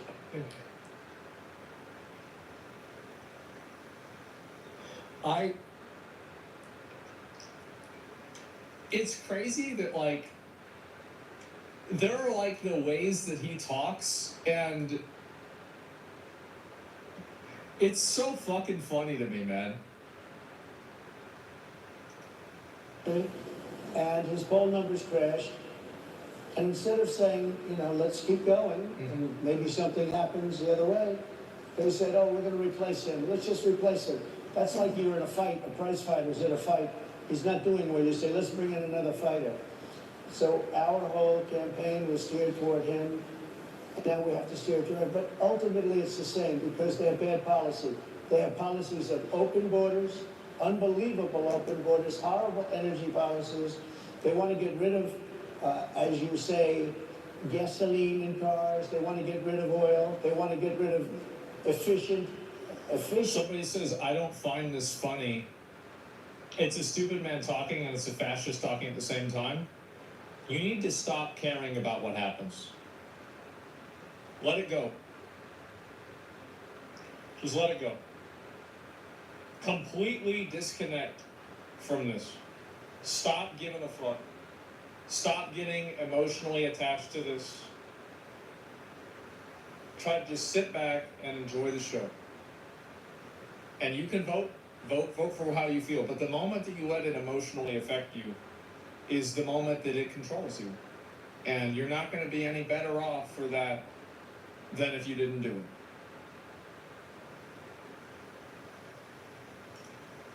Heating, environmentally, what they're doing is killing our country. They're absolutely destroying our country. But the inflation is the thing that's hurting the black worker, the black population, and every other population within our country. Inflation is the worst it's been, I think, in over 100 years. And they'll fact check it. They'll say it's only 58. Whatever it may be, they don't add all the numbers. They don't add the really bad numbers, and you can check that too. But inflation, Harris, is absolutely destroying this country and the people in our country. Yes, Mr. President, can I ask you another question yes, that is also impacting black and that's very clear now. Oh, is she just sitting there? Jesus, man. God damn. She's fuming? I know.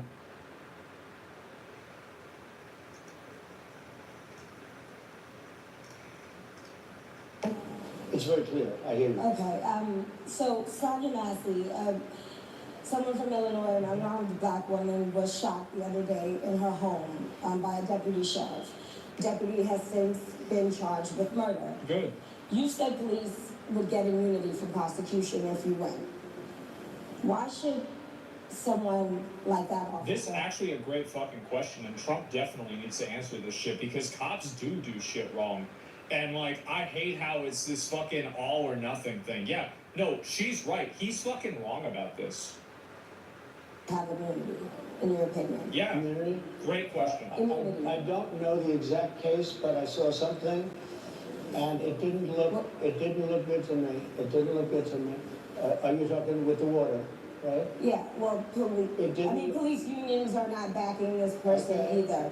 But again, why would... They're going to be charging the officer. I guess they're charging the officer. So why should he receive immunity? Well, he might not. I mean, it depends. It depends on what happens. I'm talking about people that are in much different cases than that. We need people to protect ourselves. And by the way, in Chicago, as an example, a few weeks ago, on July 4th weekend, we had 117 shootings and 17 deaths.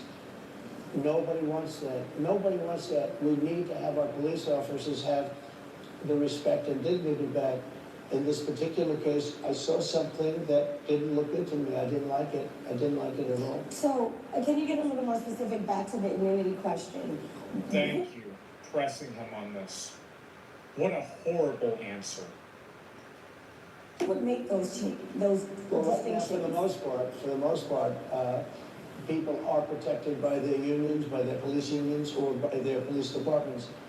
But I'm saying if I felt, or if a group of people would feel that somebody was being unfairly prosecuted because the person did a good job maybe with crime, or made a mistake, an innocent mistake. There's a big difference between being a bad person and making an innocent mistake. But if somebody made an innocent mistake, I would want to help that person. What would those exceptions be? What would determine You go after somebody and it's a very close call and it's very dangerous. And you know, they have, the policeman's life and woman is a very difficult thing because sometimes you have less than a second to make it, you know, life and death decision. And sometimes very bad decisions are made. They're not made from an evil standpoint, but they're made from the standpoint of they made a mistake. So I want to follow up really quickly. I find it interesting because you do talk about reining in prosecutors, especially when it comes to prosecutors that are prosecuting you. Why doesn't that skepticism apply to law enforcement? Well, I've been prosecuted because I'm a political opponent of two people that have weaponized our justice system. I've been prosecuted. I just won the big case in Florida. Everyone said that was the biggest case. That was the most difficult case. And I just won it. Now, Biden has a similar case, except much worse. I was protected under the Presidential Records Act. Biden wasn't, because he wasn't president at the time. And he had 50 years worth of documents. And they ruled that he was incompetent, and therefore he... I think that he's not giving a good answer to this. I think the only part of the answer that was good was the component about how police officers have a short time to make a decision, and sometimes it's not it's a bad decision, but it wasn't done maliciously. I think that point was good, but everything before and after that was dog shit. Yeah, I do. Shouldn't stand trial. And I said, isn't that something? He's incompetent and he can't stand trial, and yet he can be president. Isn't that nice? Mr. President, but they released him on the basis that he was incompetent. They said he had no memory, and he was a nice old guy, but he had no memory, and so, therefore we're not going to prosecute him. I won the case, and it got very little publicity. I didn't notice ABC doing any publicity on it, George. We covered you extensively, sir. I'd love to move over onto I didn't notice you do any publicity on it at all. I won the case, the biggest case. This is an attack on a political opponent. I have another one. Probably the biggest attack. Definitely the biggest attack. I'd love to move on to different topics. Excuse me, you're the one that held me up for 35 minutes, just so you understand.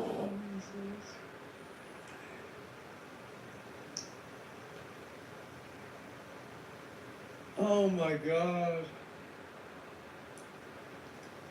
If we can move on now to the state of the race, sir, I want to get back to the campaign. Senator J.D. Vance is your running mate. Yeah. He's had a lot of controversy lately, and I want to read you a few things that he has said in the past. Okay, let's He see said it. the Democrats running the country are a bunch of childless cat ladies who are miserable at their own lives and the choices they've made.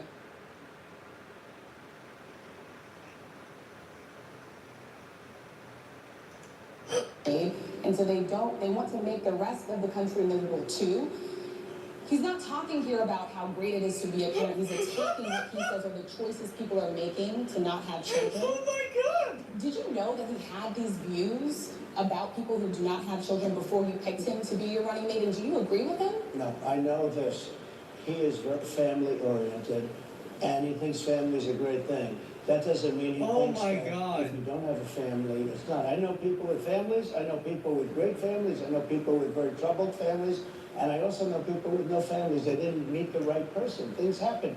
You go through life, you don't meet the right person. But he's not just talking about families here. And He also some of says those that people that don't have children should get less votes than That's those all that right. do. I'm just speaking for Is myself. that your And I campaign think I'm position? speaking for him too. He strongly believes in family, but I know people with great families. I know people with not great families that don't have a family. And the people without the family are far better. They're superior in many cases, okay? He's not saying they're not.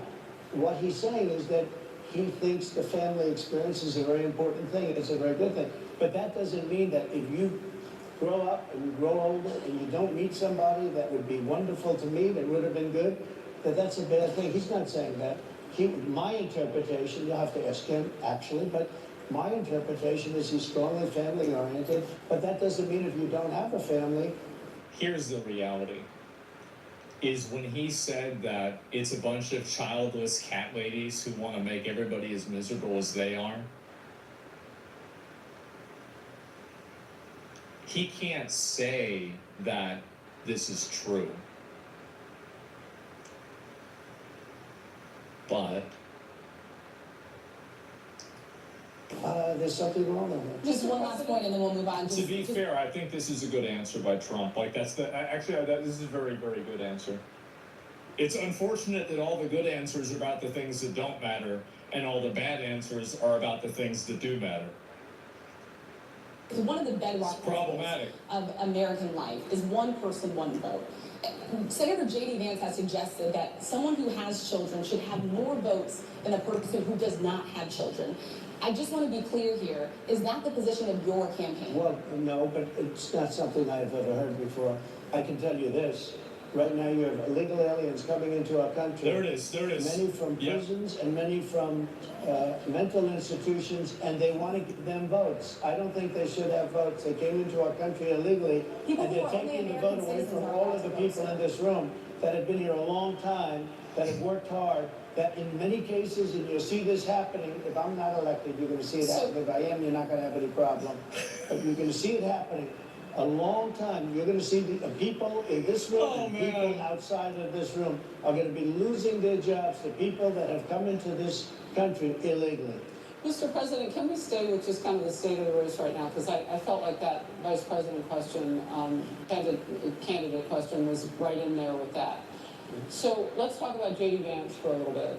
He's had some stumbles out of the gate. I don't know if you're hearing what we hear as reporters, but it's been a tough couple of weeks for him.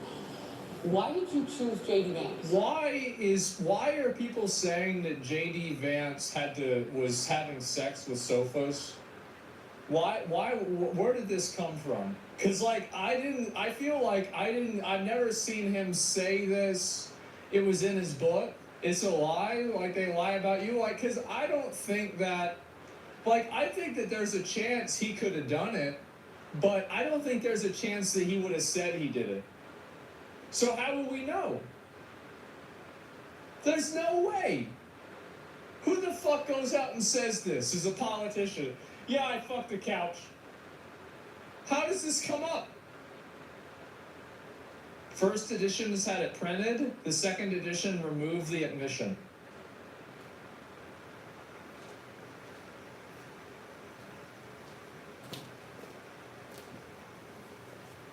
Man, I wonder what actually happened. I don't know. Yeah, because this is an important topic. Why did you choose him? And I'm having a hard time hearing too. Everybody out there can, but it's hard. I'll tell you what. I chose him because he's a very strong believer in work and the working man and woman, and especially the working man and woman who have been treated very unfairly, because you have many of them in this room. But you have many of those people that were treated very unfairly. They worked very hard and they were treated unfairly. He wrote the book that became a bestseller. The movie became a smash hit. He's a very smart guy without the benefit of having a family that has contacts, like a father that was well connected. He got into Yale Law School. He graduated in 2 years from Ohio State, summa cum laude. I mean, you take a look at, his career has been an amazing career. He started off at a level with a difficult family situation, very difficult with the mother and the father and everything else. He ends up going to Yale Law School, was one of the top students, became the head of the Law Journal. I mean, that's an amazing thing. He's a 4-year, he was in the military with great distinction for 4 years. Got out, went into business, became successful in business, very successful in business, actually. They did public offerings and other things.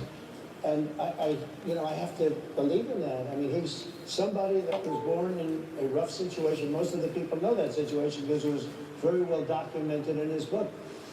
And I have a lot of respect for somebody that can get into Yale and become one of the best students in Yale, that meets a young woman at Yale who is also outstanding, and they get married, they have a beautiful family, but he's made himself an amazing life. He then goes to Ohio, lives in Ohio, and he had my endorsement. That helped. But he wins the Senate. He becomes a United States Senator. So he's a United States Senator. Like, I have to say that,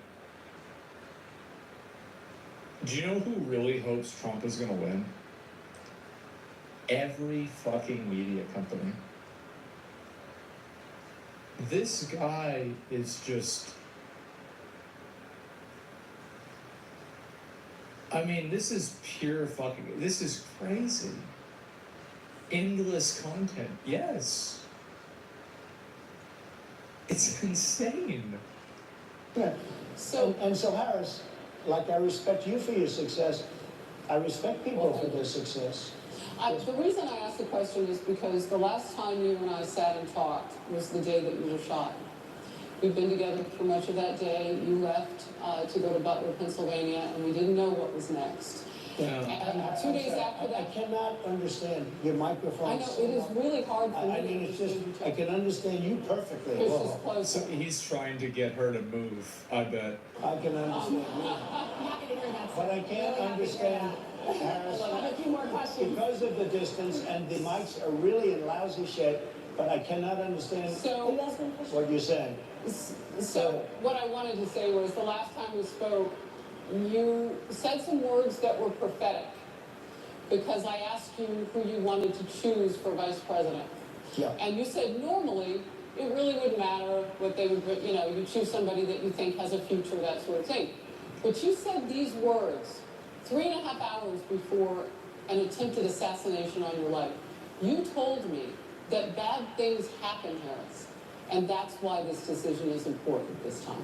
Bad things happen, you said it twice. When you look at J.D. Vance, is he ready on day one? Does he what? Ready on day one, if he has to be. I've always Well, had, that's a great fucking question. That's a great way to phrase the question. That's so good. great respect for him, and for the other candidates too. But I will say this, and I think this is well documented, historically, the vice president in terms of the election does not have any impact. I mean, virtually no impact. You have 2 or 3 days where there's a lot of commotion as to who, like you're having it on the Democrat side. I don't really agree with that. I think that, for example, having Biden on the Obama ticket, like, it definitely kind of, like, made voters like, oh, okay, it's gonna be fine. Like, it's basically, like, if you have, like, a kind of out there candidate, and we'll get to Palin, right? That's the other side. If you have an out there candidate, sometimes having a vice president that kind of like, I feel like basically what ends up happening is that the vice president compliments the president in a way that the president is not. So like if the president is extreme, then the vice president is non-extreme. If the president is non-extreme, then the vice president is extreme for more extreme votes, right? So you have somebody like Sarah Palin, like that affected John McCain massively. I think it did. Then you had Kamala Harris, right?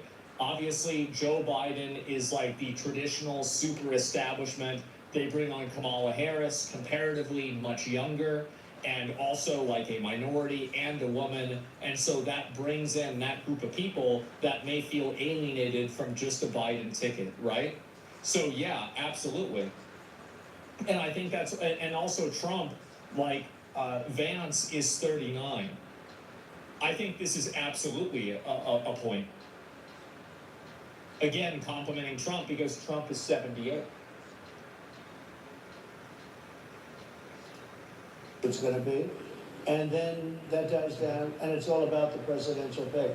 Virtually never has it Vivek would mattered. have been better. I agree. I think J.D. Vance has said a lot of really funny things that I agree with, but I think that in all circumstances and in all cases, picking Vivek would have been a better option, and it was a mistake not to do it.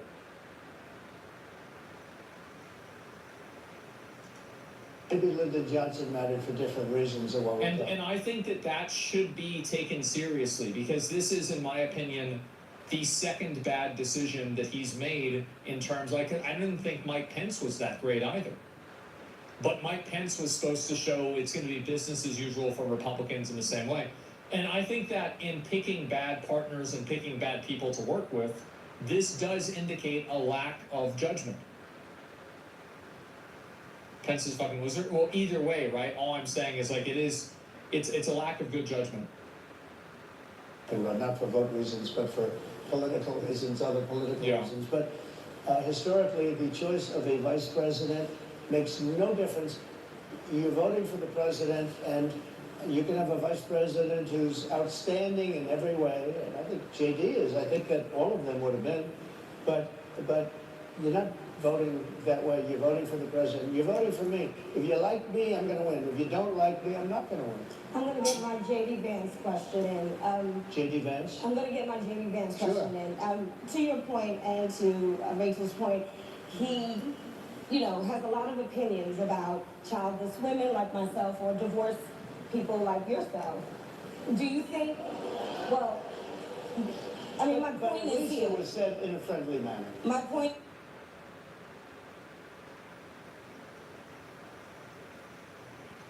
is, do you think the Republican Party is getting a little bit too judgy about people's lives when you think about abortion or when you think about what J.D. Vance has said? I don't think, look, I think that the Democrat Party is really the one that has the problem. I think they're radical on abortion because they're allowing abortion in the 9th month. They're allowing the death of a baby after the baby is born, based on the governor of Virginia. Based on the governor of Virginia, they're allowing the death of the baby after it's born. They're allowing abortions in the 8th and 9th month. Well, Democrats have denied. I think they're. I think the abortion issue is a bad issue. I do. I think I don't think they should push this. Right. Yeah. And I think the Republican Party is actually much less. I think I've made them much less radical, perhaps, but the Republican Party, what we're doing is bringing it back to the states where everybody wanted it. Democrats, Republicans, liberals, conservatives, everybody wanted abortion brought back. They didn't want Roe v. Wade in the federal government. They wanted it, everybody But the wanted majority it of back. Americans opposed Roe v. Wade being overturned. They don't know about this. Right now, they're voting. It brought it back to the states. Now, I happen to believe in the 3 exceptions. Ronald Reagan believed with rape, incest, life of the mother. I do. I think most people do. I think most Republicans do also. They do. But if you take a look, right now they're doing, it's an amazing thing. Out of the federal government, it's in states, and people are voting. And I will say, Ohio is, let's call it a more liberal version, has been approved. Kansas, the same thing, a little bit surprising to a lot of people. But the people are now voting, and it's taking this issue that's been going on for 52 years and has torn our country apart, and it's giving it to the people to vote on. And they're voting. And many states have already voted. Others are in the process of voting. And it's bringing it back to the people and a vote of the people. And it's not at all radical. And again, you have to follow your heart. I happen to believe in the 3 exceptions. Most people believe in the 3 exceptions. Most Republicans believe in over 90% of abortions are voluntary. the exceptions. But they don't want to see an abortion in the 9th month or the 8th month. Almost everybody agrees to that. And they certainly don't want to see, in the case of the governor of Virginia, the former governor, I might add, who said, hit the like and subscribe button, guys. We're almost at 3,000 subscribers. Much appreciated. That's a radical, horrible position. And some people want that. I don't want it. Most people don't. Thank you. Can I just pivot really quickly to another question? This is what's wrong with voluntary abortions. I mean, you guys know what I think about abortion, right? I'm in favor of abortion. I think abortion's fine. I even think that late-term abortion is okay. The reason why is that I don't think it's okay, but I don't think the government can make a better choice on it than the parent can. And I think the amount of government oversight in making the decision will cause more harm than good. And so basically, like, I think obviously, like, abortion is kind of a medieval thing to do. It's awful. But I think that you should obviously be able to do it. And I think that the majority of people that get late-term abortions get them for very brain-dead serious reasons. It's not like somebody just decides 8.5 months into the pregnancy, wait, never mind.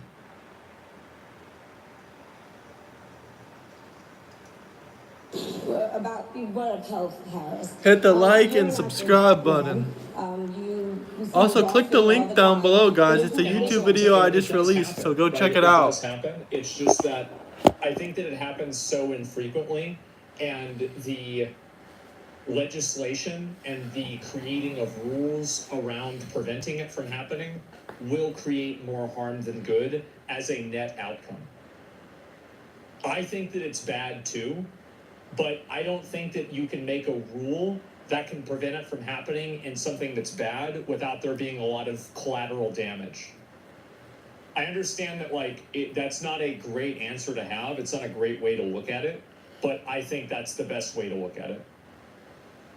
They should be rare. Yes, and they are rare. If you win, you'll still be president at 82, Yeah. which is older than Biden is right now. But not Would you- mentally, look, mentally. Here's the question. He's shot. But most people, Would you most people, I know many people in their 80s and their 90s that are in great shape. Some of our He's right greatest about that. leaders.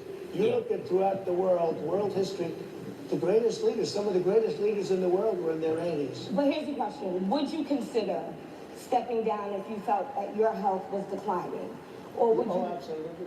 And who would I make, think I'd know. How would you make that decision? I think I'd know. Look, if I came onto a stage like this and I got treated so rudely as this woman treated Oh my me, goodness. and I'm fine with it because she was very rude, sir. Very rude. That was a nasty, that wasn't a question. She No, didn't you ask can me a answer the question. question. She gave a statement. That wasn't a question. I repeated your statement, sir, actually. You said you would. You would. Oh, make that absolutely. decision? If I thought that I was failing in some way, I want people to be shocked. I'll go a step further. I want anybody running for president to take an aptitude test, to take a cognitive test. I think it's a great idea.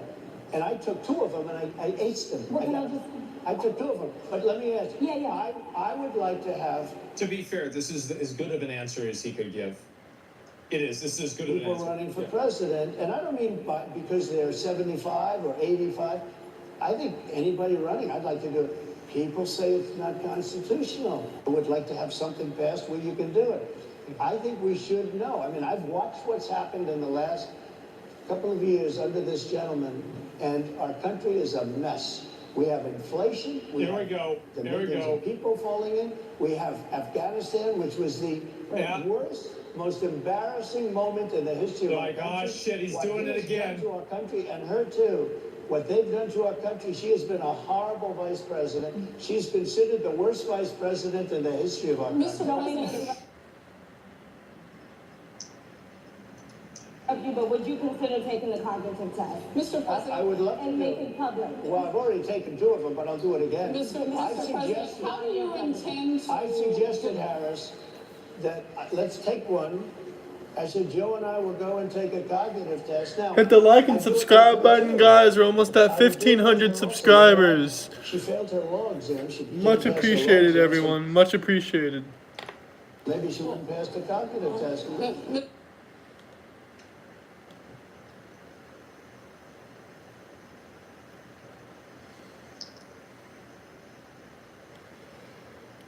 Oh my fucking god.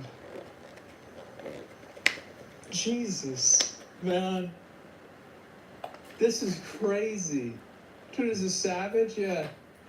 Holy shit. Is all content? I know, man. This is insane. Mr. President, I'm saying she wouldn't pass. Just to be clear, I'm just giving you the facts. to be clear, you don't think I'm yours. just how do you giving you the intend facts. She didn't pass her bar exam, and she didn't think she would pass it, and she didn't think she was going to have to pass it. And I don't know what happened. Maybe she passed it. I She guess did pass it. There's a She man did- over she here. I did in fact think pass he it. must work. Mr. President, I would love to ask you about January 6th. You called yourself the candidate of law and order. When Time Magazine asked you if you would consider pardoning all the rioters, you said, yes, absolutely. You called them patriots. Thank you. Much 140 appreciated. police officers Hit the were like and assaulted that subscribe day. button too, guys. This is the kind of stuff that really makes him something that's only like something like this doesn't come around every 10 years, man. I want you to take a look at the water. Now, he has his water over here.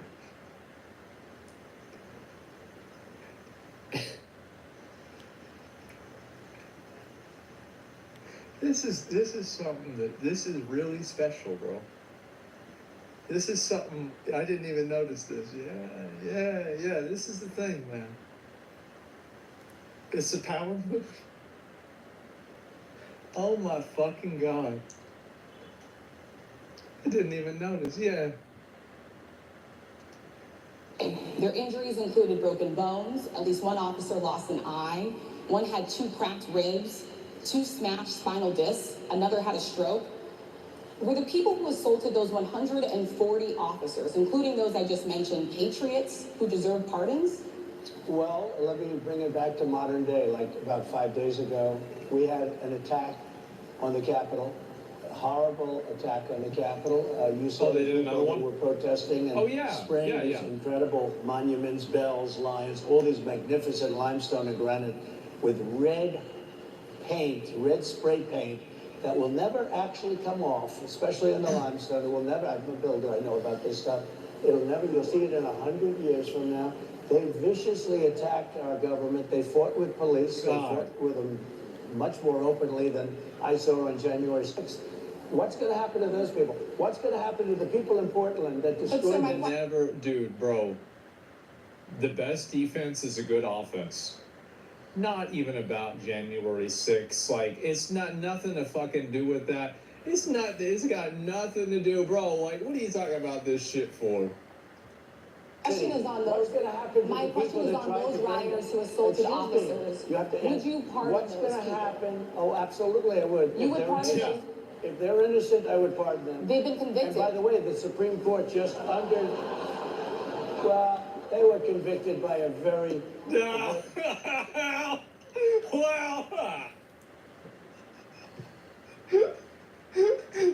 I mean, you know how, there you go.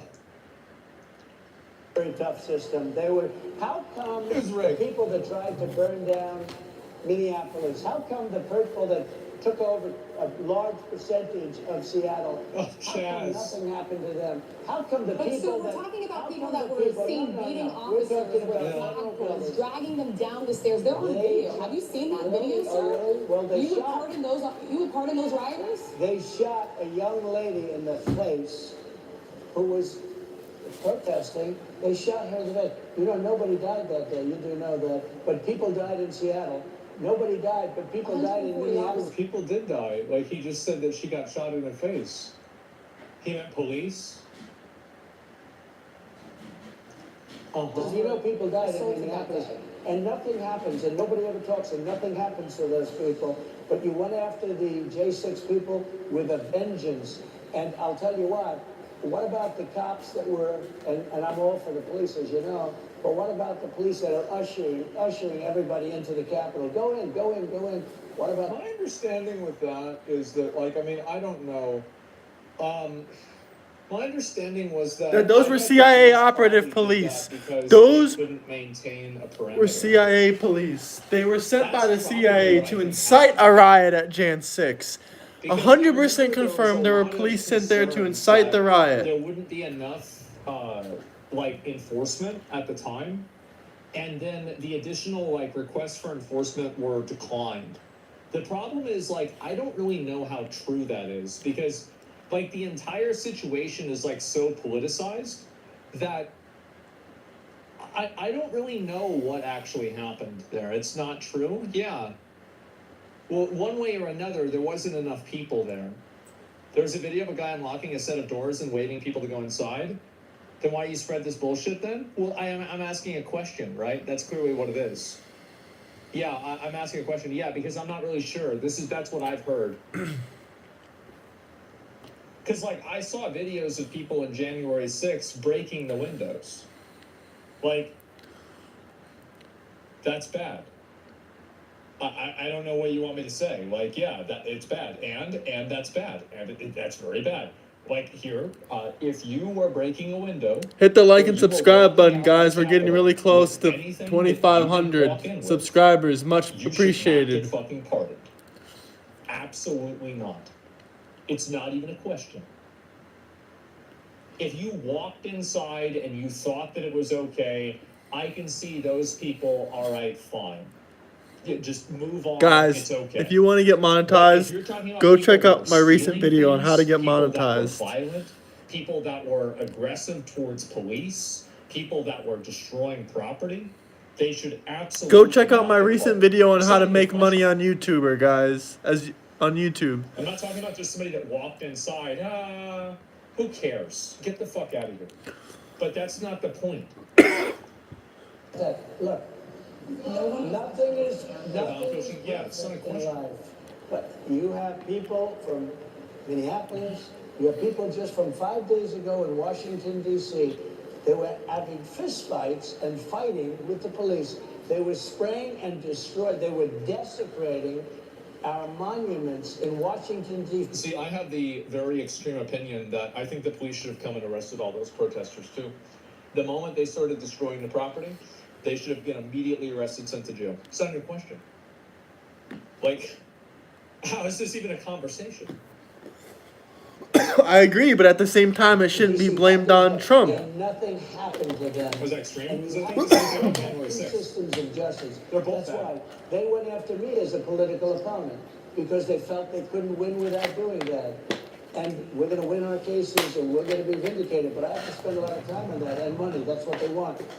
After the election, they won't care. Although in my case, I think they probably will, because the hatred is pretty deep. But I'll tell you, they went after me as a political opponent. That's never happened in our country before, and it sets a terrible, terrible precedent. What do you do on day one if you win? What's your first thing? What do? I close the border.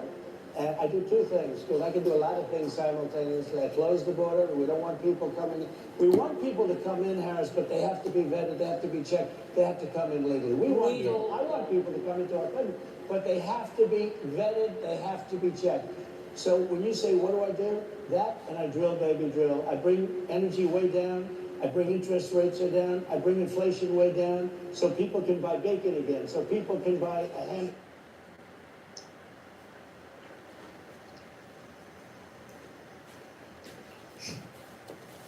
There it is. Drilling, bacon, no borders. Or close the borders. Man. Sandwich again, so that people can go to They a already restaurant are and in Cali afford in it. New York. They're Because already right in now Cali people in can't New buy York. food. Deport Your them. grocery bills are up 40, 50, 60%. It's crazy. Right? She's agreeing to me. Oh, she's agreeing. Thank you. I like you very much. Hit the like and subscribe button. But it's true. Your grocery bills are up. And then they're mandating that you buy an all-electric car. You know, Elon Musk endorsed me, and he's a friend of mine. He's a good guy. He's a smart guy. But I'm against everybody having an electric car. Okay? I'm very much against that. You have to be able to, if you want a hybrid or if you want a gasoline-propelled car. But, you know, we have more liquid gold, gasoline, oil, under our feet than any other country. More than Saudi Arabia, more than Russia, more than any other country. I want to use it. I want to use what we have. I want to bring down prices, bring down costs, and I also have to stop the... Thank you for hitting the like and subscribe button, guys. If you haven't already, hit the like and subscribe button. Much appreciated. have to leave it there by the Trump team. So leave it.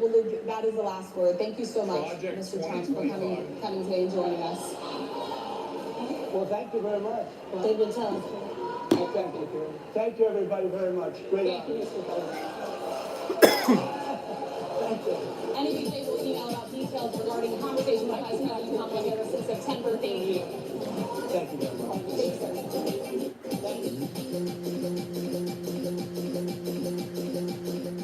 Man.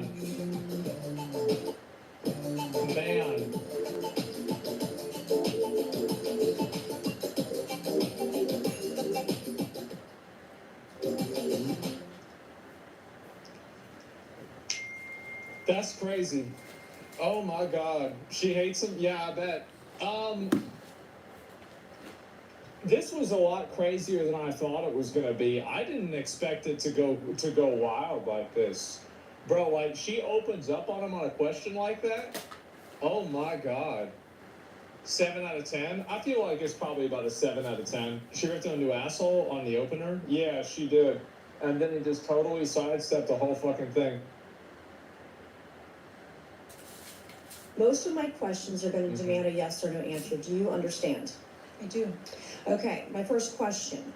Both sides of the aisle today have asked for your resignation. Would you like to use my 5 minutes to draft your resignation letter? Yes or no? No, thank you. Was this a colossal failure?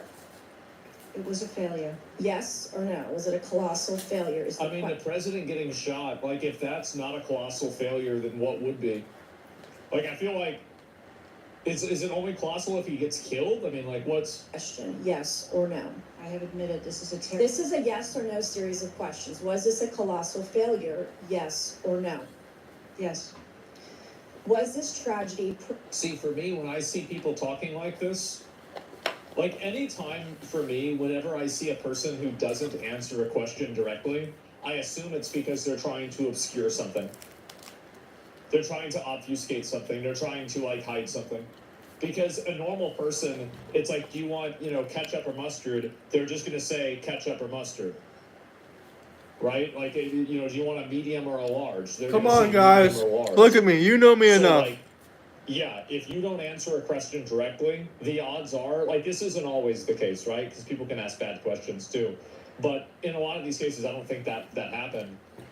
These are just people that are coming up with excuses. Preventable, yes or no? Yeah. Yes.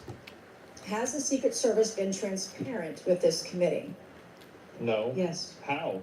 Would you say the fact that we had to issue a subpoena to get you to show up today as being transparent? Yes or no?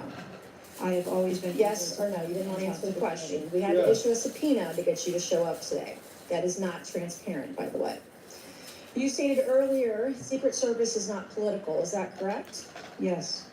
Okay. Would you say leaking your opening statement to Punchbowl News, Politico's Playbook, and Washington Post several hours before you sent it to this committee as being political? Yes or no?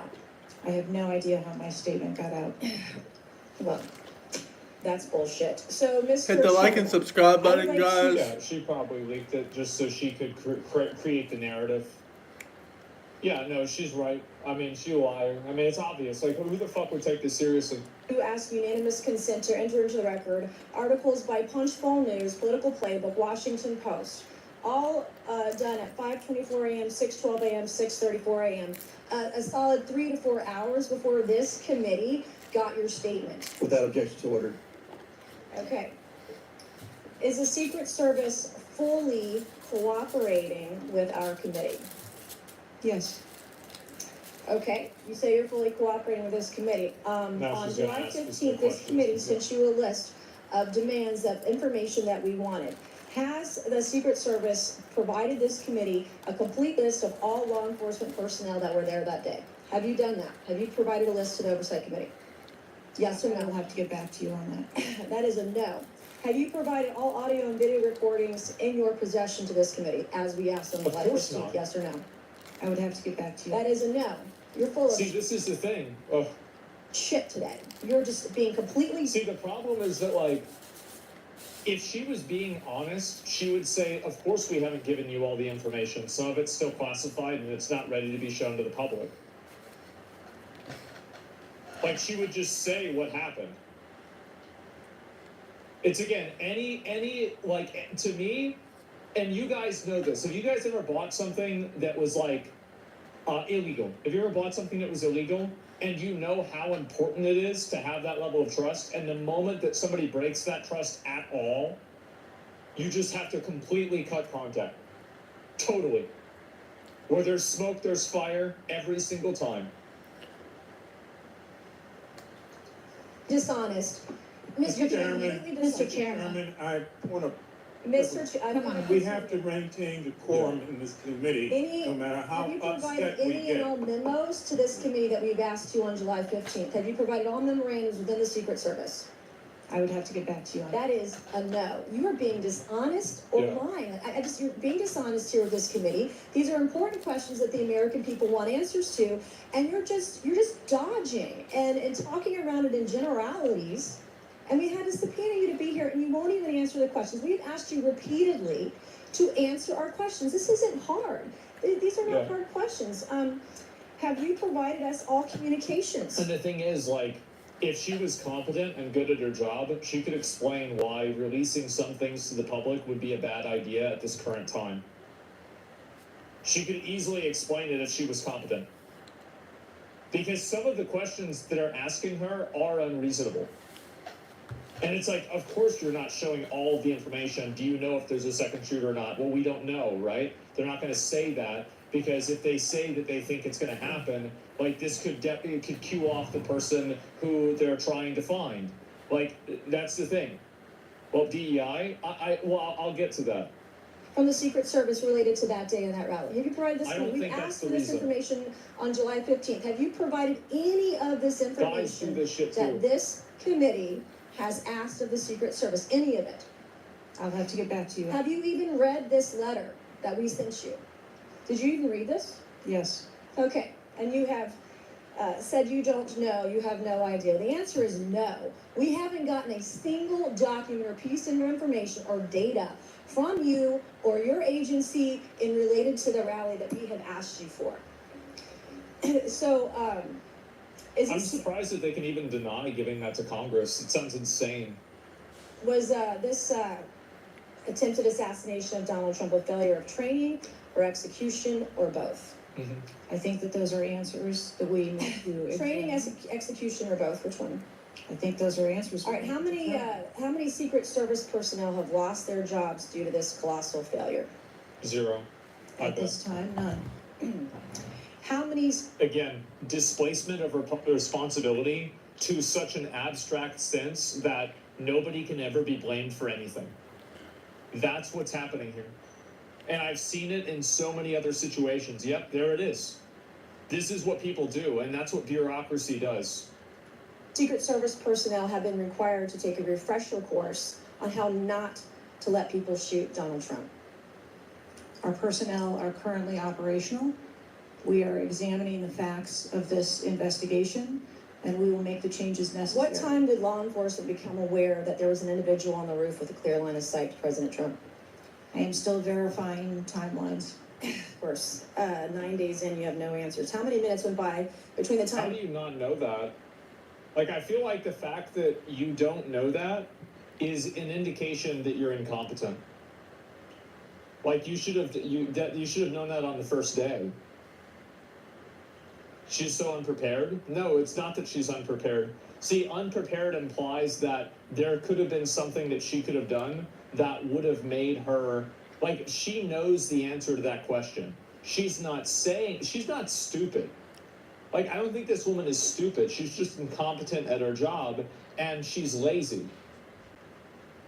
It doesn't take a very intelligent person to understand that if I answer the question about what time it is, then they're going to say, why didn't you solve this problem? Like a fucking 85 IQ person could see, I don't know. Law enforcement saw and took photos of crooks in the shooting. How many minutes? I am still verifying timelines. 57 minutes. Thank you, Mr. Chairman, and I yield back. Yep, there it is. I think that the reality is the display of incompetence is in front of everybody. And it's the fact that you had a 5'6", 5'8" at most, overweight woman guarding a 6'2" male president. The fact that that could have ever happened in any capacity indicates that you're incompetent at your job. In the wake of gun violence and tragic loss of life, Republicans are ignoring solutions like gun safety reform and instead trotting out sexist tropes. Don't bring some short fat bitch to guard the president. It's not that hard. What are you crying for? Shut the fuck up. Entitled Right-Wing Media Figures Blame Women in Secret Service and DEI for security failure in Trump shooting. Without objection to order. This article quotes members of Congress and others that blatantly accuse DEI and the hiring of women as a liability for the Secret Service. It's a liability, it is. Women have been an integral part of the agency since 1971 and are held to the same standards as Hit the like and subscribe button, guys. as a scapegoat. During a time of crisis, Hit the like and the subscribe button, is please. dangerously divisive. In fact, based on recent publicly available demographic data of the agency, the largest demographic groups among special agents are white and male. But to right-wing extremists, the truth doesn't matter. The lies they tell to advance their anti-diversity agenda, which is a key theme throughout Project 2025, will You mean only the thing make that they're not American gonna do? public less safe and more divided. And every day, Director Cheatham, that you fail to give us answers, they are given more oxygen to make their baseless claims that women and people of color are responsible for tragic events. And that Hit the is like and outrage too. subscribe button, Thank guys. you. And I yield my remaining time to Ranking Member Raskin. Thank you to the distinguished gentlelady from Massachusetts, and thank you for those trenchant insights. I wanted to make the point that you were making and several of other members were making to bring it into sharp relief here. See how this the very same day that Donald Trump narrowly escaped an assassination attempt. Yeah. But an honored firefighter was gunned down and killed, and other people were injured. There was another mass shooting that day, just several hours later in Birmingham, Alabama. 4 people killed and 10 wounded in a nightclub shooting. And you might think, oh, that's a kind of freakish coincidence. Guys, Not join at all. my We have more Discord. than one mass shooting a day in America. They're so commonplace now that they are barely reported in the national news, and of course local news in Birmingham, Alabama, that 4 people were killed and 10 other people were shot and seriously wounded, being treated at the hospital. These things are a nightmare for the families of the victims. What does this have to do with Secret for the families Service? who have to take care of people who've been seriously injured and wounded. What does it have to They do? are a major financial drain, publicly and privately, and yet we allow AR-15s to be purchased. Join my with Discord, abandon, guys. promiscuously all over the country. People can just go out and get an assault weapon. And the distinguished gentlelady from Michigan was right. We have a hearing when it affects the President of the United States, but on all the other days of the year, we don't have a hearing about it. Wow, what a surprise. The I president think it gets is more because attention than a bunch of honest random people. disagreement we have about the Thank Second you so Amendment. There are some much. people who think Guys, the hit the Second like and Amendment means subscribe you've button. got the right Check out to my arm recent yourself video with about how to no make money on to YouTube, overthrow guys. the government of the United States.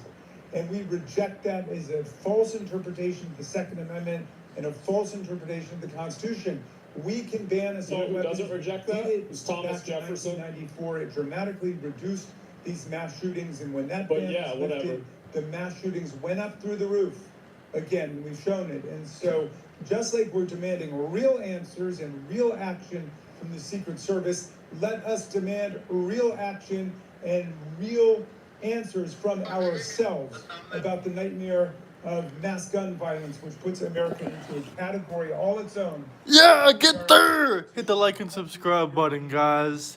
Hit the like and subscribe button. We're almost at 2,500 subscribers, a quarter way to 10,000 subscribers. Much love, much appreciated. Please hit the like and subscribe button. Let's get to 20 likes right now. Love you guys. Let me know where you guys are joining in from, where all the viewers are. Where are you guys at? Let me know what country, what city, wherever. I want to thank the Secret Service agents, those who work tirelessly to protect our president, and specifically Yeah, I those just went down the agents wrong who hole. did not hesitate to jump in front I'll of breathe President water Trump. a lot. And my heart goes out I'm to the just an idiot. family of the Capitor family and the Yeah, I people got that. who I'm a are mouth breather. still recovering. I'm totally fine. On the other hand, the Secret Service has a leadership problem, and it falls on you. And although I appreciate your hollow... Guys, join my Discord, link in bio. I was actually hoping for some answers. Join the Discord, link right there as You well. must answer to the American people if you want to stay in charge. Bro, It's kick her to really, the curb. really simple. You want to keep your job, right? You shouldn't. Okay. The best way to keep your job is to answer the questions, not play this shell game, not sing the Slim Shady song. Wasn't me. I mean, come on. How long did you prepare for this hearing? Oh my God. Wait. I've been preparing for this hearing. That's not Slim Shady, that's Shaggy. Okay, 5 days? 6 days? Hey! As soon as I was notified. And how long was that? About this hearing. Okay, 4 days? What the I've fuck? been preparing. 4 days, Who's 3 this days? bitch talking? I'm not sure the date. Who she thinks she is? Letter asking me to be here. What are you sure of? God. Are you sure the color of your hair? Are you sure the color of your suit? I'm just like, tell She's the too American young people, what are to you get that sure? wrong. You don't even know when you started preparing for the hearing. Oh. I mean, the biggest hearing of your life, and you have no clue. You can't remember when you started preparing for this hearing. This is a relevant Do you question. This is understand stupid. why those words seem hollow to the American people who are supposed to entrust their faith in you? It's not that I complex. assure It's you, not that the deep. moment I received notification, But you can't remember. You got a little Alzheimer's, dementia going. I mean, Oh. you can't remember. I have several active investigations going on and an operational agency to run. Okay. All right. But you want to take accountability, right? The buck stops with you, right? I am taking accountability. Super. Then let's start with trying to answer some questions. You keep referring to the FBI.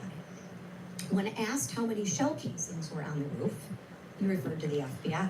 When asked if there were explosives in the car, you referred to the FBI. When asked if Crooks was acting... displacement of you referred to the accountability. I FBI. like See a that. common theme here. I That's can go cute. on and on. My question is, who at the FBI Yeah. should I speak with? Wait for it. Wait for it. The FBI is responsible for the criminal. Is there a name? Who is it?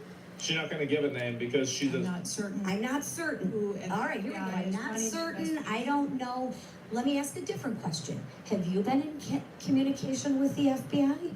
Yes, I have. Who were With you whom? communicating with? Yeah. I speak with the director and the deputy director. What's their Okay. names?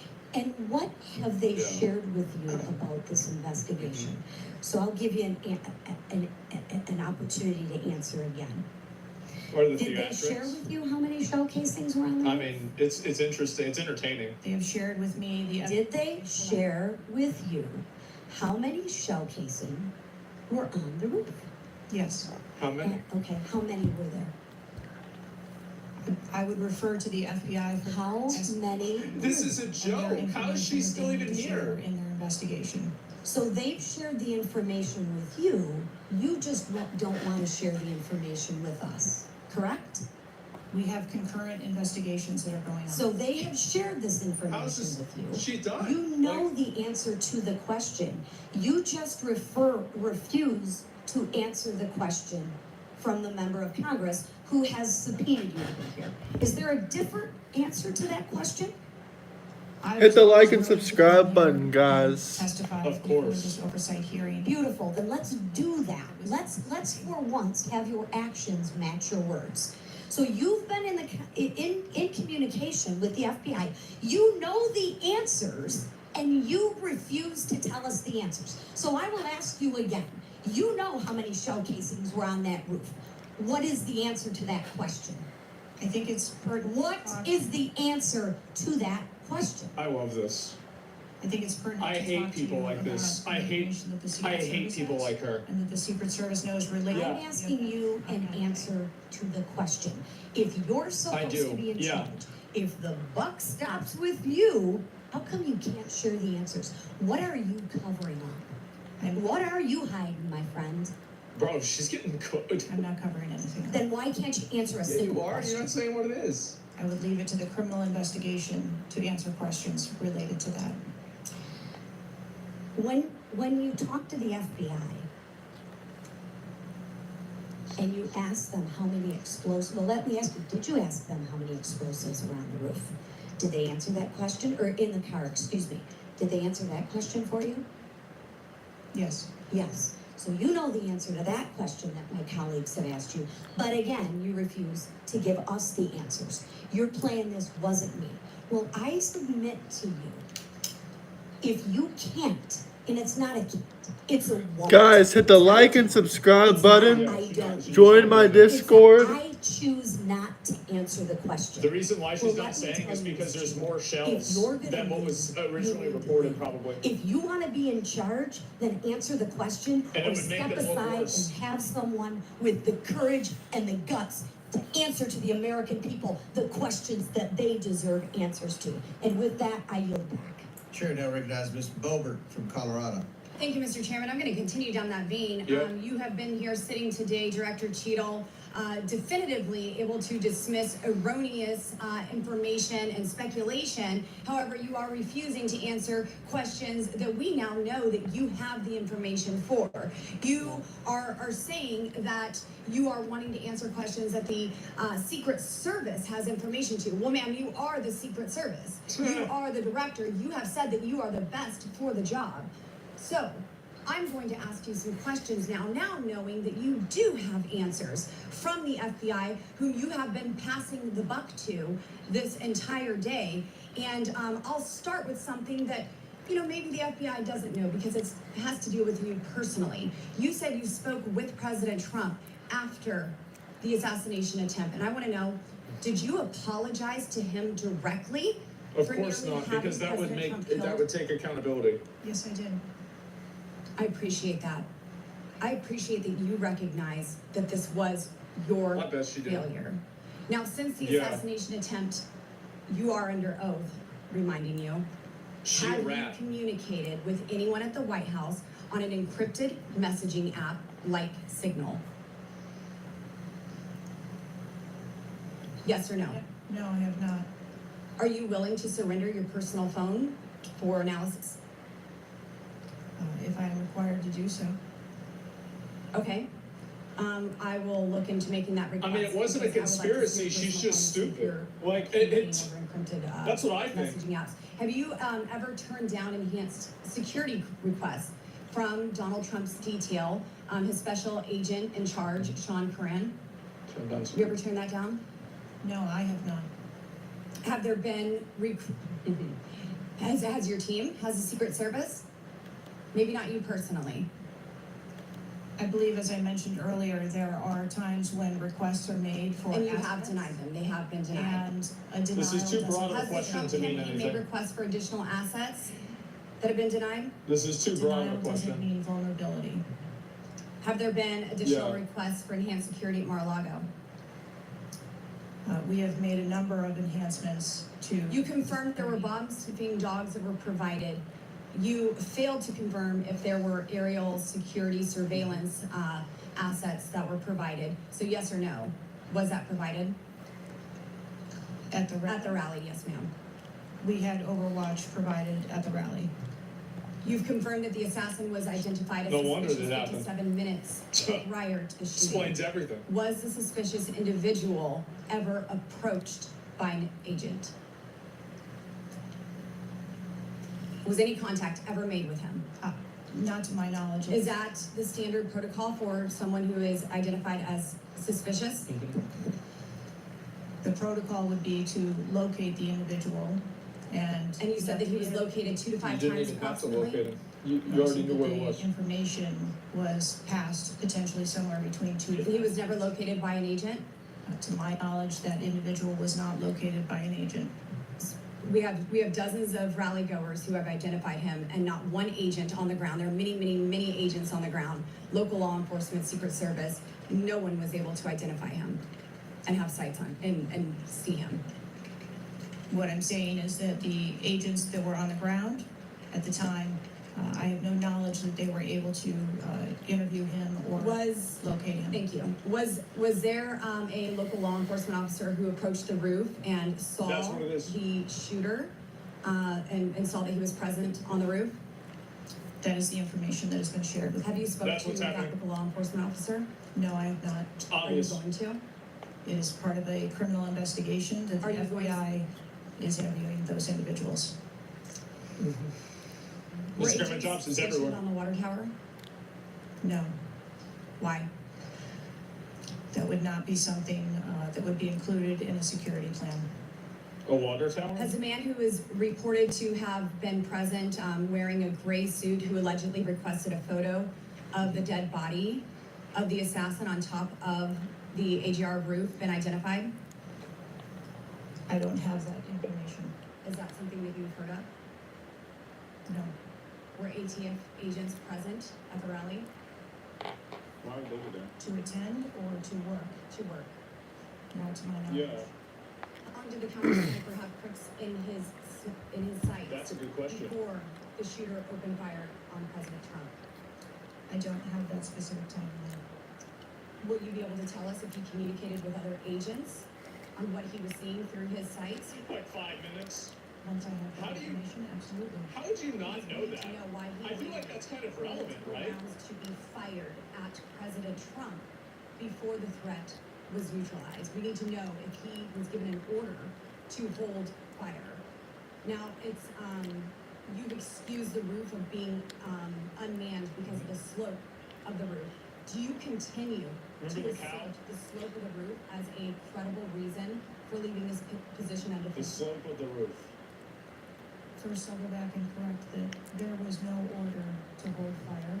Our agents and officers have What about the roof, though? to neutralize a threat at the time You don't they know, see it. I'm sorry, you don't know the communication that was taking place or how long he had open his sights because you haven't spoke to him, but you do know that there was no order to. I would want to figure that I can out. tell you the way that our personnel are trained, they are trained on the use of force scale, that when they see a threat, they are authorized to neutralize that threat. There is no, you don't have to ask for permission. You excuse the roof being unmanned because of the slope. Do you stand by that assertion? The roof was not covered with an individual on it because there was overwatch provided. Apparently not. No, there was no overwatch provided. This is very evident. President Trump I guess was that shot, didn't a man happen. died. You lied. There was no oversight provided. I find this rather maddening, especially now knowing that you do have answers from the FBI, who you have been passing the buck to this entire hearing, not answering FBI's a yeah. congressional hearing. Again, it's Members just- of it's Congress, rapidly while here. you're under oath and under a subpoena, I find it maddening that the director, that our country has come centimeters away from oblivion under your watch. You have answers. How's You she are still even refusing there? to give those to us, directing us to the FBI, and this entire thing is a waste of time. You think she'll be fired? Yeah. You are responsible for the loss of a life and the shooting that took place on President Trump. You do need to resign. This is bipartisan. You need to be fired. You do not need to hold this position. True. You're not the best for this job. I am over She's my the time. worst. I cannot Yeah. tolerate your watch any True. longer, and I'm going to continue to call daily for you to be removed from your position now. Chair Regan Adams from South Carolina. I agree with her. She's right. She could. Director Cheadle, how long have you been with the Secret Service? 29 years, right? That's correct. How long have you been director of the Secret Service? Just under 2 years. During your tenure as director of the Secret Service, I know we're here today to talk about the assassination attempt on President Trump, but how many other security lapses have occurred with protectees under your She's not watch? going to say that. She can't say that. She shouldn't say that. I don't have a specific number, Yeah. but there have been some lapses. There have been other lapses. Was one of them Jake Sullivan? Yes, sir. What happened there? Wait, what? There was an individual who was able to access Mr. Sullivan's residence. His residence. A protectee, somebody was able to break into his house. And what happened? Did anyone get fired because of that? There were individuals who have been reassigned. Reassigned. What other steps have taken, what I'm seeing, what other incidents have developed? You can't unweave the tapestry, so there can never be any fault. Was there an issue with the Secret Service agent and Vice President Harris? I would not call that a security incident.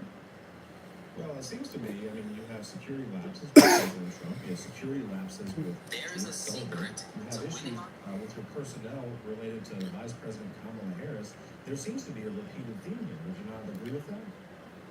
I think that we are talking about separate categories of incidents. Every category aligns with her leadership. There's a repeated theme when you've got Yeah, it's hard. protectees and you're not upholding your core mission. Let me ask you something else. Does the Secret Service routinely record communications between and amongst detail? Radio communications, Any communication? email communications are captured as well as text messages, and then depending on the detail, radio communications are recorded. Does the Secret Service have recorded communications from the July 13th event? We do not have radio communications from that day. But you have text messages? We do have emails and text messages. Emails, okay, great. Guys, go check out my recent video if you want to learn how to make money on YouTube. It's all about how to make some money on YouTube. So if you want to go get some money on YouTube, check out my recent video. Making authority for things that are necessary for that detail. Is that standard for protection details? That should Yes, be. it is. Yeah, it should be, of course. Yeah, it's just something. Where's it going? Secret Service has been getting grilled over Trump. To utilize other agencies. Yes, it is. What other agencies would be providing assistance to the Secret Service? There are a number of other agencies that provide assistance to the Secret Service during campaigns. We utilize personnel from the Department of Homeland Security. We utilize personnel from the Department of Defense, and we utilize local law enforcement partners. Are you on the same radios? Do you provide the radios to all the assets that are taking part in protection of an event? We provide radios to the personnel from the Department of Homeland Security that are assisting us. But not local law enforcement? Local law enforcement is working on their own radios. Are you on the same frequency? We ensure that we have our parts in the security room, and so the local law enforcement will place one of their Yo, personnel thanks for the raid. Hi, in guys. the security Hi. room with our personnel so that we have interoperability of Thank you, man. communications. Let me ask you something just about the timeline, because I think this is really interesting, but we can't nail that down. I mean, I think there are lay people out there with more Enjoy your knowledge election? about the Oh, I will. timeline. You seem to come before a subpoena in front of Congress. Was Mr. Crooks observed at the AGR building prior to the shooting? Was it observed? He was observed on the grounds outside of our perimeter prior to the shooting. At approximately what time was that? You don't have to give me the specific minute, but at approximately what time was that? I believe it was about 45 minutes or so prior to. Did the sniper team take a photo of Mr. Crooks? The local team did, yes. So it was a local team and not a Secret Service sniper? They took the photo. Okay. So did the he local relay that police are photo more to competent than the Central Command? Secret Service? Again, it's an active ongoing investigation, so I want to make sure that I'm factual with the route that photo took and who that was disseminated to and when. What time did when did Mr. Crooks' status go from a suspicion, a person that was under suspicion, to a threat? When did that happen? And maybe not even a specific. Probably when he time, shot Trump. Maybe a certain event that happened that transformed like him after he shot from him. a person of suspicion to a threat. When did that happen? Maybe after he shot Trump like the third time. They're like, wait a minute. Oh, maybe he was To the just best playing of my around. knowledge, based on what I've been told thus far, it's approximately 5 minutes to where individuals relayed that there was an incident or an issue, being worked at the 3 o'clock of the president. So but it was before the shots were fired? That is correct, but again, it was not phrased as a threat. It was just that something was being worked. Yeah, but my question is, when did he become, when did he transform from suspicion to threat? Because they're treated very differently. Yeah. People can be suspicious, but they're not a threat until a certain point in time. So when did that happen? When he shot I him? believe that it was seconds before the gunfire started. Seconds. My gosh, we actually have a few questions that we got answered today. Listen, I know we'll wrap up here, Mr. Chairman, but here's the frustration that people have. The buck stops with you. You've said that yourself. But the problem in Washington, D.C., it is the only town in America that you can be so bad at your job that you actually get a promotion or don't get fired. You have not been able to answer the number of agents, whether or not requests were denied on additional security, whether or not law enforcement were able to engage before the shooting with the assassin, how he got on the roof, how the rifle got on the roof. You can't tell us how many shots he fired, whether casings were recovered. You can't tell us anything about his cell phone. You can't tell us whether the rally was supposed to be postponed, given the intelligence that you were receiving. You can't tell us whether the car had a bomb. You can't even tell us his motive. Hit the like and subscribe button, guys. Because it has taken 9 days to even get a scintilla of evidence out of you. Maybe if I was CNN or ABC or NBC, I would have gotten much more thorough and accurate information. But we have not received that in a subpoenaed hearing in front of this Congress. That is why the American people are frustrated, and I echo the bipartisan calls on this committee and all across this country that you should resign, or maybe when the president wakes up from his nap, he can fire you. I bet Biden's dead. Ms. Linda from Florida. I'm gonna say it. Director, she I bet he's dead. the names of the individuals who are in charge of your conduct for the rally. I'm not going to release names. Can you give me the titles? And how many individuals? No. Nothing. Hit the like and subscribe button, guys. Join my Discord down below. We're actively talking about Trump in there right now. There are a number of people We're dying.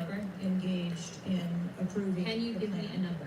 No, I do not have Okay. a firm number. Can you just confirm whether or not, I understand this is an open investigation, but in order to dispel conspiracy theories, have you guys been able to subpoena the shooter's Discord records, or has the FBI, to your knowledge? I believe that the FBI is working on those. Damn, so the Is it FBI, factual bro, to say like, that you have not ruled out that the shooter was working with other people or persons? Again, the Dude, the FBI FBI is is conducting great. a criminal investigation into Can this. you? Yeah, they're actually doing their job. To dispel conspiracy theories, can you confirm or deny that? At this time, we do not have that there were any other people engaged. So you believe he's acting alone? I do. Okay. Have you been made aware of multiple eyewitness reporting that there was a second shooter on the water tower? I do not have any information related to any. Okay, the reason I asked that is because according to testimony from multiple witnesses, they Whew, did report guys, that, I'm really and sick again, right now. to my Sorry. understanding, there Hit the were like and 40 subscribe sniper button. teams that were briefed by the Butler ESU, and I want to make sure that people are aware, if you're saying that there's not another shooter, that we are able to clear that information, because from this whole entire briefing, it doesn't seem like much information has been able to get out to the American people, so I'm trying to dispel rumors, as I'm sure you understand. yeah, a lot of times. Was it true that Secret Service was present at the Butler ESU briefing? There was a briefing. A lot of times people think there's two shooters. Counter sniper teams Was that were working Secret on the Service ground. present? Yes, to my knowledge. Okay, I want to read you a report from people that seem to be throwing you under the bus and stated that they were in attendance and that Secret Service was not in attendance at the security briefing, according to individuals with knowledge. To also include that the AGR building where the shooter Thomas Matthew Crooks was located was actually not a part of their security perimeter for that. So there was not Secret Service present. It seems as though that when you were asked earlier from Rep. Krishnamurthy about whether or not Secret Service was aware of a threat, you had said no, they were unaware of a threat. And yet, according to communications, again, from law enforcement that were in some of these group chats, they actually had reported that Secret Service was made aware of a threat at around 5:59 p.m. as a part of the command, including Secret Service, aware of messages and requests about information about the suspect's location. Can you please tell me if you have knowledge of that at all? Again, I think we're conflating the difference between the term threat and suspicious. But you guys did have knowledge at 5:59 p.m. according to those group chats, did you not? Of a suspicious individual. Okay. Well, why didn't you, Chairman, why in didn't, my opinion, according to some of the But testimony why- today, I feel that you have perjured yourself in some instances, and so I'm going to ask for a full review of the transcripts by staff, and if you find that to be the case, I do ask that you bring perjury charges against yeah. the director. I will say this, it is very frustrating, and I've talked to my colleagues, and we've said it to your face, that you have been up here basically stonewalling our ability to get the answers to the American people. And what I will also say is that every single member of Congress... Yeah, they need to make an example out of her. ...in charge, you've heard that, and I think that we are all sitting ducks with you in directing the Secret Service currently. But more importantly, it sends a message to our adversaries that we are not protected, and we are one of the strongest countries in the world, so you have essentially made us a less safe country because of it. As a result of that, I'm asking you to formally step down. I share my same opinions as my Democrat colleagues. And I also think that your efforts to bring forward a full investigation and report in 60 days is unacceptable. And as a result of that, I'm going to do everything in my legislative toolkit to ensure that that happens sooner rather than later. And I'm sure that you know that we brought a vote on inherent contempt against Garland for essentially blocking a congressional investigation, and I don't think that you should be any different. So I will say that I am just completely disgusted by your performance today, and I understand that you are probably in a position where you are being told not to testify, which is why we had to subpoena you. I think that goes back to Garland. But again, that is part of the flushing that we need to get out of the She having a bad day. and I would be happy to assist in that process. Chairman, I yield the rest of my time. chair now recognizes Mr. Langworthy from New York. Thank you very much, Mr. Chairman, and I appreciate you bringing this hearing forward with subpoena. Director, yesterday I made the decision to get my car and drive to Butler, Pennsylvania in preparation for this moment and asking you questions about the events of... She got cooked? Yeah. She having a bad year, bro? Yeah. She having a really bad time. Guys, join my Discord link below. Events in prior in my career, and I wanted to see this site. If you're a big Trump supporter especially, we're looking for Harris supporters though. We want to debate with you guys. And I was absolutely appalled when I went to the site, when I saw the fact that I could have stood on the roof of that building, the AGR building, and hit that podium with a 9-iron, and I'm a lousy golfer. And the fact that that was not included in the perimeter is a complete dereliction of the duty of the U.S. Secret Service. Yeah, why not? There are very few rooftops that needed to be secured, and the fact that Secret Service is able to put a site plan in place. He's saying that he could have no-scoped it. To man those rooftops, you have completely walked away from your duties. You have one job, and that's to protect the future President of the United States, or to protect all of the other protectees. And President Trump is only here today by God's grace, because he had just something in him that made him turn his head just slightly, or we would be in a national period of mourning right now. And you have done nothing here today. I've written these questions like 4 times during your hearing, and you haven't answered a damn one of them. You haven't given any information. You have hidden behind this FBI investigation. It's not a question. Ashamed of yourself. Yeah. Because you have brought more shame to your agency than I think that the assassination attempt has. It's literally the worst performance I have ever seen in front of you. Oh, that's good. You have offered no reason for this committee, this body, or the American people to trust you or the Secret Service today. Was she hiding? Probably because she's stupid. You have said that you've put new security measures in place after the assassination attempt. Can you tell us what those are? Because the American people want to know that you're taking real corrective measures. If she says that, she's an idiot. idiot. Pointed to an investigation. An investigation or not, you still have a job to do with a zero-fail mission. And so far, there's been absolutely no accountability, and you've admitted that here today. Not one person's been suspended. Not one person's been put on a desk. Meanwhile, we've got the most contentious of elections in our nation's history, and protectees are in danger because of incompetent leadership. Not the agents. The agents piled on President Trump to protect his life. Those are heroes. But the administrators running your agency, they're not right now. They're not doing their jobs. And you certainly aren't doing it. The most appalling part of Saturday's events is the countless opportunities that Secret Service had to stop Crooks before he even got on the roof. At 3 o'clock, Crooks raised suspicion by entering a rally with a rangefinder. He was walking around like an NPC. The County Emergency Services Unit saw Crooks eyeballing the roof at the AGR International Building. And then at 5:55, Secret Service was warned of a suspicious person and identifies Crooks as a threat. This was all before shots were fired 15 minutes later. Director, yes or no, did local law enforcement alert the Secret Service about Crooks' presence at the rally? Yes, they did. Ooh. The shooter came to attention of law enforcement almost an hour before President Trump went on stage. Wow. Law enforcement alerted the Secret Service. An hour? Over an hour. So there's a difference between a suspicious individual and a threatening individual. What? Can you explain what the shooter needed to exemplify to be called a threat? That's a good question. This guy's good. So I'm not clear as to what identified him as suspicious to the individuals who originally clarified. But you said he was suspicious. For the Secret Service, for an individual to be determined to be a threat, that individual would have to be seen with a weapon or capable of doing some sort of harm to our protectees.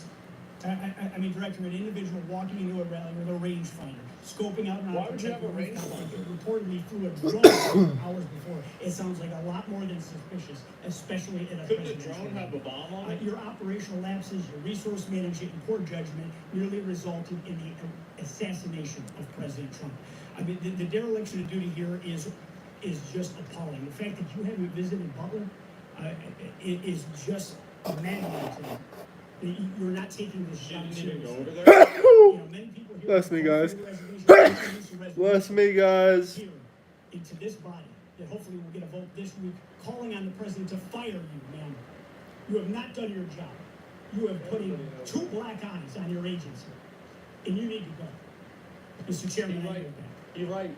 Gentleman yields back. Chair now recognizes Mr. Burleson from Missouri.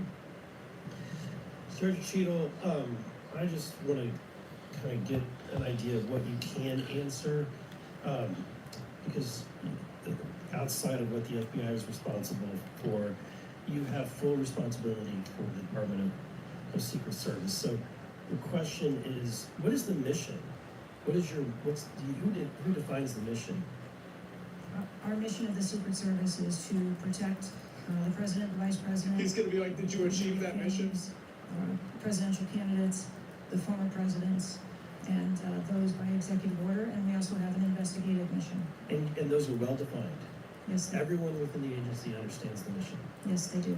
What about protocols and standards? Who defines the protocols and standards? She does. We have a number of protocols and policies in place. She does, but she's saying that a lot of people do it to displace So accountability. would Yeah, it be safe to say that's what's happening. that you failed the mission? You went down Yeah, the see, mission. everybody knew where he was going. Today, that there was a failure. Yeah. What about specific failures within protocols and guidelines within the agency? Again, I am certain that the investigation that is being conducted internally as well as the external investigation. You said earlier in the hearing that there was either a communication, there was errors in communication or in operations. Could it be both? In errors in operational Said he decisions fucked up once. and Is it errors in possible you fucked communication? up twice?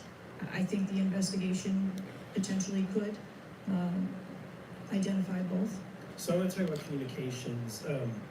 Representative Bober asked earlier about using encrypted apps that you said you've not used as Signal.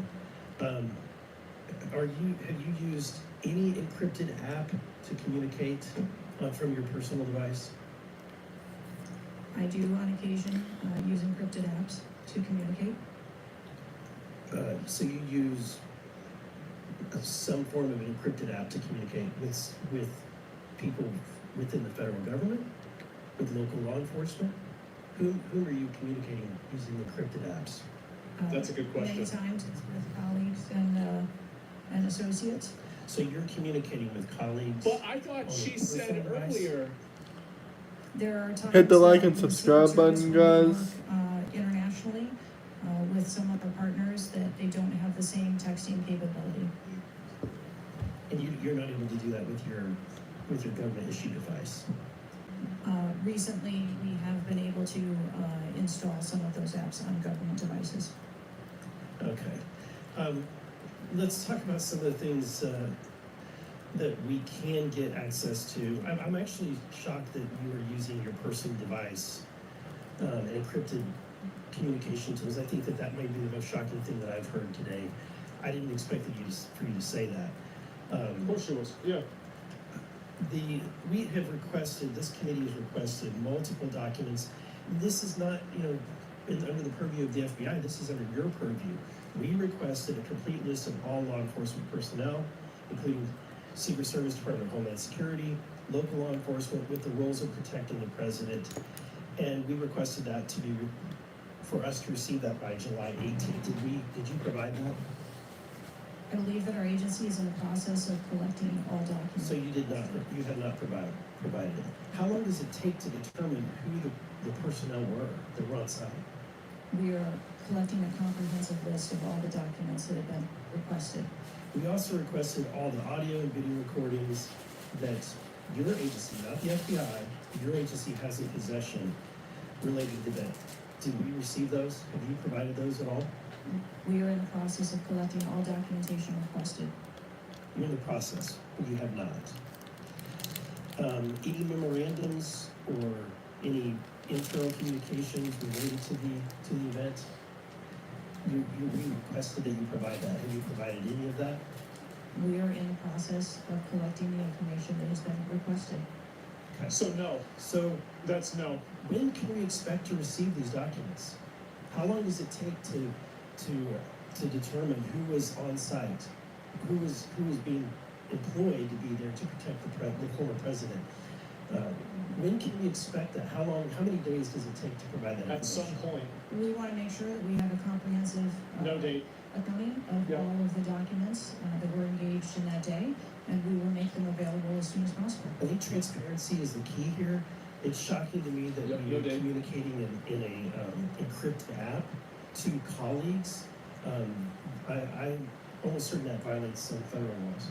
I would like to clarify, you didn't ask me whether my communications were government work related or whether they were personally Yes, related. yes, he did. Communicating with colleagues. Communicate, Yes, he did.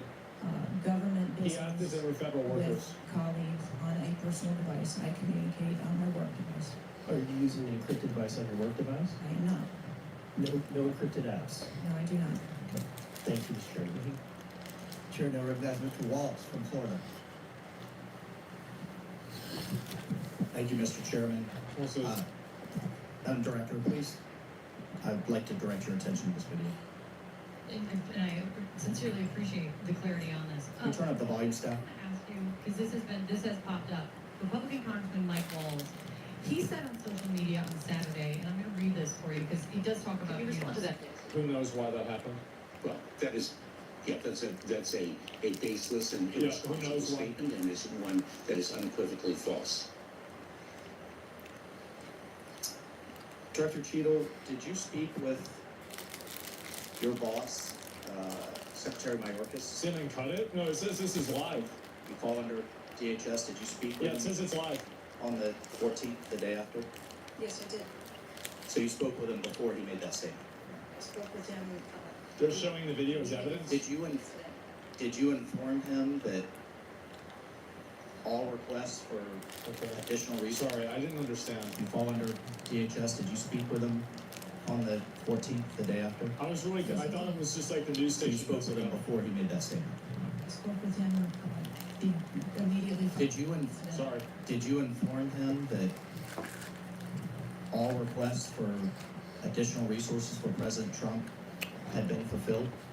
Or that it was false to say they had been denied? Alright guys, full credits to Assman Gold TV. Please check out him. Hit the like and subscribe button. And sorry, I might have chocolate on my face. But yeah. Hit the like and subscribe button. Join my Discord down below. That's it for tonight. I'll probably stream tomorrow and at night again. So yeah, come check out the show. We'll be doing more debates, talks. And yeah, if you're a Harris fan, I'd love to debate you. Peace out though, guys. Good night.